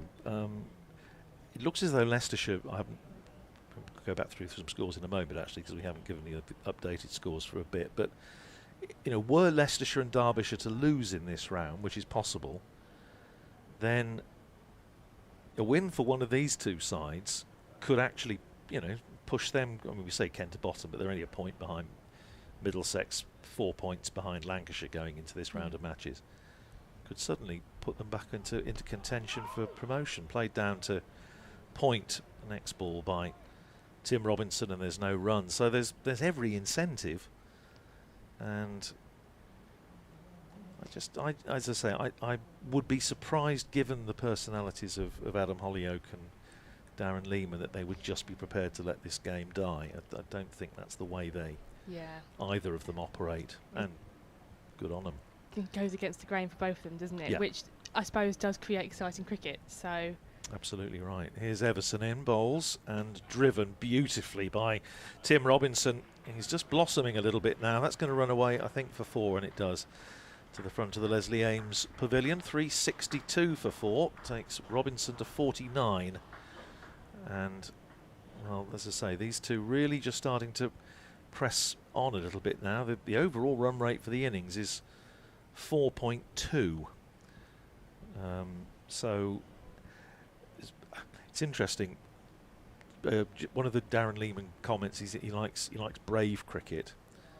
And sometimes you say, well, was that brave? He said, well, it might have been, but it wasn't smart cricket. So there's obviously a bit of a dividing line. But I actually think Northamptonshire played this pretty well. I think they've as you say, they've had good intent today. Calvin Harrison's expression when he got out, did you see when he smacked it to mid-on? I mean, bearing in mind he got 120, yeah. but he just, oh crumbs, he was absolutely mortified. I think he fancied a seriously big one. Yeah, it's the stage was set, wasn't it, for that big score? Everything today, conditions all leaning in sort of his favour, but a big contribution for him. And I'm sure, like I said, that brave cricket theory, I think it's quite a good way. I think it can be mixed between brave and smart. I think he's put that quite nicely. So I don't know. I'm keen to hopefully see a result. Yeah, absolutely. He's great. I mean, he's terrific value, Darren Lehmann. So we even quite regularly pops up to the commentary box and just does an hour with us, and he's just really well worth listening to. But I mean, Kent have had the upper hand, of course, with Northamptonshire. They've won coming into this match. They've won 3 championship games in a row against Northamptonshire, which was the first time they'd done that since the 1930s. So they know how to beat this side. No, I did watch the first game of the season. I think it was away for us and home to you guys. Yeah, that's right. As Parkinson is continuing from the pavilion end. Sort of floats it up slightly, but it's just drifted down, played off his legs to the fine leg region. It should just be a single there. I've just clocked how many overs Matt Parkinson's bowled. Yes, he's he'll have earned his orange shandy tonight, won't he? Or his, I'm sure. I think his brother played in a 2-day game, or a 3-day game down here, the second 11, and he played polo farm around the corner. I think he bowled about 30 odd overs as well. So I think between them over the last sort of week, yeah, they've kept themselves usefully occupied. Parkinson comes into Robinson again, and that is just floated slightly, but defended. Big step forward. At the end of this over, I will go through some scores from the other games, because as I say, we haven't given you those for a wee while. Parkinson comes through, slightly short and wide there, bit of room he gave himself, Robinson, and played out to the covers, and that is right, that brings up his 50. This is maiden 50 for Northamptonshire, so a proud moment in the career of 23-year-old Tim Robinson from Wellington. He pushed on quite nicely. We spoke earlier, didn't we? Sort of few balls to get off the mark for him, but 19. Yeah, since he's got off the mark, he seems to have powered through them runs. Yeah, 50 off 58, and as you say, he got off the mark 19 balls. As Parkinson just pushes that slightly a little bit straighter, but that's just sort of plodding into the leg side there by Zabe. So my notebook tells me. No, but yeah, good innings actually. He's putting together quite nicely. Yeah, he has. Played some handsome shots. That straight drive was lovely. Parkinson through again, a little bit full. Maybe that has gone past the sort of wide mid-off fielder, and it's raced away for 4.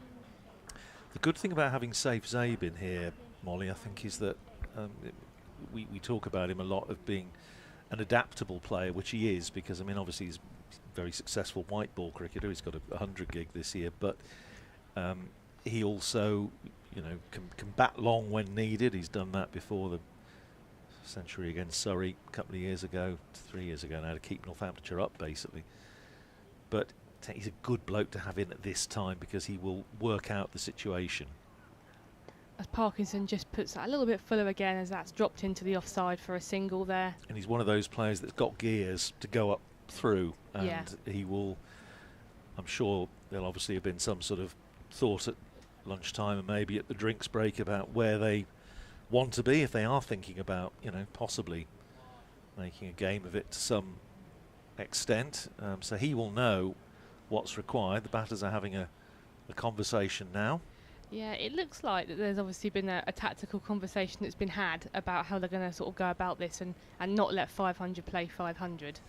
I think so, yeah, absolutely. I just really feel that well, it could be a very interesting last day. The only thing, I don't know, you know the local weather here much better than I do. It just seemed as though there was a talk about a little bit of rain, possible showers, I think, rather than sort of proper rain tomorrow, but maybe a sort of bit of a thundery shower or something. So maybe that you wouldn't really want to lose any time, would you? But and he drains pretty well here, and the ground staff are phenomenal, so I'm sure they're going to try and get as many overs in. Crumbs, I remember here 2 years ago, first day, it was like the end of the world when it rained, and we were back on duty the following morning. It was very impressive.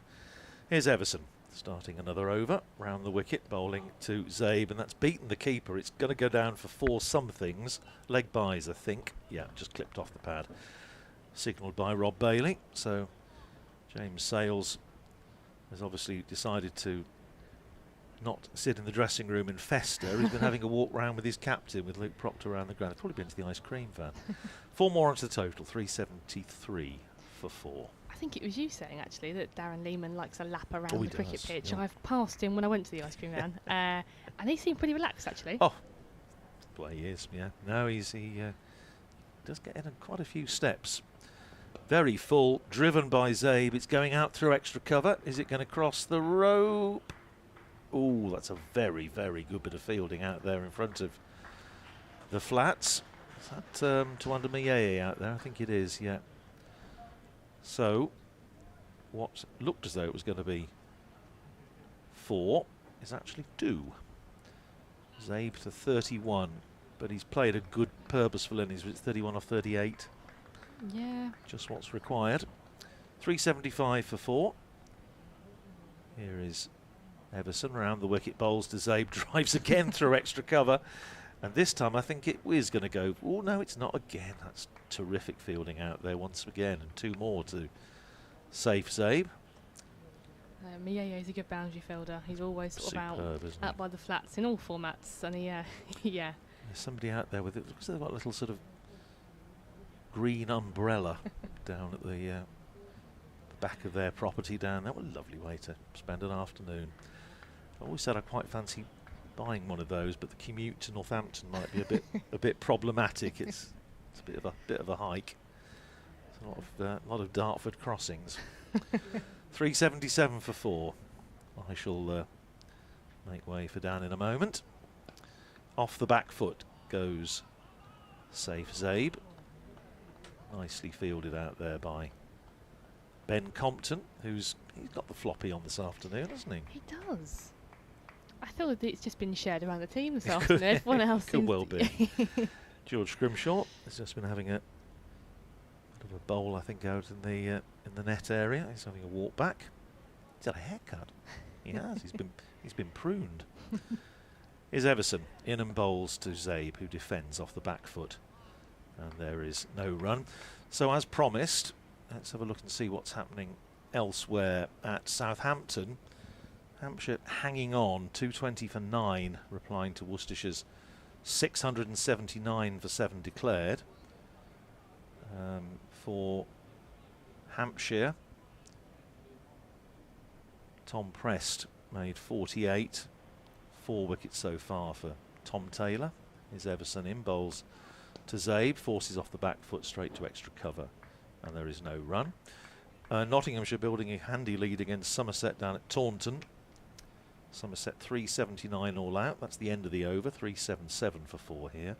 So Somerset 379 all out. Nottinghamshire now 430 for 5.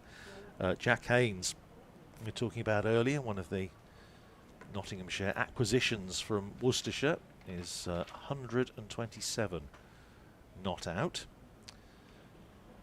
At the Oval, Surrey 820 for 9 declared. Durham 264 for 3. Alex Lees, the captain, 122 not out. Ollie Robinson, late of this parish, 79 not out. At Hove, Sussex 480 for 6, so 65 runs ahead of Warwickshire, who were all out yesterday for 415. James Coles eventually out to Ethan Bamber for 150. At York, Yorkshire plodding on, 341 for 8 against Essex. So it could be that with a day to go, they just about managed to get through an innings apiece. Matthew Rebis, 84 not out, and Ben Coates having a bit of a go down the order. He's 40 not out. Now in Division 2, Lancashire declaring at 406 for 6 against Derbyshire at Chesterfield. That means Derbyshire need 513 to win, and they are 30 for 1. Glamorgan 440 for 6 against Gloucestershire at Cardiff, with Ben Kellaway out for 139. Colin Ingram made 117. And last but not least, at Grace Road, Leicestershire following on against Middlesex. 60 for 4 following on, still 269 behind. And it's a change of bowling. I think it's Tawanda Mieye comes in for his first ball, as Robinson just plays that off his hips into the leg side region. He's bowled a little bit this year, hasn't he, but without taking a championship wicket. I think 0 for 37 coming into this game. He's patrolled that boundary well, so I'm sure he'll be coming in hopefully trying to get a wicket for his team. Dan's just made a gesture that either suggests he wants me to do a forward roll or he wants me to carry on commentating. I'm not quite sure which. As Mieye comes in again, and that is just pushed up to mid-on. I feel Matt Parkinson has done his 30 overs for the time being, so he's been told to have a break. Have a blow. Mieye back in. And that sort of sweeped ramps sort of back to sort of a deep fine leg region. I pick up just the one fancy little shot that actually. Yes, he's got quite an array of those sort of shots, which we often see obviously more in white ball, but say have him in at this stage, I think, for Northamptonshire is very handy. Mia again. Oh, Oh, that's just sort of ripped through, maybe moved away slightly a little bit as it's beat the outside edge of Safe Zabe there. Interesting. Exactly. That really did rip. Did go, didn't it? As he comes in again, and just again, batters watch that go past his full stump. I think that the ball before maybe put a little bit of doubt into his mind. But that's encouraging, isn't it? As Mia is coming in again. Again, that's a bit straighter. Batter's given himself some room, but it's just found the backward point fielder there. And he's raced through that over. He has, isn't he? So what on earth is happening at Grace Road?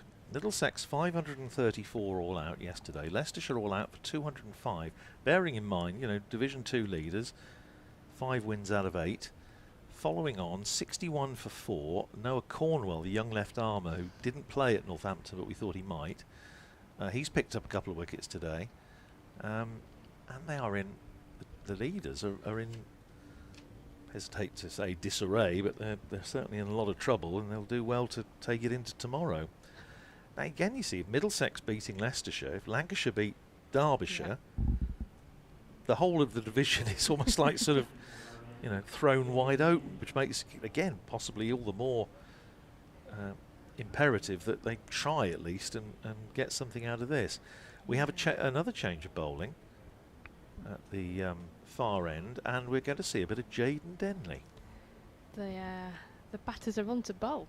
Or the all-rounders, I said, the batting all-rounders. Well, again, I wonder if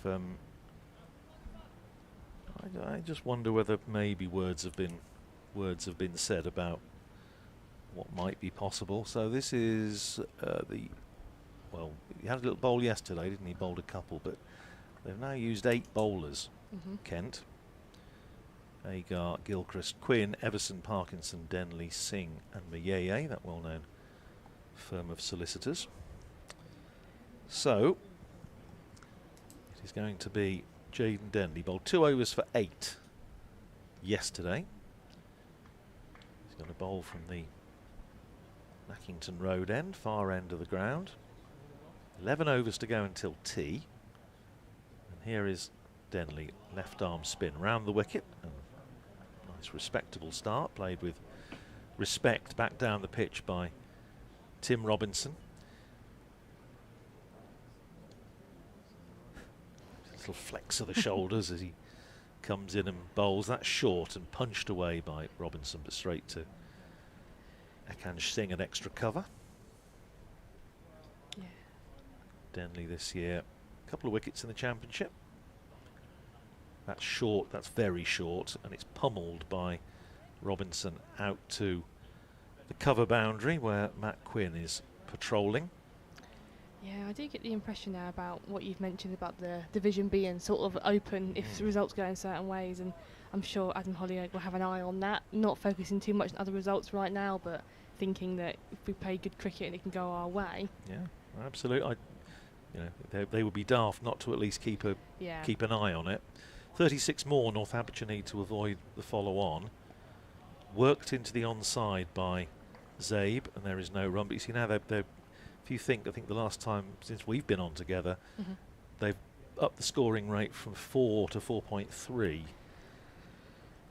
So I think they obviously have thoughts. Swept nicely by Safe Zabe, and more work for Matt Quinn to do. Probably thinking, can you put somebody else in there?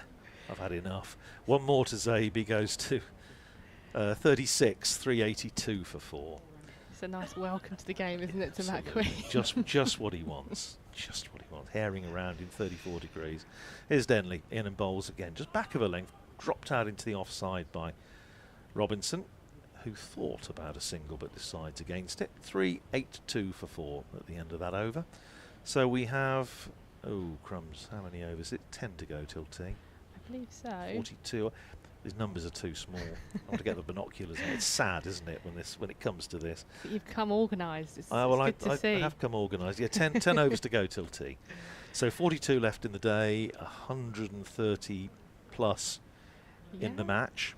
I just get the feeling that they're going to carry on batting how they are and just probably look to try and bring the game back to Kent now, and just try and put him on the back foot. As I say, there are options. Yeah. The one option, well, two of the options we've discussed, which is either they just avoid the follow-on and pull out, or they go on and get a 5th batting pull, which I have to say now I think they are well on course to do, assuming particularly these two stay together. Mieye again. Oh, and that I think has just whistled past the outside edge. Maybe turned away slightly. Just starting to do a it wee bit is, more, isn't it? And then, or the other alternative is for them to say, right, well, we're just going to, as you say, keep batting, bat the day, perhaps think about getting a lead of 150. Mieye comes in again, slightly fuller, and Zabe is just forward on the front foot there, just pressing that, keeping that ball down. Which I always call the sort of the Alan Lamb plan, because I don't know if we were in the box yesterday and we were talking about the game here against, not game here, but game at Wantage Road against Nottinghamshire, when Alan Lamb was captain. Mieye again in that good area, but Zabe was just sort of pressed that to a point region and taken the one. But no, Twan Mieye has 3 first-class wickets to his name. So he's on the bowling sort of tally with wickets. I think he last took a wicket in 2022. Oh, right, okay. So he's... But, yeah. But today, I'm sure he's looking to add 2025 to his total. I'm sure he is. As he comes in, slightly shorter, and that's punched down to mid-on. Will I just pick up the single by Robinson? I was going to say Northamptonshire listeners will be sick to death of hearing about it. I'm not sure they will, actually, because it was Nottinghamshire at the close of play on the first day at Wantage Road in 1995 were... As that there has just been sort of cut to a backward point region. A bit quicker ball, I think that looks a little slightly a bit quicker. They were 353 for 1 at the close of the first day, and they lost by an innings. Okay. Mieye back in to save Zabe. And that has just been driven on the up and taken an outside edge. It's flown down to a vacant 3rd man region. I think is it Wes Agar doing the chase potentially? So yeah. And they've picked up a couple there, but a bit of hope there for the Kent bowlers. So yeah, he's done a little bit since he's come on for his first 2, hasn't he? He's got a ripple as well, ripple from around the crowd. No, and I mention this not just out of nostalgia, but because it is sort of vaguely relevant to this situation. Knots are all out for 527. Yeah. And Alan Lamb decided that they were just going to bat and get a lead, and Northamptonshire did, got 780, and then bowled Nottinghamshire out on the last afternoon with Anil Kumble picking up some wickets, and Northamptonshire won by an innings with about half an hour to spare, having picked up 1 wicket on the first day, which must be some sort of record. 386 for 4, thanks to Molly. Back with us a little bit later. Dan rejoins me for, imagine, this last little run up till tea. Yeah, there's 8 overs. Or is it me? I can't remember. Is it time I got out? It must be, because Molly's been to the ice cream van. Yeah. I do apologise. I'll see through this over. I'm outstaying my welcome. You're always welcome, Radders. That's a full-length ball from Jayden Denley, jammed down on it by Robinson. I'm losing it's the heat. See, we need a nice handwritten rota. Around the wicket comes Denley, and forward comes Tim Robinson. In Joe Gardner style, in different colours. Yeah. I'm sorry, Molly. I'll be out of your way in a moment. Here's now they're dropping a man back, so they possibly think Tim Robinson might try and go aerial. Denley in again, bowls short, and well, the fielder is going to be in business as it rolls all along the floor, forced off the back foot by Robinson for a single. He goes to 54. 387 for 4. 30 more runs needed to avoid the follow-on. 8 overs to go after this until tea. Here's Denley over the wicket. Down the pitch comes Zabe. Clips it out to mid-wicket. Smartly fielded in the ring by Everson there. Radders, do you get the feeling you and I might be out of here by 5 o'clock tomorrow? Not necessarily. Not necessarily. Okay. Here's Denley, and again bowls swept by Zabe, and he's only going to get a single as it goes out to deep mid-wicket, and that's the end of the over. 388 for 4 at the end of it. Zabe is 40, and 54 to save Zabe. That is the 100 partnership for the 5th wicket between these two. We were just discussing the different ways that Northamptonshire might go about this, whether they might think about declaring as they avoid the follow-on if they get the 5th batting point, or whether they'll go on and try and get a lead. Anyway, all this in the future we shall see. I shall leave you in the tender care of Dan Whiting and Molly as well. Oh, not many people have said that about me in the past. Tender care? Good grief. Radders has had too much sun. Right, Tawenda Miyeye. Kent have used, I think, 8 bowlers. There's that. Left alone.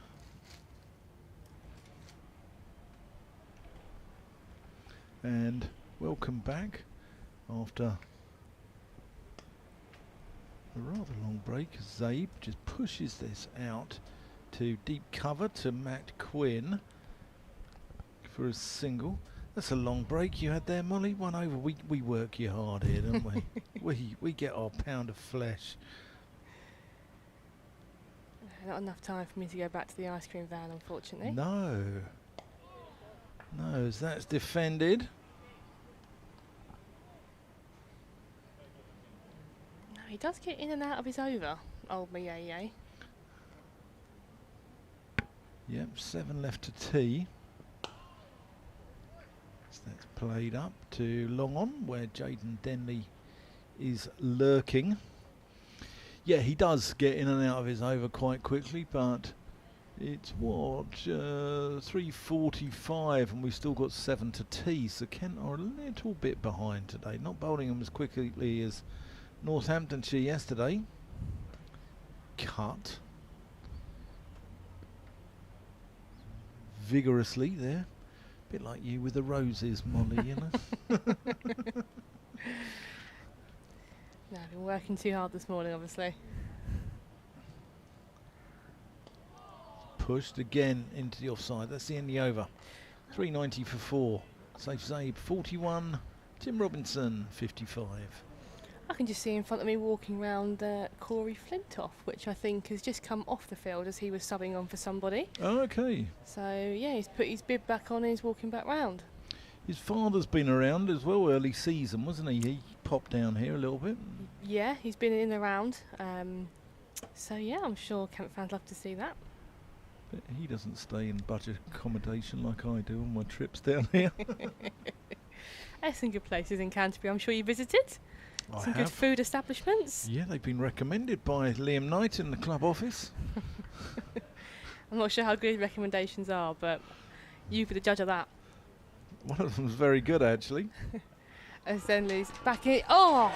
And that has hit Robinson on the pads, and that has been given pretty quickly by the umpire there. So it looked pretty good from up here in the commentary box, and that is what Kent wanted. And young Denley himself Jaden has made that breakthrough. Yeah, 102 those two put on. A good partnership from a Northamptonshire perspective, but I'm sure Kent are glad to see the back of Robinson, actually. Yeah, I think they are. Yeah, it's he looked a dangerous customer, didn't he? He did indeed. I think the bowling changes that Brad Drummond had made with bringing Miyeye and Denley on have obviously seemed to have made the difference, and they've brought the wicket. Yeah, it's discussing Liam Knight's eating establishments really that brought the wicket. I'm sure he'll take credit for that. Yeah, we had an email earlier actually from a very nice lady who's watching from home called Christine Headley, and she said that she was really enjoying your commentary. Where's that email gone?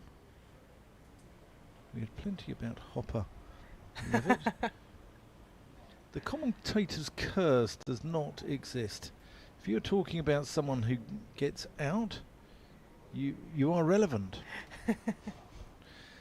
People avoid talking about the game when they are watching are boring, and I turn them off. So there you go. That's what Christine says. There we go. Yeah, so very nice. We also had an email come in from Howard Milton. he's the man. And he said Compton's on 10 centuries, Stewart 3, Bell Drummond's now on 20, Finch 3, Mayeye 3, total now still 171, but the total now is 1771. We're talking about Kent Centurions earlier. So there's 171 people who've made centuries for Kent. Thanks, Howard. Good to hear from you. As Lewis McManus has come to the crease, and I know you're a wrestling fan, Molly, but you won't remember Mick McManus from the 70s. He was one of the guys we love to hate. No, I think that was slightly before my time. Yeah. But no, any other modern day wrestlers I can probably name. So that's yes, something that I have to admit to. I'm not sure how cool that is, but here we go. As McManus looks to start shaping up to receive his first ball from Jaden Denley. Checking the field. Short leg in now. I think is that a catch thing that's in there? Yeah, get the youngsters in there, eh? As Denley comes in. Again, slightly full, but that's just sort of played off his pads into the mid-wicket area. Yeah, youngster's got the job there, isn't he? I think Ben Compton said, I'm okay for now, thank you. Compton got hit there yesterday. Denley again, short and wide there. That's been hit lovely. Time lovely through the backward point area. Race for 4. Yeah, nice shot from McManus. He's a wicket keeper. You know what you guys, you stick together. Oh, exactly the club that we're in. So good second ball to get off the mark. Yeah, Denley is up and running with his wickets tally as well. Been very impressed with Denley. He's been good to watch, isn't he? Yeah, like the look of him. Yeah, that young talent coming through sort of the ranks is good to see. As he continues again, slightly fuller, just defensively push back to him. We've had his Uncle Joe on commentary earlier in the season when he was out injured. He had a horrible injury and he broke his arm in indoor nets. Sounded very nasty from what I know. Again, Denley, again slightly fuller, just pushed to that short catch and cover. Cricketers are so matter of fact about their injuries. I mean, he's had a plate put in his arm. He goes, yeah, I'll be all right. Yeah, it's very, as it is, isn't it? Silly sort of point coming in now. Denley again, short and wide, but has been stopped in the covers, I think, by Matt Quinn. I'm sure Akansh Singh was a bit fearful there as that was short and wide outside the off stump. We had Tom Price at Gloucestershire on commentary with us last year, and he had a stress fracture at the back. I went, oh, you know, are you okay? He said, yeah, I'm all right, it's only a small one. I mean, if I'd had a broken back, I'd have been milking it for whatever I could. Yeah, cricketers just seem to sort of say it as it is, I think. One of them sports where maybe injuries are more prone, especially like broken fingers as keepers, etc. So I think, yeah, you don't ever look into it as much as other people. No, you certainly don't. Mayeye is bowling rather nicely, isn't he? He is. Here he comes, quite slingy action. Oh, and Zabe probably doesn't want to go back there. He's quite a cool, calm character, Mayeye, so I'm sure he'll just take it in his stride. He's a lovely man, isn't he? He He is. really is. He's become one of my favourites since I've been working down here. That's well bowled. Sick outside edge, dribbles out to Agar, backward point. Yeah, he's a real character off the pitch. He's lovely to watch on the pitch as well, isn't he? And he comes. Defended by Safe Zabe, man from High Wycombe Cricket Club originally. Yeah, no, Mayeye, I think I said before, big fan favourite. Yeah.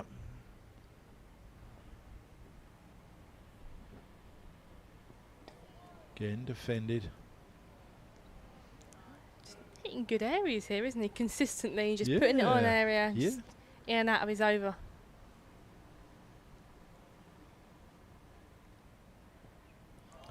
Left alone by Zabe. There was some purchase off the pitch there. Indeed. I might be wrong, but maybe the change of bringing Mieye and sort of Denley back in the attack and sort of short, sharp and punchy may have forced that error earlier for Robinson, but... Tossed up and square driven by Zabe, but they won't take two because Quinn's in quickly off the line. So the single off the ball, last ball ruins a maiden over for Twenda Mieye, but tidy stuff from the man who came over from Zimbabwe back in 2018. Came over as an asylum seeker, didn't he? He did.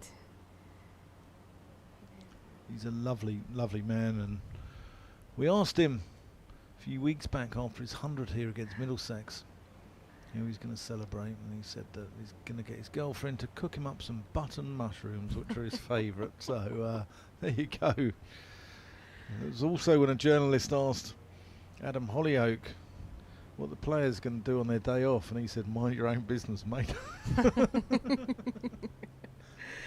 As Denley's back in again, and that there was full, but Zabe used his feet and just sort of punched that back firmly to Denley. Which I thought was a fair enough answer from Smokes. Denley in again, just again, nice safe sort of defensively pushed back to the bowler. Again, already onto his third ball here. In comes Denley.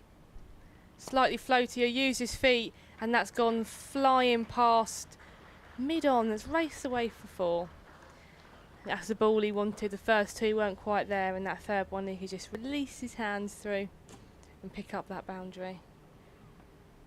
So I think it's a good time to mention, obviously we are in Canterbury Cricket Week, and this Friday does conclude Canterbury Cricket Week with the Vitality Blast men's Kent men versus Sussex. So that'll be great to have as many people down here as possible to support that. War of the Wheels.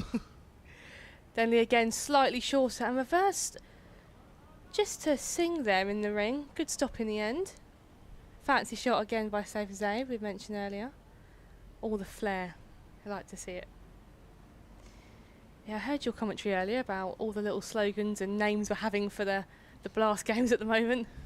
Yeah, they're very amusing. Denley again with that one, just pitched up and played nicely into the onside, but collected nicely by Joey Everson, I believe. They do make me chuckle, the chaps down here. And again, that one there, Zabe's reversed, just too wide of Singh there, and it's raced down towards the cafe for four. And that does bring up Zabe's 50 off 67 balls. Yeah, it might be Wimbledon week, but with a forehand or a backhand, Zabe, his sweeping and reverse sweeping has been absolutely outstanding. Yeah, he's batted beautifully this afternoon actually, and he's raced to that 50. Yeah, 67 balls is quite quick by county championship standards. We were speaking about run rate earlier, and I think obviously your Centurions earlier helped that, but from him coming in as well, I think he's just carried on that positivity. Even in the heat. Yeah. And that does conclude the over, doesn't it? And that will bring Twanda Mieye back on for the pavilion end. Yeah, 4 left to tee. They also brought up the Northamptonshire 400. So 14 now needed to avoid the follow-on, and I think this game is destined for a draw. We were speaking earlier, draws obviously something that might happen, but love to see a result here. You would love to see it, wouldn't you? You would, but what you love and what you get are two different things. Trust me, Molly, when you get to my age, you work that out in life. Mieye, as that's again more reversing, and that's more boundaries for Northamptonshire. And McManus has now got his backhand out. He has. He's followed trend, isn't he, from the over before? But it seems to be successful. It's a vacant sort of region down there. Your fielder out in the colours is pretty straight, so it's a good option. Yeah. So what's your favourite then? We're talking about your T20 slogans, War of the Worlds. I like El Claquito, the Derby v Surrey, as that's defended. Or in the West Country, Gloucestershire v Somerset is known as El Siderco. Oh, is it? Yeah. I like it. Yeah. No, some good ones that are put out there. Battle of the Bridge is quite a good one. Yeah. That's another reverse sweep, but the fielder is out there. Parkinson down by the lime tree. I'm sure he's liking some boundary work at the moment after bowling his 30 overs. Yeah, the problem is there's until about 5:30 here. There's only shade down in front of us in the whole ground. Canterbury retains the sun as that's tossed up.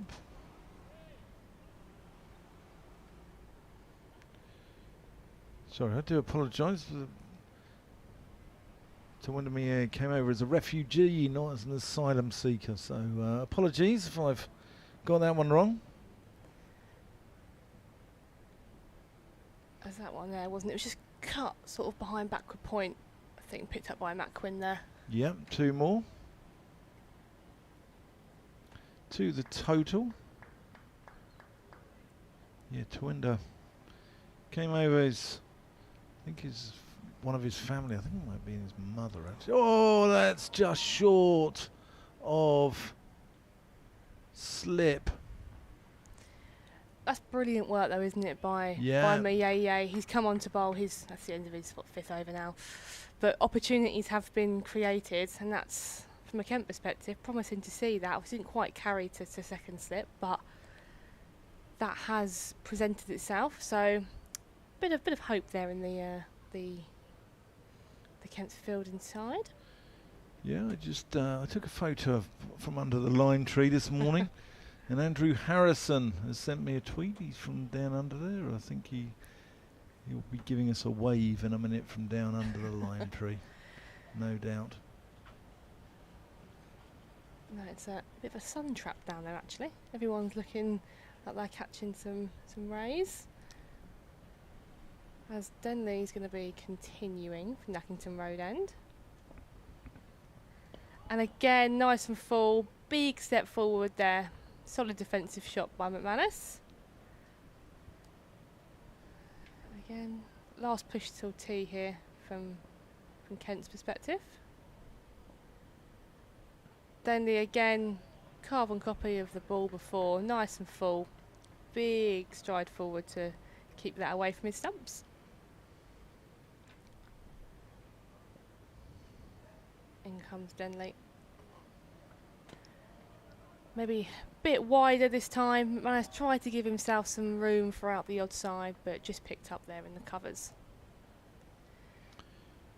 Yeah, I'll be doing an update coming up to BBC Radio Kent. Denley again, nice and full. McManus again, just respecting that one and pushing it forward. Again, he's nearly completed his over here. Maybe it's the young youth that races through. In again, shorter and wider this tide, just plays through to the gap. Out to the fielder on the offside and the boundary. Just picks up an easy one. Yeah, it's going through the motions a little bit, this game at the moment, isn't it? It is, yeah. But I think it'll be interesting to see after tea how both sides come out and approach this, because I think it will, how Northamptonshire came out after tea, it will be telling to see how they're going to sort of take apart this next session. Save Zabe on strike now. Again, reverses that, doesn't quite get all of it, but just enough to get past slip. Picked up by Compton there for the one. Yeah, I think that Northamptonshire are probably going to score 400 in a day here. Yeah. And they will probably end up, I reckon, just slightly short of the Kent total. I'm wondering if they do want to give it a go, whether they want to give Kent an awkward 20 minutes before the close of play tonight, having got more or less parity on the scores, and turn it into a one-day shootout. Radda's shaking his head there, having none of it.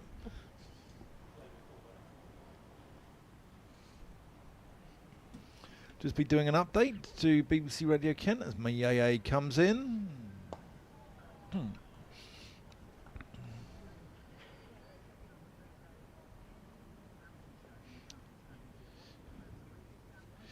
Well, it's a tough day for the bowlers here under a scorching sun at the Spitfire ground, St Lawrence, as the visitors Northamptonshire are 412 for 5 in response to Kent's 566 for 8. 2 centurions in the Northamptonshire side. Ricardo Vasconcelos, he got 100, and then Calvin Harrison got 122. There has been some successes for Kent. Tim Robinson was out a few moments ago. He was LBW to Jaden Denley for 55, but it looks like this game could be nailed on for a draw. Meanwhile, at the Oval, Surrey are putting Durham under a bit of pressure. They've got them 273 for 6, despite a century from ex-England opener Alex Lees. And down at Hove, Sussex going along rather nicely. 509 for 5 against Warwickshire. James Cole's 150. Daniel Hughes got a 150. And remember, you can follow all 3 of these games on the BBC Sport website and app.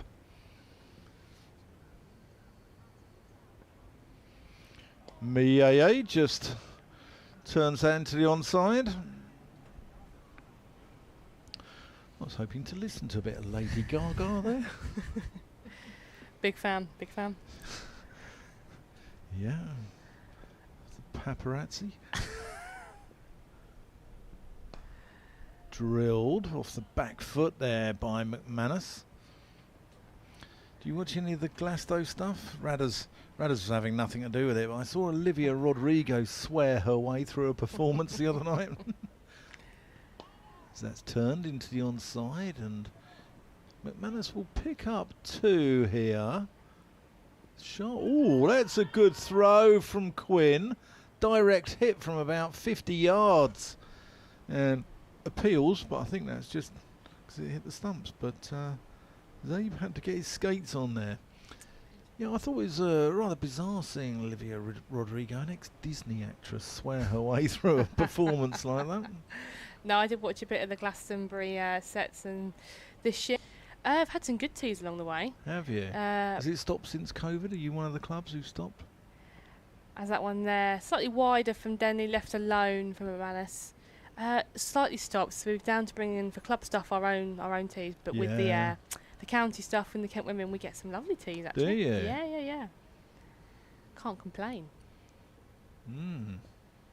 Denley again, nice and full, just defensively pressed back to Jaden Denley there. It varies though what makes a good tea. Is it just like relentless sarnies, or do you need to throw a... And again, that one just pushed up to mid-off, and that should complete the over, which takes us through to tea. Yeah, it certainly does, and a good afternoon for, well, an eventful afternoon, as Northamptonshire started on 255. They put on 161 runs in the afternoon session, but they've lost 3 wickets as they finish up on 416 for 5. Safe Zabe's going to continue after tea on 55, looking to become the 3rd Northamptonshire centurion, and I think it might be his 4th or 5th of the summer. 5th of the summer if he gets it. McManus will continue on 12 as it looks like tough toil for the Kent bowlers. So from Molly and I, Dan Whiting, Radders will be back after tea, and we suggest you go and get a cuppa. We're going to also go and get a cuppa, and we'll see you in about 20 minutes.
Welcome back to Canterbury as Rob Bailey and Ben Peverell make their way out to the middle. They'll be closely followed, no doubt, by the Kent fielders. We just can't see. They're out of view at the moment. And Safe Zabe will continue on 55. Lewis McManus on 12 as Northamptonshire will resume on 416 for 5. I'm here with the voice of many years of Northamptonshire cricket, Mr. Andrew Radd. Radders, it's been a nice few days down in the Garden of England. It has been beautiful, and it's a lovely afternoon here. How this game is going to pan out from here is problematic at the moment. We were discussing this before tea, if you were with us, and I think for me, Northamptonshire possibly will look to get the 34 runs in 10 overs to get the 5th batting point, which if these two, McManus and Zabe, are in, they should do fairly comfortably. Then I wouldn't be surprised. I don't have any knowledge of this apart from, as I say, the little sort of tease that Darren Lehman mentioned last night, that they might possibly look to pull out and present Kent with a first innings lead of just over 100 and say, right, let's, with there will still be 110 overs left in the match. Let's see if we can make something happen. The reason why I think that is more imperative is because of what's happening elsewhere in the division. I know they always say we don't look at other people, we concentrate on our own, but if as looks very likely, Middlesex, who are immediately above Kent, win because they've got Leicestershire 6 down following on at Grace Road.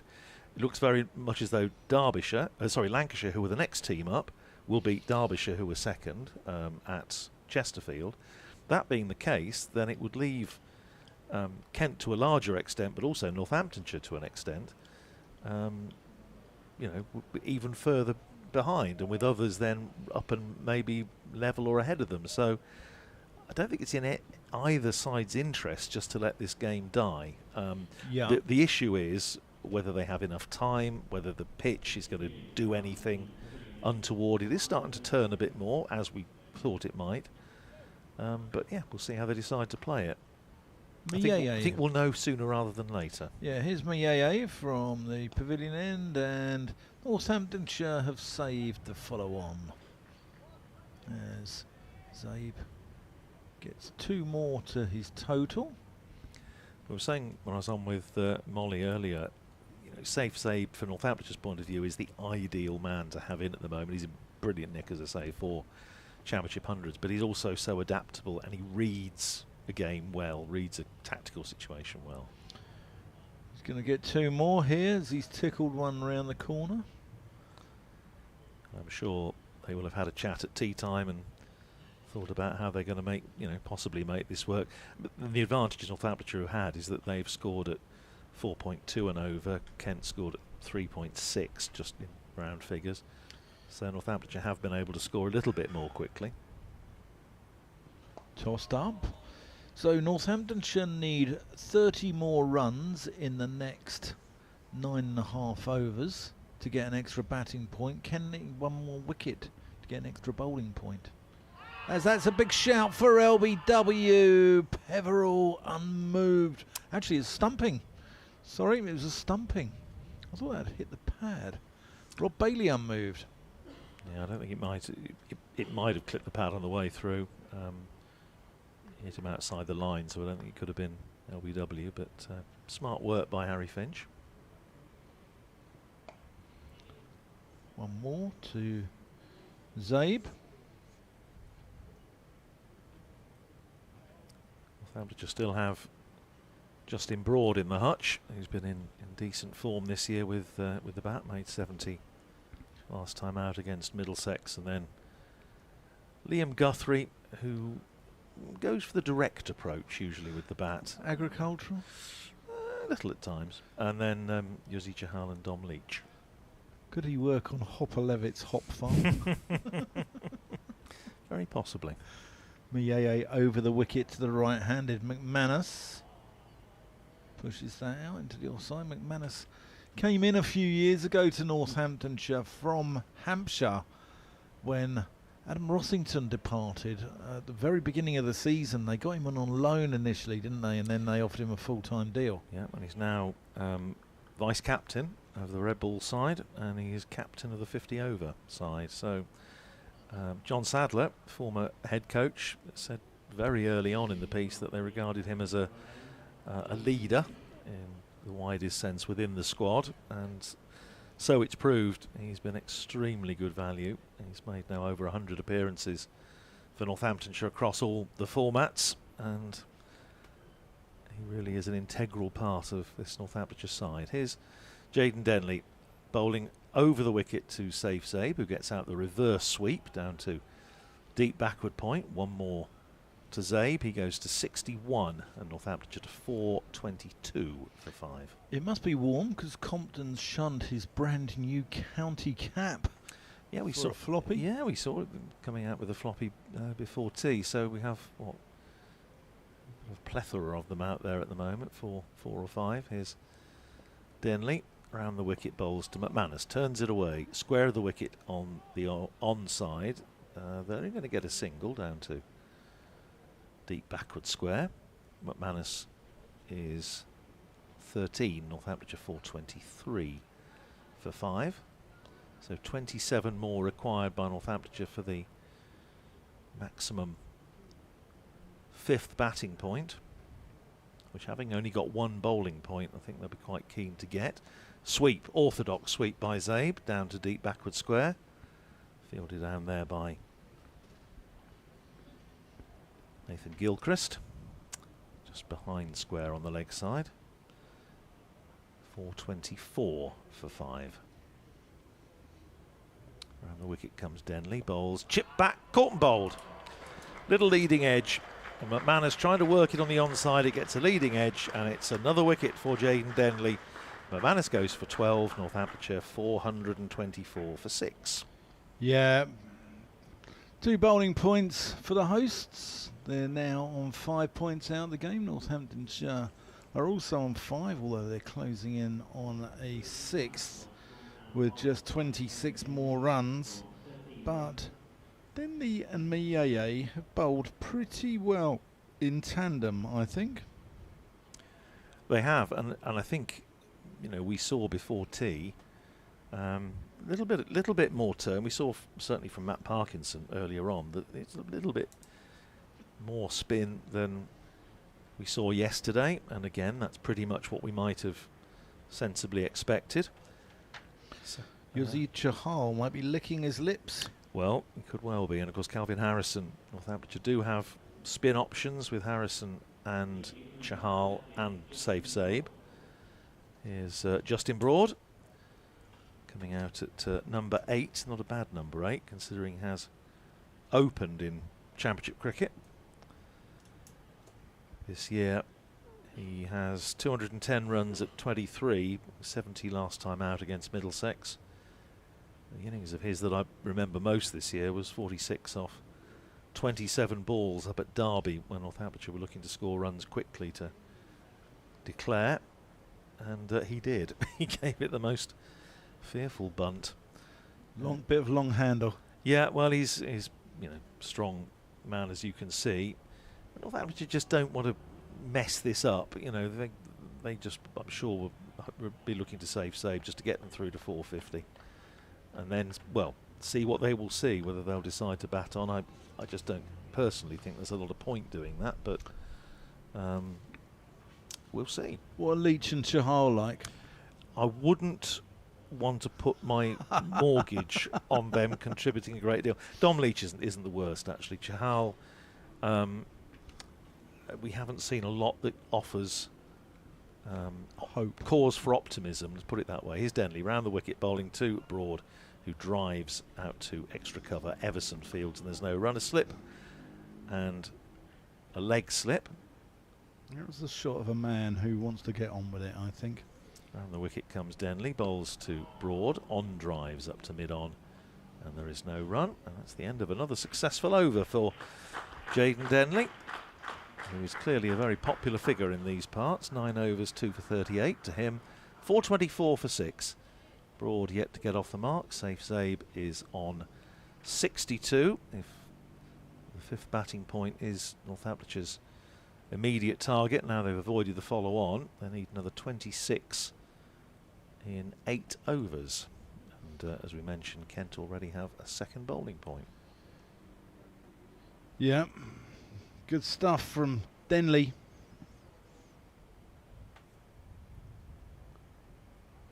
The pearl in the Whitstable oyster. Yay.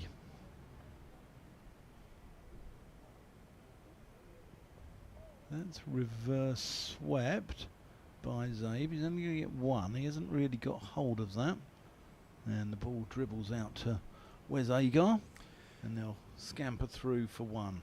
Hampshire are following on at Southampton against Worcestershire, all out for 221.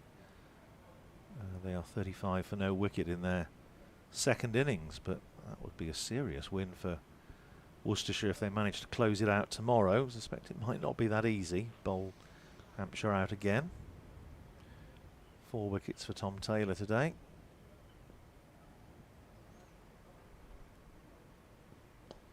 Turned into the onside. Yeah, he's a very good player, Tom Taylor. 2 for Adam Finch, 2 for Callum Parkinson. I was actually commentating on a game last year where Tom Taylor at Worcestershire ran out his brother James Taylor at Surrey. Oh, that's just been pushed into the offside. And I also did a game where James Taylor, who's in the Metro Bank, was bowling to Matt Taylor at Gloucestershire with Jack Taylor at the other end.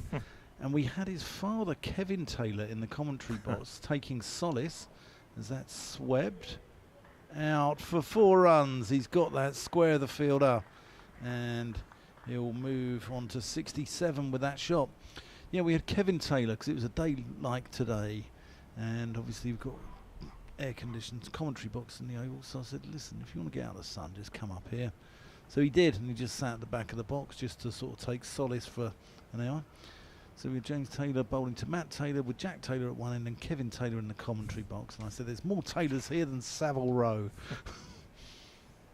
That's well flighted by me, Yay. And Zabe just pushes it out into the offside.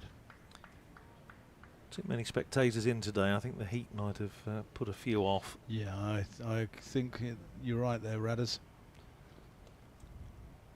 That's again swept, but Parkinson will cut that off.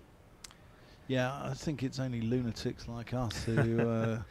well, at least as I say, once you get past lunch, we're absolutely fine here because there's we're out of the full sunlight. Indeed, the sight of the moon over Canterbury at the moment, at top of our commentary box. Oh, yeah. Wavy Davies been in touch, said, hi Middle Stump and Old Man Rad. He's been enjoying our commentary on the congested M25. Him and Emma wish they were at Kent Cricket instead, although lucky to be en route to Edgbaston for the second test starting tomorrow. Yeah. Keep up the fab work. Well, we'll do our best. Here's Denley over the wicket, bowling to Zabe, who just blocks that back down the pitch. No run. 4:31 for 6, so 19 more needed by Northamptonshire to pick up the extra point. There are 7 overs in which to do it. Denley is in again, bowls to Zabe, paddles it round the corner. Certainly 1, probably 2, and it is going to be 2 as it's fielded by Nathan Gilchrist down in front of us. Come back for a couple, so Zabe goes to 70 and Northamptonshire to 433 for 6. Zabe 4 championship hundreds already this year. Not sure whether he's going to get a chance to get a 5th today. We'll see. Denley is in, bowls to Zabe, turns it away down behind square on the leg side for a single, but he's coming up to 800 championship runs for the season. That's a fine return, isn't it? Well, so 5 games to go after this, and it's been 9 years since anybody's scored 1,000 championship runs in a season for Northamptonshire. That was Den Bucket. Here's Denley in again and stroked nicely off the back foot by Broad down to backward point, fielded by Gilchrist. No run. Denley now in his 10th over. Sweep by Broad, attempted sweep by Broad. Big appeal for LBW as he misses. Not out, says umpire Rob Bailey. Rob Bailey's one of those umpires who, if he's going to give it, he gives it quite quickly. He's not, like Rudy Kurtzen, the lingering death, is he? He tends to get his finger up quite sharpish. Denley in again and bowls to Broad, who plays forward defensive. Back down the pitch, no run. End of the over, 4:34 for 6. 71 to Zabe, 1 to Broad. 16 more runs required by Northamptonshire for the point. Sussex have been bowled out down at Hove against Warwickshire, 5:33 all out. So they've got a first innings lead of 118 there for Sussex. James Coles made 150 following on from Daniel Hughes's 151 yesterday. At Chesterfield, Derbyshire, who need a total of 513 to win against Lancashire, 65 for 1. Miye. Oh, that's clever from Safe Zabe. Innovation as he reverse sweeps that down towards the Les Ames pavilion. He's going well, isn't he? And he just, from a selfish point of view, you think, oh, it'd be nice if they just gave him a chance to get 100. But if they are thinking about getting the point and then pulling out, then he's not actually going to get the opportunity. But he's a team player, and the way he's playing at the moment, I think he'll get other opportunities between now and the end of the season. Crunch through mid-wicket. He's going to get 4 more there. His placement is so precise, isn't it? Yeah.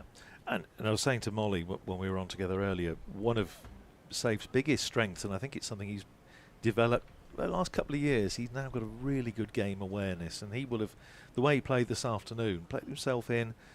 He will be aware, obviously, of what's in the plan, and he's just gone through the gears nicely here. Yeah, certainly has.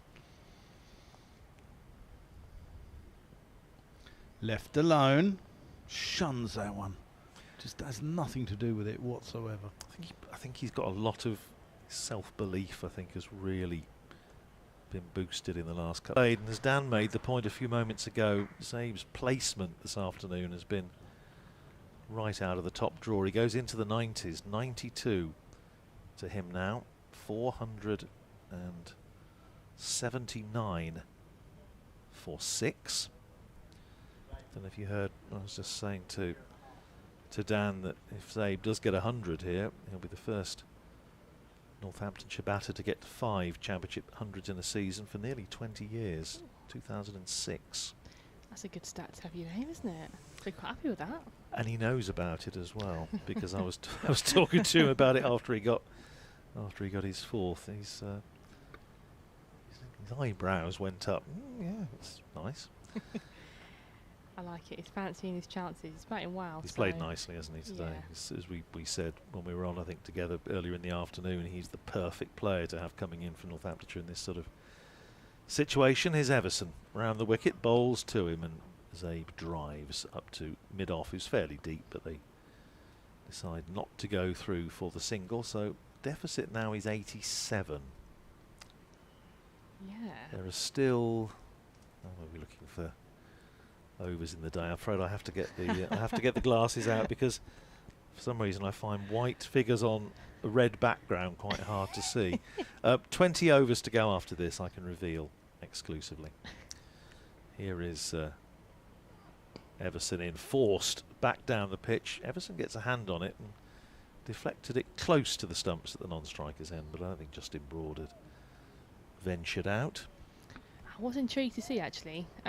Nipped off to get a coffee when they returned back from tea, and after that first wicket went after, I thought, wonder how they're going to play it. But obviously Saif Zabe has carried on plodding away here. Yeah, I think it's a difficult one, isn't it? Here's Everson in and cracked away by Zabe. I did see, and we were talking about this, he's going to get a single. He goes to 93, 480 for 6. I did see when they got to the 5th batting point, sort of Zabe looks as though he might have just acknowledged the dressing room, so whether they had given him an idea of when they're possibly looking to pull out. Maybe they just want to give Kent a nasty little 3/4 of an hour tonight. Here's Everson in, bowls and clipped away out to mid-wicket by Justin Broad, who holds the pose. Can't see any snappers around the ground today, so I think it was all in vain. 23 to Broad, 93 to Zabe, and Northamptonshire 480 for 6. No, I saw one of the photographers head up to the press box earlier looking quite sunburnt, so I think they might have taken shade and shelter. Much to the dismay of that shot, the posers howled for the cameraman. He did, didn't he? He enjoyed that. He's bowled nicely here to under me. He's into his 13th over, and he has got a bit of turn. Yeah, he's done quite nicely actually. He's bowled 12 overs at this point, so yeah, he's racking them up as he sets himself to come in for his next over. Oh, that is flighted. I think it is either it's just falling short of Daniel Barjaman at first slip there. Again, bit of movement away. Yeah, I think there is a little bit in there now, isn't there? Yeah. I think as Dan made the point, I think Messrs Chahal and Harrison might be quite interested. Yeah, again, slightly fuller, as safe as Agos on the back foot and just plays that 3-point, picks up a single which takes him to 94. Yeah, I think if you're a Northamptonshire, one of the spin cohort right now, you're looking down at this thinking actually could be a bit tasty. Well, Zabe himself, of course, had a little bowl in the first innings, picked up a wicket, got Bill Drummond. So yeah, it's interesting. Mieye into Broad, slightly fuller, but that's just turned to mid-wicket there. Picked up by Wes Agar at mid-wicket. In comes Mieye. Slightly fuller that time, same positive intent, just wide of Agar at mid-wicket, and they pick up a single, as I believe Joey Everson picks the ball up.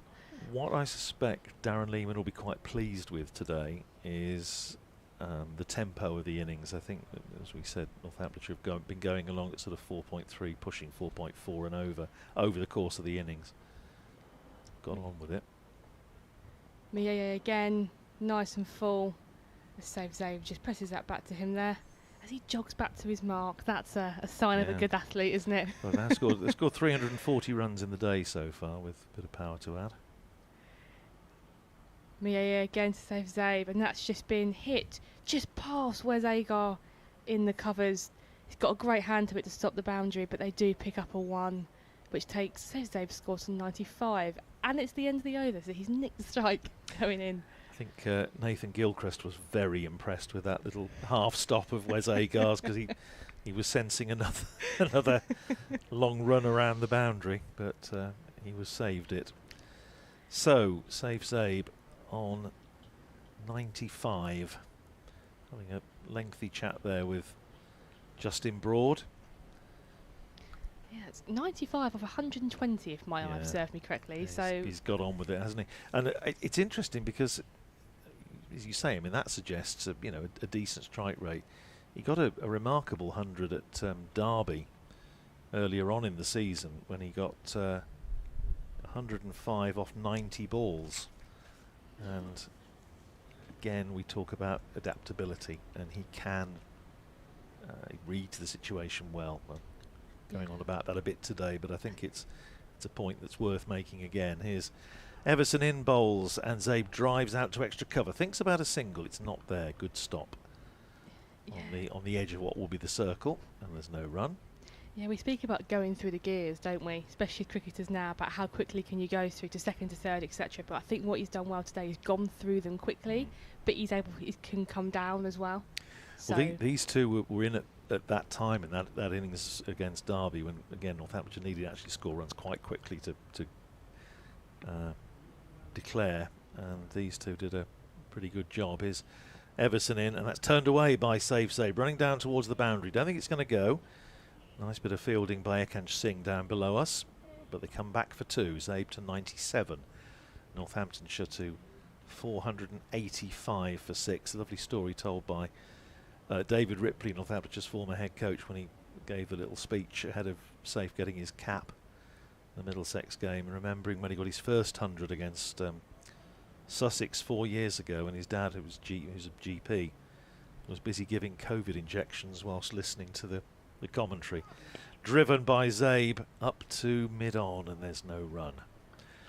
So he was apparently following us and on comms and giving the COVID injections at the same time. It's a nice story, isn't it? Of yeah. Like it's you know, any cricketer will know that you rely on your family, and especially in your early days, you need their support. Round the wicket comes Everson, bowls, and Zabe drives, but he can't get it past mid-on once again. 97 he stays on. 485 for 6. Yeah, you're right. I'm sure every mum, dad, nan, granddad, aunt, uncle can recall how many miles they've put on their car throughout the summers taking boys and girls to cricket. Dad and mum cabs. Yeah, they're out in force this time of the year, aren't they? Every cricket ground you could possibly go to is a nice cohort of them. Here is Everson into bowl to Sabe, who drives with the third ball in a row straight up to mid-on.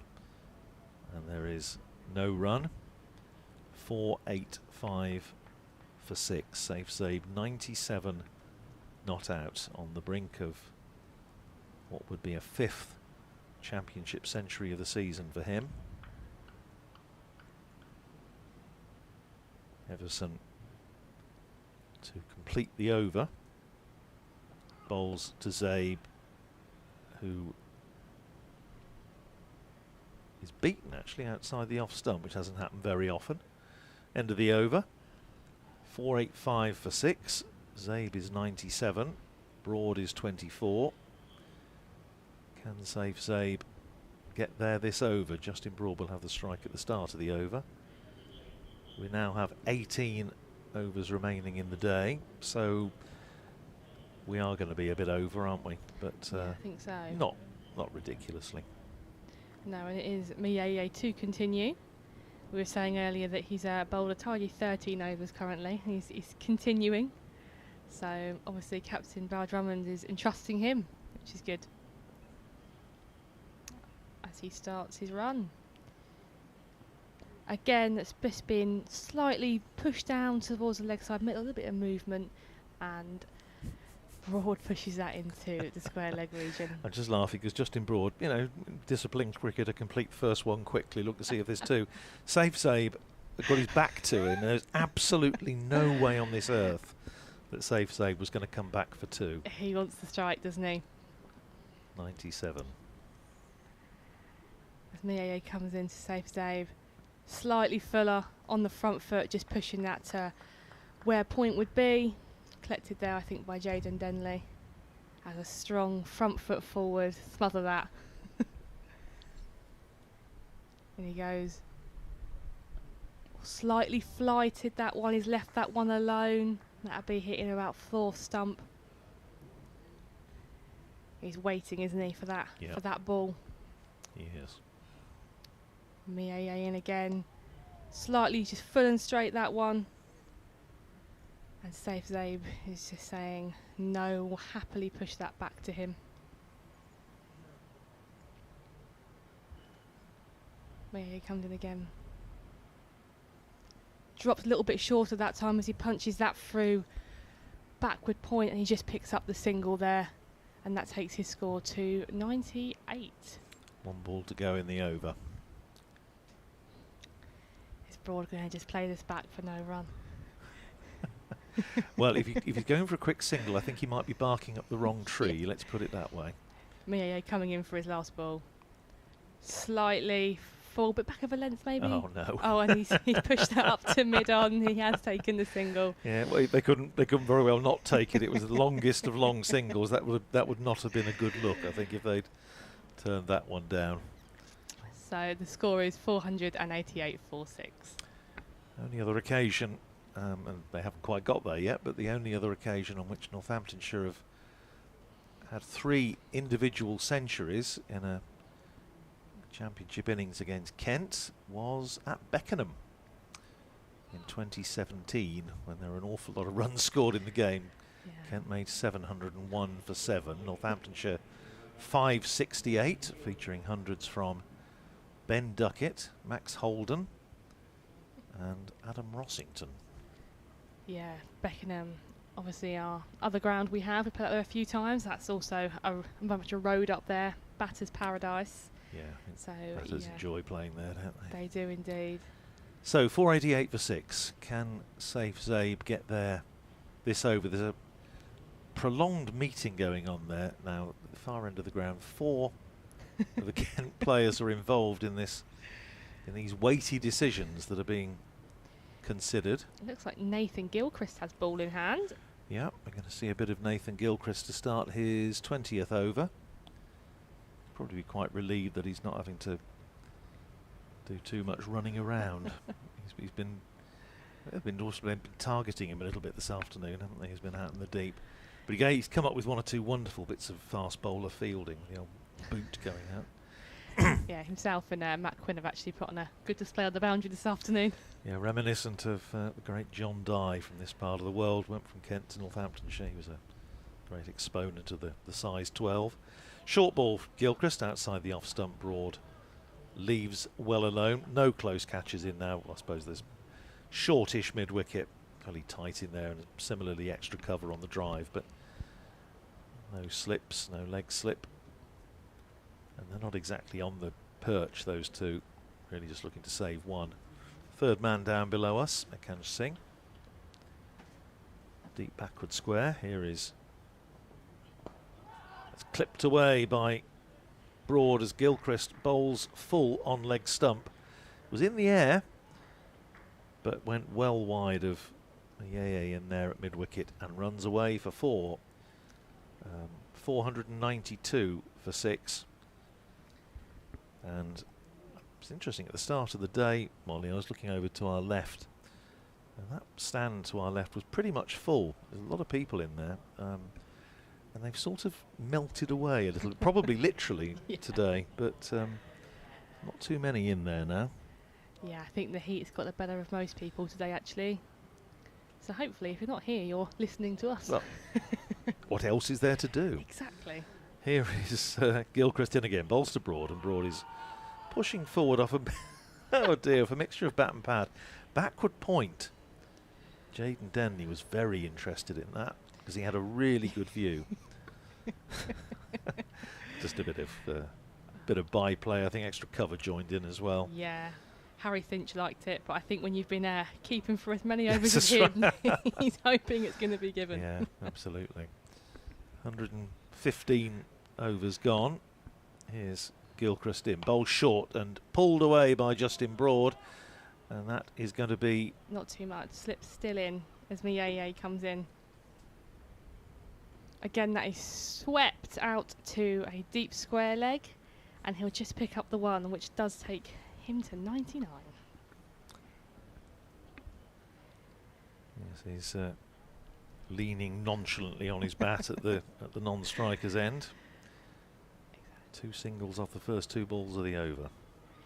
Miyeye again, and that's just been hit to deep point there by Broad, and just comfortably pick up a 1, which does give the strike to his counterpart, who is on 99. And I think there's a couple of changes to the field, just bringing some people up now. Yeah, try and make it hard for him, which is right and proper. As Miyeye comes in, excuse me, he was about to start running in, but the field wasn't quite set. The first time that a Northamptonshire batter has made 5 championship hundreds in a season since 2006, and drinks are coming out. 504 for 6 it is. That's the ball you wanted, isn't it? If you want a ball. Oh my goodness. Isn't it just? That was that. No, there's still a ball to go in the over, isn't there? But I think they're having to try and find the ball. So they will try and work it out. 504 for 6 it is. I think it's time I possibly got out of this seat. I've slightly lost track of who's doing what, but Dan, our commander, the skip, will tell us what we have to do. Hampshire 63 for 2, following on against Worcestershire at Southampton, still 395 behind. Notts 498 for 7 against Somerset, 119 runs on at Taunton, with Lyndon James 60 not out. Durham 308 for 7 against Surrey at the Oval, still 512 behind. It's ridiculous, isn't it? With well, actually he's made 125. Others have got in and got out, really, but Durham making a reasonable fist of that. Warwickshire 29 for 1 in their second innings against Sussex at Hove, so still 89 behind. Yorkshire all out for 459 to give them a first innings lead of 91 against Essex at Clifton Park in York, and Essex have already lost a wicket in their second innings. They're 2 for 1. Paul Walter has gone LBW to Ben Code for a 16-ball duck. Proper cricket. That's the way to play it. At Chesterfield, Derbyshire, requiring 513 to win against Lancashire at 87 for 3. So you would think Lancashire ought to wrap that up at some point. Glamorgan just bowled out for 528 by Gloucestershire at Sophia Gardens. So they have a first innings lead there of 148.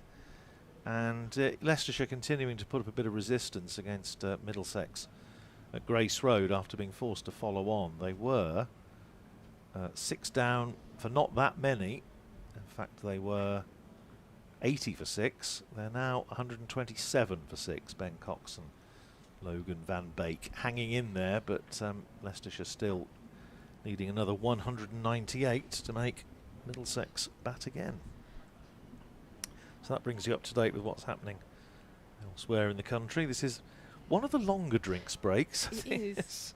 I think there's a few chats going on in the Kent huddles, it looks like. I think the deficit now is 62. 62, that's so, right. yeah, the Northamptonshire batters chipping away at that.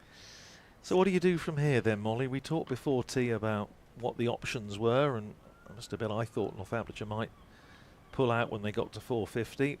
It's perhaps difficult to do that, as we were saying, with Safe Sabe so close to 100. I can think of 1 or 2 captains that that might have done, but 62 behind. How long have we got? 15 overs, is that? 15 overs and 1 ball, of course. Yeah, I feel like if it was me looking at it now, with Safe Zabe on 105 and Broad going okay off 35 off 40, I think they're looking to probably go a little bit harder now, maybe try and get that deficit down to as low as they can, and then probably have a crack at the Kent top order tonight. Yeah. That's how I'd approach it, but I could be wrong. Well, yeah, I mean, as I say, it hasn't panned out how I thought it would. No. So, yeah, maybe they just don't think it's doing enough. I don't know. But anyway, that is the first time against Kent that Northamptonshire have had 3 individual centuries in an innings. They only once had 4 in an innings, and that was the game we were talking about earlier, that game against Nottinghamshire back in 1995. So, as you mentioned earlier, with Darren Lehman giving a Australian tipple to anyone that's got runs or wickets, surely Safe Zabe might need a crate. Miaya continues, and that has just been hit out to a deep point, and they just pick up a single there to complete the over. I tell you what, these coaches, he's going to be out of pocket at the end of this game. I don't know what he gets for expenses, but 505 for 6 it is. On the last occasion on which Northamptonshire had 3 individual centuries in an innings was last year, which I do remember well. It was guess what? It was a Kookaburra game. When Northamptonshire made 605 for 6 against Glamorgan, with centuries for Ricardo Vasconcelos, a double for Karen Nair, and Safe Zabe got 1 as well. Before that, 3 against Warwickshire at Edgbaston. That was flat in 2022. Vasconcelos and Will Young put on 287 for the first wicket, and then Luke Proctor weighed in with a 100 as well. I just get the impression here that maybe a bit of me feels that Safe Zabe will go at this a little bit more now. Yeah, I think so. I wouldn't be at all surprised. I suppose Northampton, again, they might be thinking if they could get, I don't know, 70 or 80 ahead. There's lots of things possible, but maybe they say ultimately they just think it's not really doing as much as perhaps they'd hoped it would. Very full to Zabe, driven out to deep cover for a single, takes him to 107, and Northamptonshire to 506 for 6. I'm looking around the corner at our leader, Mr. Whiting, to see what time I'm due to end of the over. Oh, yes, fair enough. I think he's doing his stocks and shares, I think. Buy steel, sell oil. Looking at good restaurants to eat tonight, I reckon. He might be, yeah. I'm sure there's a plethora of them in the centre of Canterbury. Here's Gilchristen again, bowls and turned out into the onside by Justin Broad, straight to mid-wicket, and there's no run. Fielded there by Wes Agar, we haven't seen a lot of today. Got Ricardo Vasconcelos out early on with an absolute beauty. He only bowled 11 overs. Maybe workloads, maybe the heat. Yeah, maybe. Well, to be fair, Daniel Bell-Drummond has done pretty well in terms of rationing the overs of his frontline seamers. Here's Gilchristen and just turned Justin Broad round a little bit, plays it back down the pitch.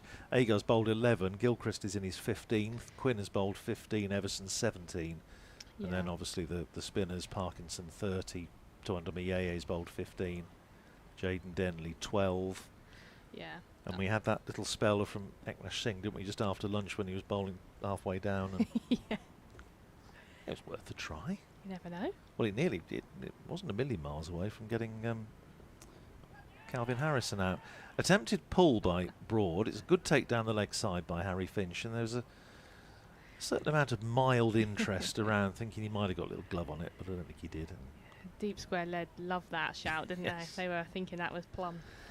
Well, it's Jaden Denley limbering up down there at deep backward square, so it may be that he's going to make a return to the bowling crease. For now, it's Gilchrist in and bowls to Broad. Short, paddled round the corner and work for Jaden Denley to do. Comes in off the boundary, sends in his return. One more to Justin Broad, who goes to 36, 507 for 6, Northamptonshire. One ball left in the over, and I shall make way for Dan Whiting to come in and take my place. No, I think you're right. I think the spinners for Kent today have done some good work to try and help out the workload of the seamers, actually. Absolutely right. Absolutely right. Here's Gilchrist in round the wicket, bowls to Zabe. It's short, it's a bouncer, he ducks underneath it. That is the end of the over. It's 507 for 6, Zabe is 107, and Justin Broad is 36, and I shall make way for Dan Whiting to join Molly. And it looks like it could be Tuandami Yeye, or there might be a change at the pavilion end. It looks like it is. It looks like it's a young Jaden Denley to take over from Tuandami Yeye. So still going with spin, as I've just mentioned there, to probably take some pressure and ease off of the workloads of the Kent pace attack. And welcome back, Dan Whiting. Oh, good evening, Lady Mollington. How are we? Very good, thank you. 507 for 6, and I think that Kent might be batting tonight at some point. When is a moot point. As Denley starts his first ball of his over, and that's sort of just paddle round to a fine leg region, and I just pick up the one there as that's returned back to Harry Finch. What's your go-to shot? What's your big run scoring shot? To get off, well, for boundary scoring shot, it's got to be over mid-on, down the wicket, seamer or spinner. You like a bit of biff? Yeah, just move my feet. As Denley comes back in, and that there just worked off the hip of Safe Zabe out to a deep square leg for the one. Yeah, it's I get out a jail free shot. Yeah. When I played, if you nailed a cover drive early on and it went all along the carpet for 4, not only does it look good, but you think, oh, I'm in here today. I'm in. Denley again, as that's been reversed by Broad, and that will go all the way for 4. That was a brilliant shot. And again, Kent inner ring fielders there, can't do much about that as it just wishes by all of them. I just get the impression it's been a long day, isn't it, for a few of these Kent boys out there today. It's been a long day for me in the heat, and I haven't been doing as much as them. It's been a long 3 days for Radders and I tell you. This commentary box is like the black hole of Calcutta. As Jaden Denley just makes, with the captain, a couple of adjustments in the field before he starts his 4th ball of the over. As he comes into Broad. And it's been reversed again.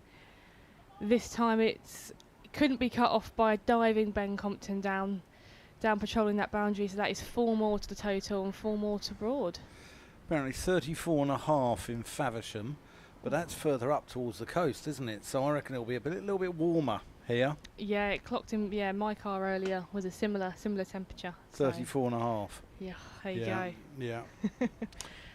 Denley continuing again, and it's been reversed for the 3rd time again by Broad. This time didn't quite get as much on it, so it will just be the single. He's loved that shot, hasn't he? Last 3 balls, He gone is. for it. You can see he's from a tennis playing family. Father Neil Broad was at Wimbledon. Yeah. You a fan of the Wimbledon? I will watch it when it's on. Yeah. Yeah, You ever been there? I haven't. Love to No, go though. Yeah. Denley comes back in, and that again is swept hard by Safe Zabe, and that has gone to the rope for 4 more. I was just saying last over actually that I think that the attack's going to be sort of put on again now, going through the gears a bit more, try and get past that deficit as quickly as possible. Yeah, I mean, I think the game's done here as a spectacle. I don't think it's a little bit of dubious weather around, and I think if Northamptonshire were interested in setting something up, they would have done it by now when Zabe reached his 100. And I think that was the final nail in the coffin for a positive result, really. But you can't blame Northamptonshire, because why would you want to put your bowlers through that tomorrow on flat pitch, Kookaburra ball? I mean, it's relentless, isn't it? Here's Gilchrist from the Nackington Road end, and that's a sparkling shot from Justin Broad. That's textbook. That'll take him up to 50 as well, of just 49 balls. What a lovely way to get there. Yeah, I think again, like I said, that form makes the deficit now only at 40. So yeah, I believe these two are going to continue how they are now. Maybe, as you Till said, tomorrow lunchtime. Yeah. No, I can see it. I think, Northamptonshire might think, well, why should we put our bowlers through the mincer? They've had enough. They were out there for a day and 3 quarters. yeah, it's a long shift, isn't it? Yeah. So, yeah, I don't think that they're... So you don't think Kent will be put in today for the last 15, 20 minutes of the day? Well, maybe, but I just think that if it was going to happen, I mean, maybe just to be awkward, but I think if it was going to happen, it would have happened by now. Gilchrist to Broad. Short and turned round the corner. And that's well fielded by Joey Everson down at fine leg. It's not easy to field at the pavilion end of the ground here at Canterbury because it's so dry. You've got the practice ends and you've got the runs away quickly down towards the dressing rooms, and it's sort of slightly down the hill as well. It's a little bit further to get down there, isn't it? It is indeed, always. Especially when you get to my age, Molly. Short, slower bouncer. Broad chops it to the substitute fielder on there, who I don't know who that is. I will find out. Do a One second. bit of digging to work out who It's that one Ollie is. Curtis. There we go. Your source revealed. Yeah, my sources, I never say. A gentleman never tells, Molly. But that's 4 more runs, pleasantly played by Broad. And Ollie Curtis, well, he's got a fine moustache on him. And I want to say Ollie Curtis is part of the academy setup. If he isn't currently, he was, and he's maybe progressed on from that. Good cricketer from what I know of him and the name that gets circulated around. he's from Canterbury Cricket Club. Oh, that's well bowled. That stayed a little low. Gilchrist, a little bit Yeah. flummoxed. No, but going back to your point earlier, fielding down by the pavilion, it can be tough, Yeah. especially across them practice wickets. I always feel for the person that has to patrol that boundary. I feel like if you're diving on that, you need your long sleeves on or some arm grips to save the elbows, because it can be tough. Gilchrist going to come around the wicket now. So it's just pushed into the offside.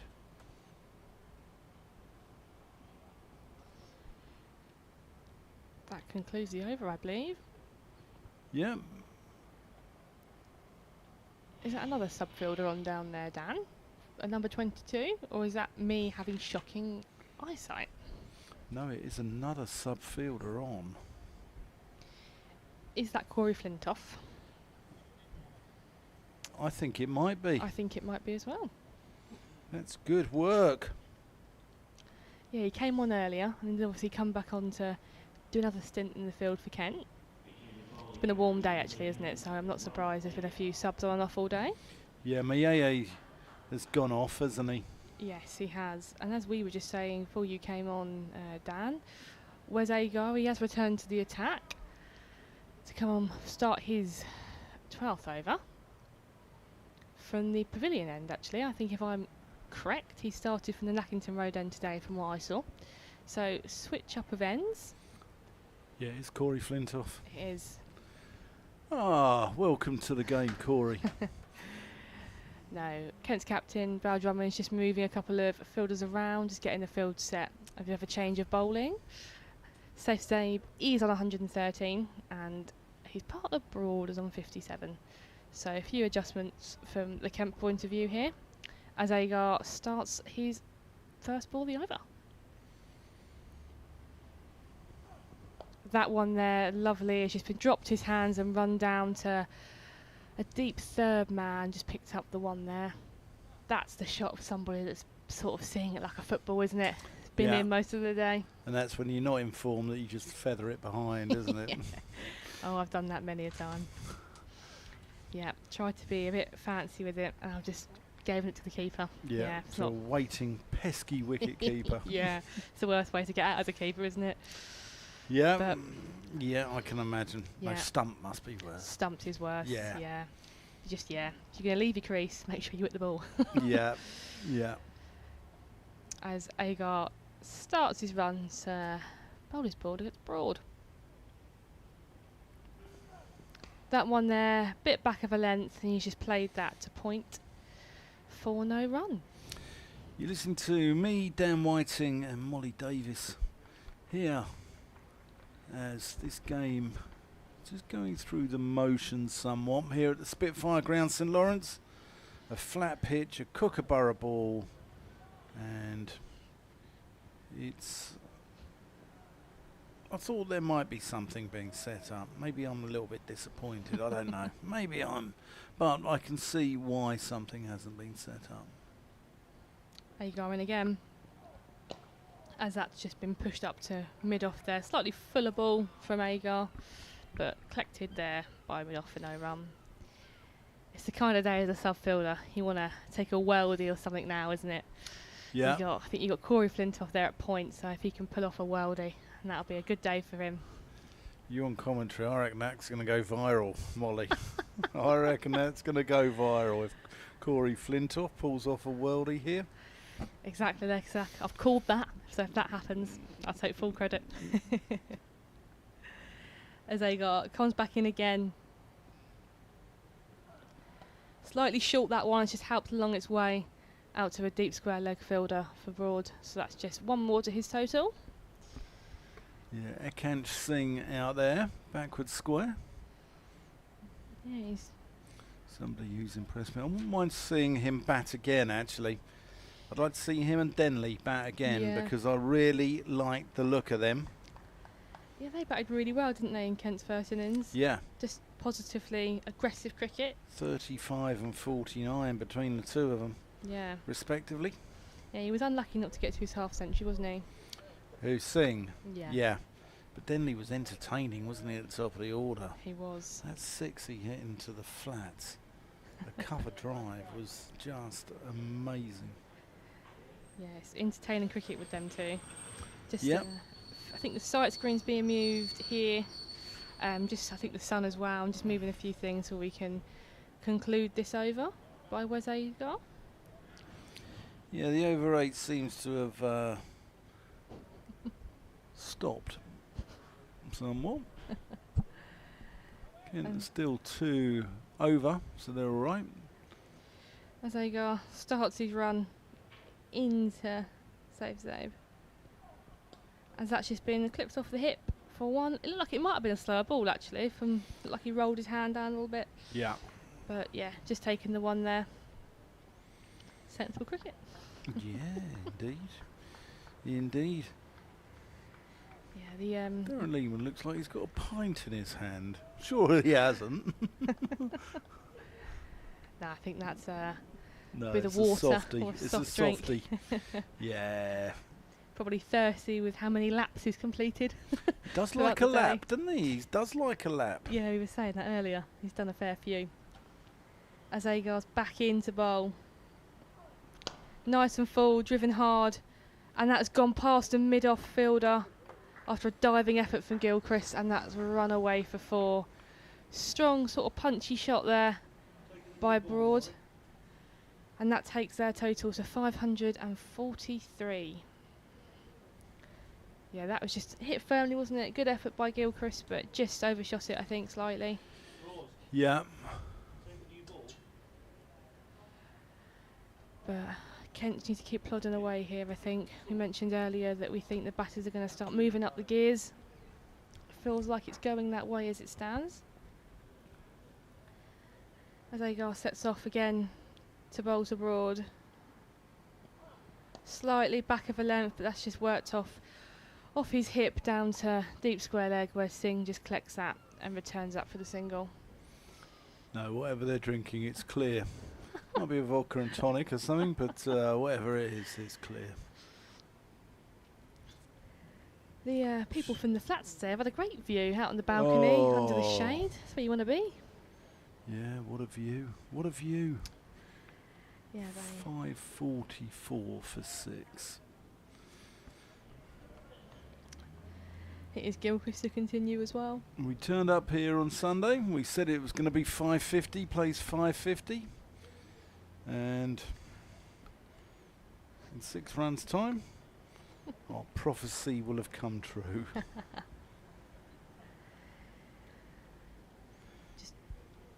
Very good at predicting there, weren't you? It's like you've watched cricket. Well, flat pitch at Canterbury. I came here for the Lions the other week, which Yeah. was similar. I think it might have been one deck over, actually. Yeah, it was indeed. And Kookaburra ball, and you could just see the writing on the wall. Yeah, it's I think it would be very similar to that game that you commentated on with the England Lions, actually. Yeah. Yeah. Just a good place to bat here at Canterbury. It's a good place to bat, but I think the experiment with the Kookaburra ball has to end, as that's clipped to Denley, backwards square. Yeah, I think it's enough's enough. They had a look at the pink ball for a while, didn't work. They had a look at the Kookaburra, it's not working. Let's get rid of it. In women's cricket, not this year at county level, because obviously we're playing at different grounds, but we play a lot with the pink ball. Do you? Just because when we were playing at other out grounds at the time, where we'd be wearing sort of navy kit. Obviously, if we're using a white ball and there's white sight screens, we couldn't see, so a pink ball that we could. So, women cricketers out there quite familiar with the pink ball. Okay.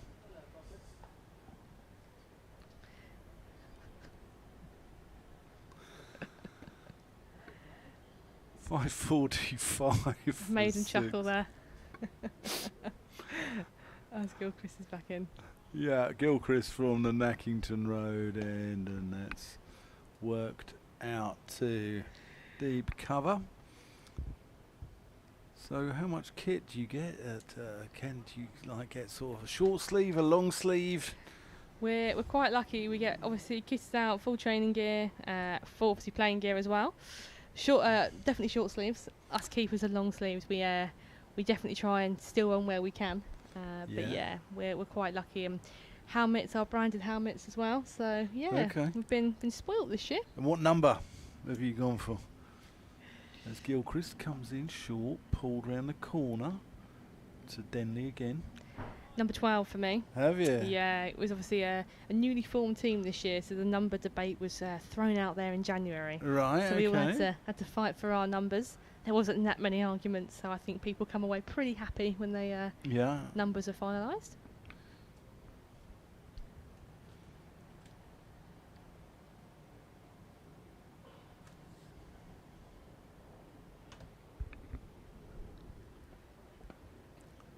Defended.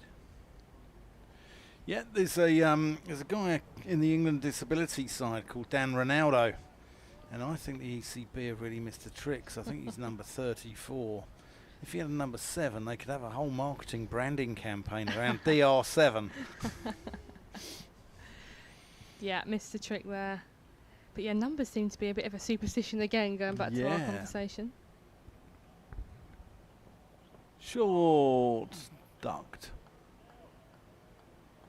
And there's one ball left in the over. Would you ever wear number 13? No, I don't think I would. Yeah, no, I wouldn't wear number 13. But I think a lot of the team try and keep their numbers consistent for all the sports they play. So they try and get the same number. Yeah. In the England Lions versus India game here, actually, the Indian side had no correlation between who was wearing what on their back and the numbers that we've been given as that's pulled out into the deep, and good work from Ollie Curtis out there. Stops the boundary. He's got a fine moustache and a fine fielder as well by the look of it. 5:49 for 6. Yeah, the Indian fielders had no correlation between the numbers that we'd been given and what they were actually wearing. And also at one point, I think there were 3 number 22s out there on the field. Yeah, that makes your job as a commentator slightly difficult, doesn't it? Yeah. Yeah, no, we, like I said, the number game in the sense of trying to fight for your number was okay. Could have been a lot worse. Yeah, I can't remember who it was. I think it was a left armour. Might have been Jaiswal, actually. Threw it in right-handed. I thought, something's not right there. Well, there are the odd fielder out there in county cricket who throws it in right arm and bowls left arm. And that's Agar continuing, just slightly short there to broad, and that's been played out to deep square leg, and they have come back for a couple there. Good running towards the end of the day. Jack Leach does it. Jack Leach throws in with his right arm, even though he bowls left arm. Yeah, these days. And Safe Sabe's the other one, that's it. That's what we picked up the other week, actually. I remember having a chat about it. I was thinking, who's the other one? I've seen somebody else. And it's Safe Sabe. Yeah, I think this nowadays they try and get even the little kids when they're training to try and throw with both, and as best they can try and train both arms, especially bowling and batting as well. It just strengthens it up, doesn't it?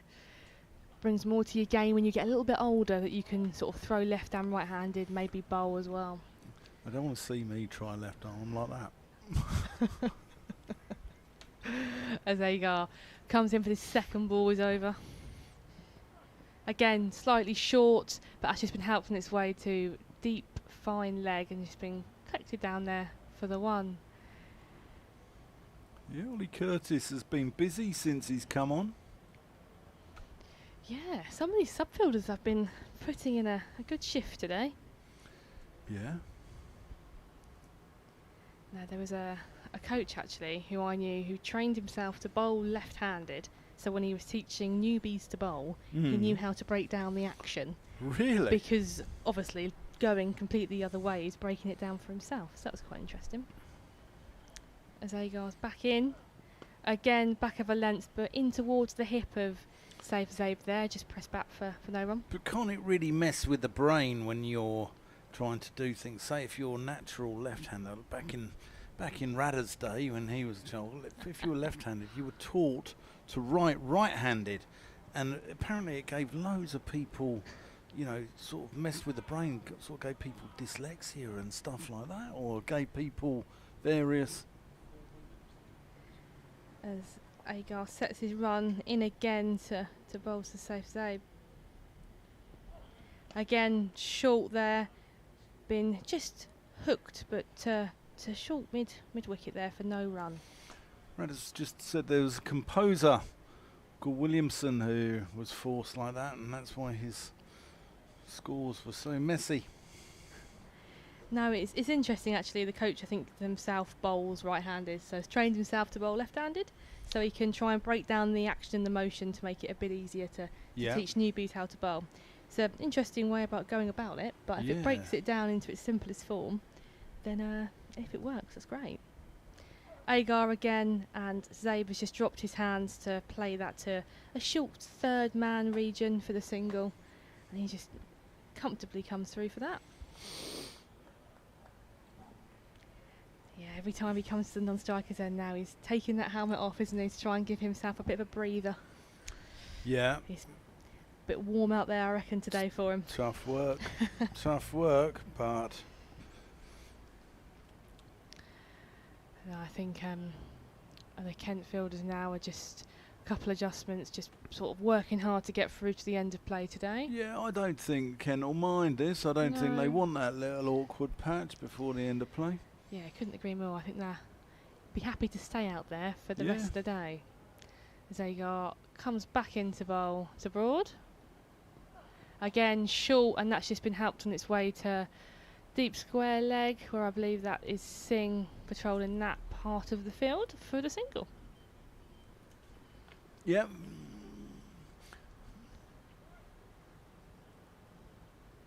And that is the end of the over, and the scores are 554 for 6. Yeah, I think it might be 555 actually. Oh, is it? I did not add it on. It's quintuple Nelson. Ah, see, I told you my counting and math wasn't all to be desired for. You don't say that very often. Especially twice in a game. Yeah. And it looks like it might be a change of bowling for the Nackington Road end. I say that as I think Matt Parkinson gave the umpire his cap, and now I believe the umpire has returned it back to Matt Parkinson, so maybe not. Go on, Deebs, have a bowl. Have a bowl, Daniel.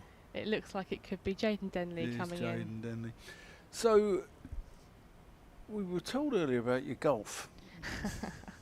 And is this true that you're into golf as well as your wrestling?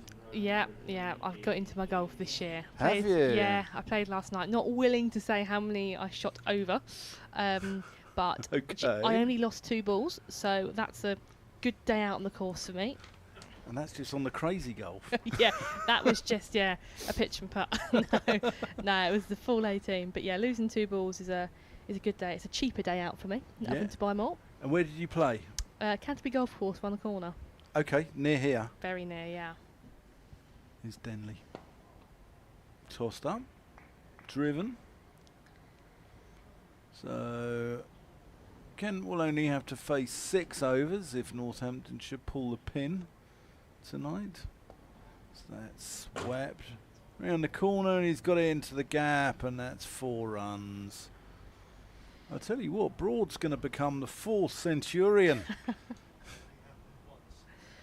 He's batting lovely, isn't he? It's only happened once in Northamptonshire's history, apparently. Was it with a Kookaburra ball? Nottinghamshire 1995. Lots of knowledge coming out of this commentary box this afternoon. Radda's is wonderful, isn't he? He's like the Oracle. Like a Northamptonian oracle. Ask Radders. Denley in and again, swept, paddle swept. Bill Drummond's on his bike though, and puts in the dive. Don't get injured, Daniel. He's just holding his knee there. Hope he's all right. We should do Q&A with Radders. Anything you want to know about cricket, see how much you can answer. It's not just cricket, it's musical composers. But So ask him about Calvin Harris. He hasn't got a Scooby. a good addition to a quiz team. Oh, fine addition. That is a career best for Justin Broad. On to 76, 561 for 6. Well batted by the German national. Yeah, these two have made it look, well, they've made batting look pretty simple this afternoon. Yeah, they certainly have.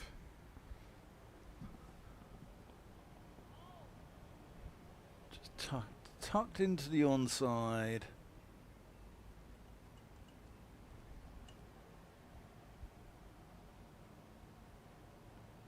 Oh, there's a reverse sweep.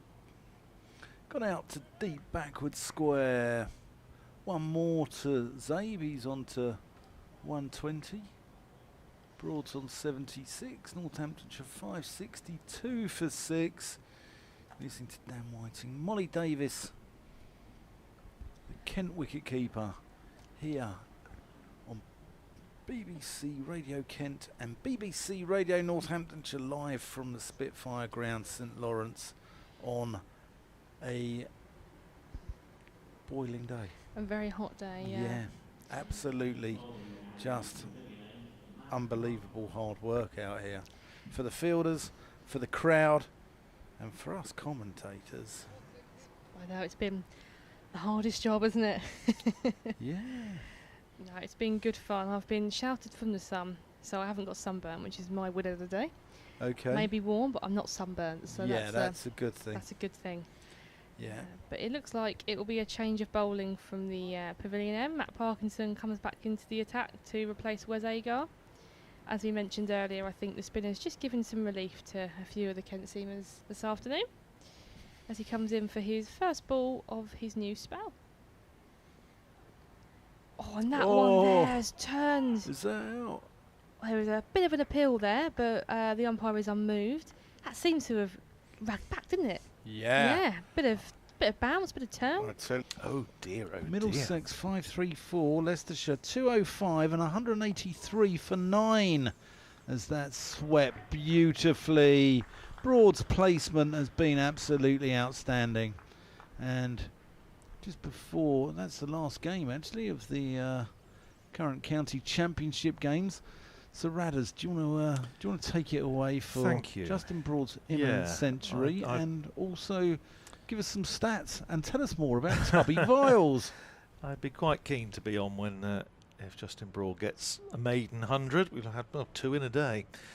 It will also be if he gets there the first time, well, only the second time ever, and the first time for 30 years that Northamptonshire have had 4 individual centuries in a championship innings.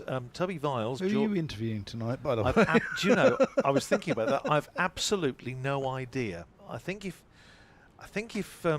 Justin Broad gets 100, it might be JB, but it could be more or less anybody. 596 for 6. Northamptonshire leading by 30. And here is Parkinson round the wicket, bowls to safe Zabe, who sweeps down towards deep backward square, picks up another single. Zabe to 135, Northamptonshire to 597 for 6. It brings Justin Broad on to strike on 96. Well, it was his birthday yesterday. Maybe delayed by just a day. What will be a very special birthday present for him. He moves another run closer as he nudges that out into the leg side. Parkinson himself comes round to field. Takes Broad to 97, Northamptonshire to 598 for 6. Yes, George Alfred Turner Viles, known as Tubby. Was he a plump gentleman? No, he wasn't. He was No. he was a local solicitor, and it was supposedly down to some childhood escapade with a tub, apparently. Here's Parkinson in, swept by Safe Zabe.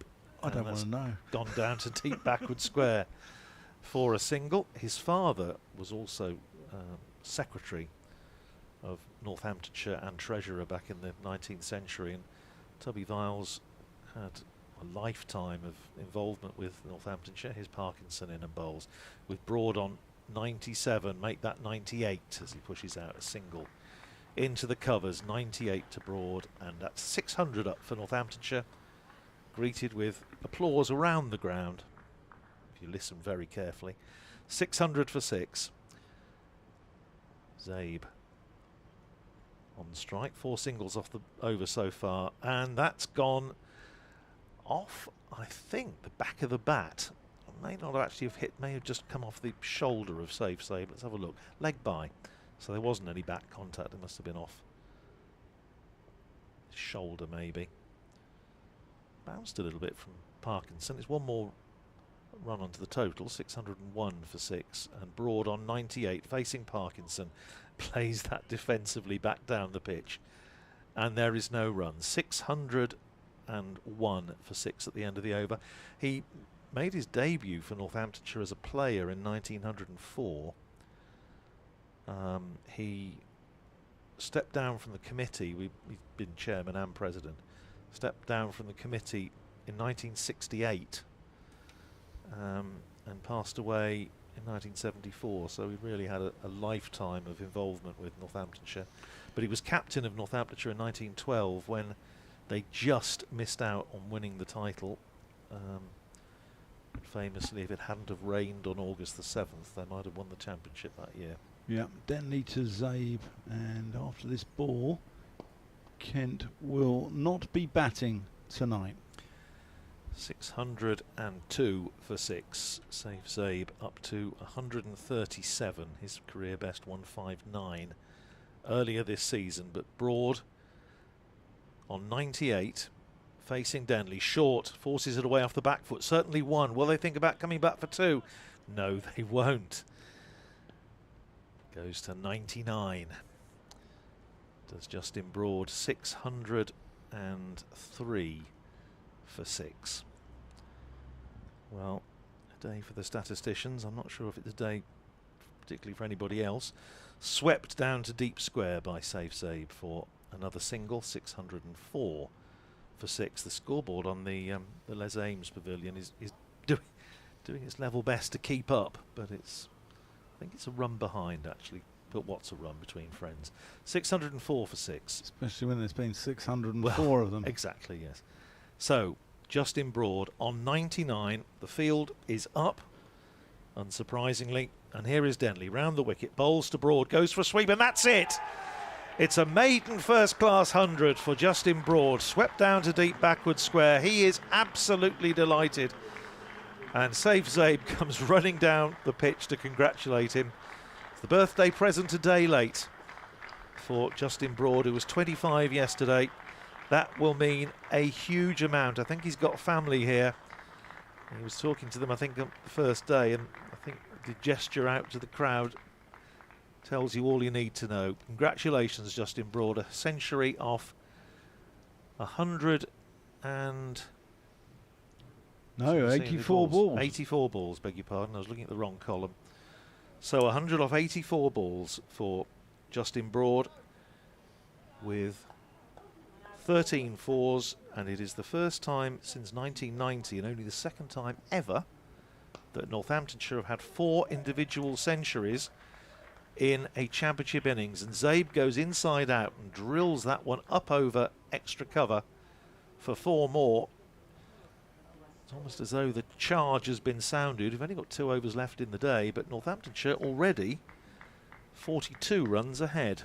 609 for 6. And Martin Wilson, who we were talking about yesterday, one of the great authorities on cricket history, and was saying, as I was earlier on, this is starting to feel a little bit like Nottinghamshire 1995, but long way to go. Well, in this game so far, there have been 1,175 runs for 14 wickets. And I think that tells a story. Yep, it does. Northamptonshire have scored 468 runs today. Yeah. Yeah, it's just...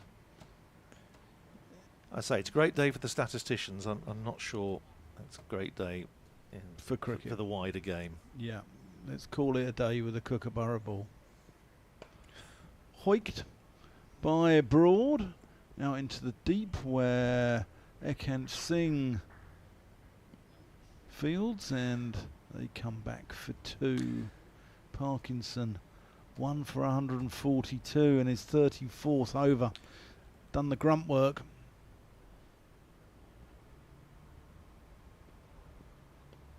Tossed up, and Holly Curtis, the 12thers, almost gets a run out there, but Zabe is quickly into his ground. I tell you, we're fortunate enough, Dan, to be able to watch these players on a daily basis, and yeah, we inevitably have, say, favourites, but players that you feel particularly warm towards, and Justin Broad has worked incredibly hard to get where he's got in the game, and to see him get a maiden 100 is quite a special moment, I think. Yeah, brilliant, fantastic. Pleased for the lad. He's, he was one of those that went through, not through necessarily coming up through academies with the county, but trialling for second teams. That's 4 more swept away. Yeah, he's probably had more sort of rejections than I did when I was on the dating scene, Radders. Well, he's you have to give John Sadler a good deal of credit, because he was the one who got him into the Northamptonshire squad and had faith in him. I say opened the batting in the championship beginning of a couple of seasons ago, but he will, I'm sure, cherish. I know context of the game and all the rest of it, but it's still a moment he will cherish, I'm sure. Unfortunately, he's going to have to be interviewed by me, which is always a bit of a downer. That's reverse swept. Daniel Bell-Drummond round the corner. Not much goes through him. 8 balls left of the 3rd day. Kent, having been out there for, well, at the end of today, they'll have been out there for 132 overs in total. So that's played out to long on with a smidgen of bottom hand out to Corey Flintoff.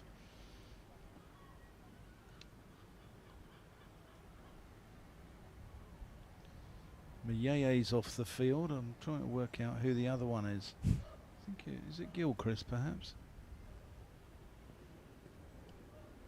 Reverse swept out into the deep where Compton fields, and that completes Parkinson's 34th over. 618 for 6. Zabe on 147, Broad on 104. So doing some sort of what they call the grooving exercises with the bat, but doing the reverse sweep. I tend to see it like with the forward defensive, or maybe a nice little check drive, but not often with the reverse sweep. But I did see a gentleman on the tube once in about January shadow batting. Oh, lovely. And playing an imaginary leave to an imaginary ball.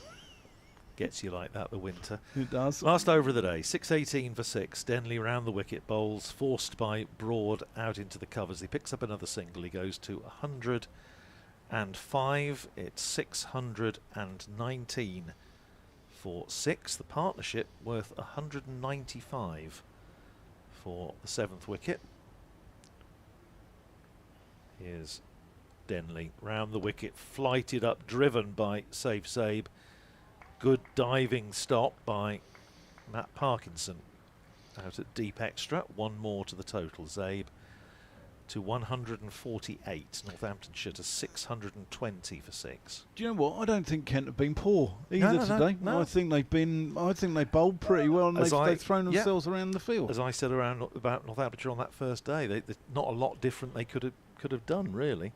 Short cut away by Justin Broad out to deep point for another single. 621 for 6. Broad to 106. I mean, and to be fair, again, Daniel Bell-Drummond deserves credit for sparing his frontline seamers in particular. The worst of the battering. He's used his slower bowlers. Millet, Denley. And Millet hasn't bowled badly at all. So that's a plus. So gentleman, I think he's just walking round the boundary. Reverse sweep comes out from Zabe, having just been grooving it, and Corey Flintoff down to the boundary. Fields sends in his return. It's one more to save Zabe. 149 to him. 622 for 6. Northamptonshire. 2 balls left in the day. Short, carved away by Justin Broad out to deep cover. One more to Broad. He goes to 107, 623 for 6. And that, ladies and gentlemen, brings us to the last ball of the day. Jaden Denley will bowl it. Reverse sweep from Safe Zabe, which seems quite appropriate. It takes him to 150 for the second time in his career, and indeed for the second time this season. Safe Zabe 150 off 175 balls. So his third 50 coming off just 42 deliveries. And that is the close of the third day's play. And it has been, again, not a day for the bowlers. Northamptonshire closing on 624 for 6. Safe Zabe is 150 not out. And Justin Broad 107 not out, his maiden first-class century. The partnership is worth exactly 200 for the 7th wicket, and Northamptonshire lead by 58. Yeah, and how many runs have we had in the day today? In the day we have had 484 in the day. Yeah, which I think has got to be fairly close to a record on this ground, actually. But there's no doubt about it, it's been Northamptonshire's day. We'll be back tomorrow for day 4. Come and join us. We'll make it entertaining, I promise you, Radders and I. And from a sun-drenched Spitfire ground, St Lawrence, from Radders and I, we wish you a very good night.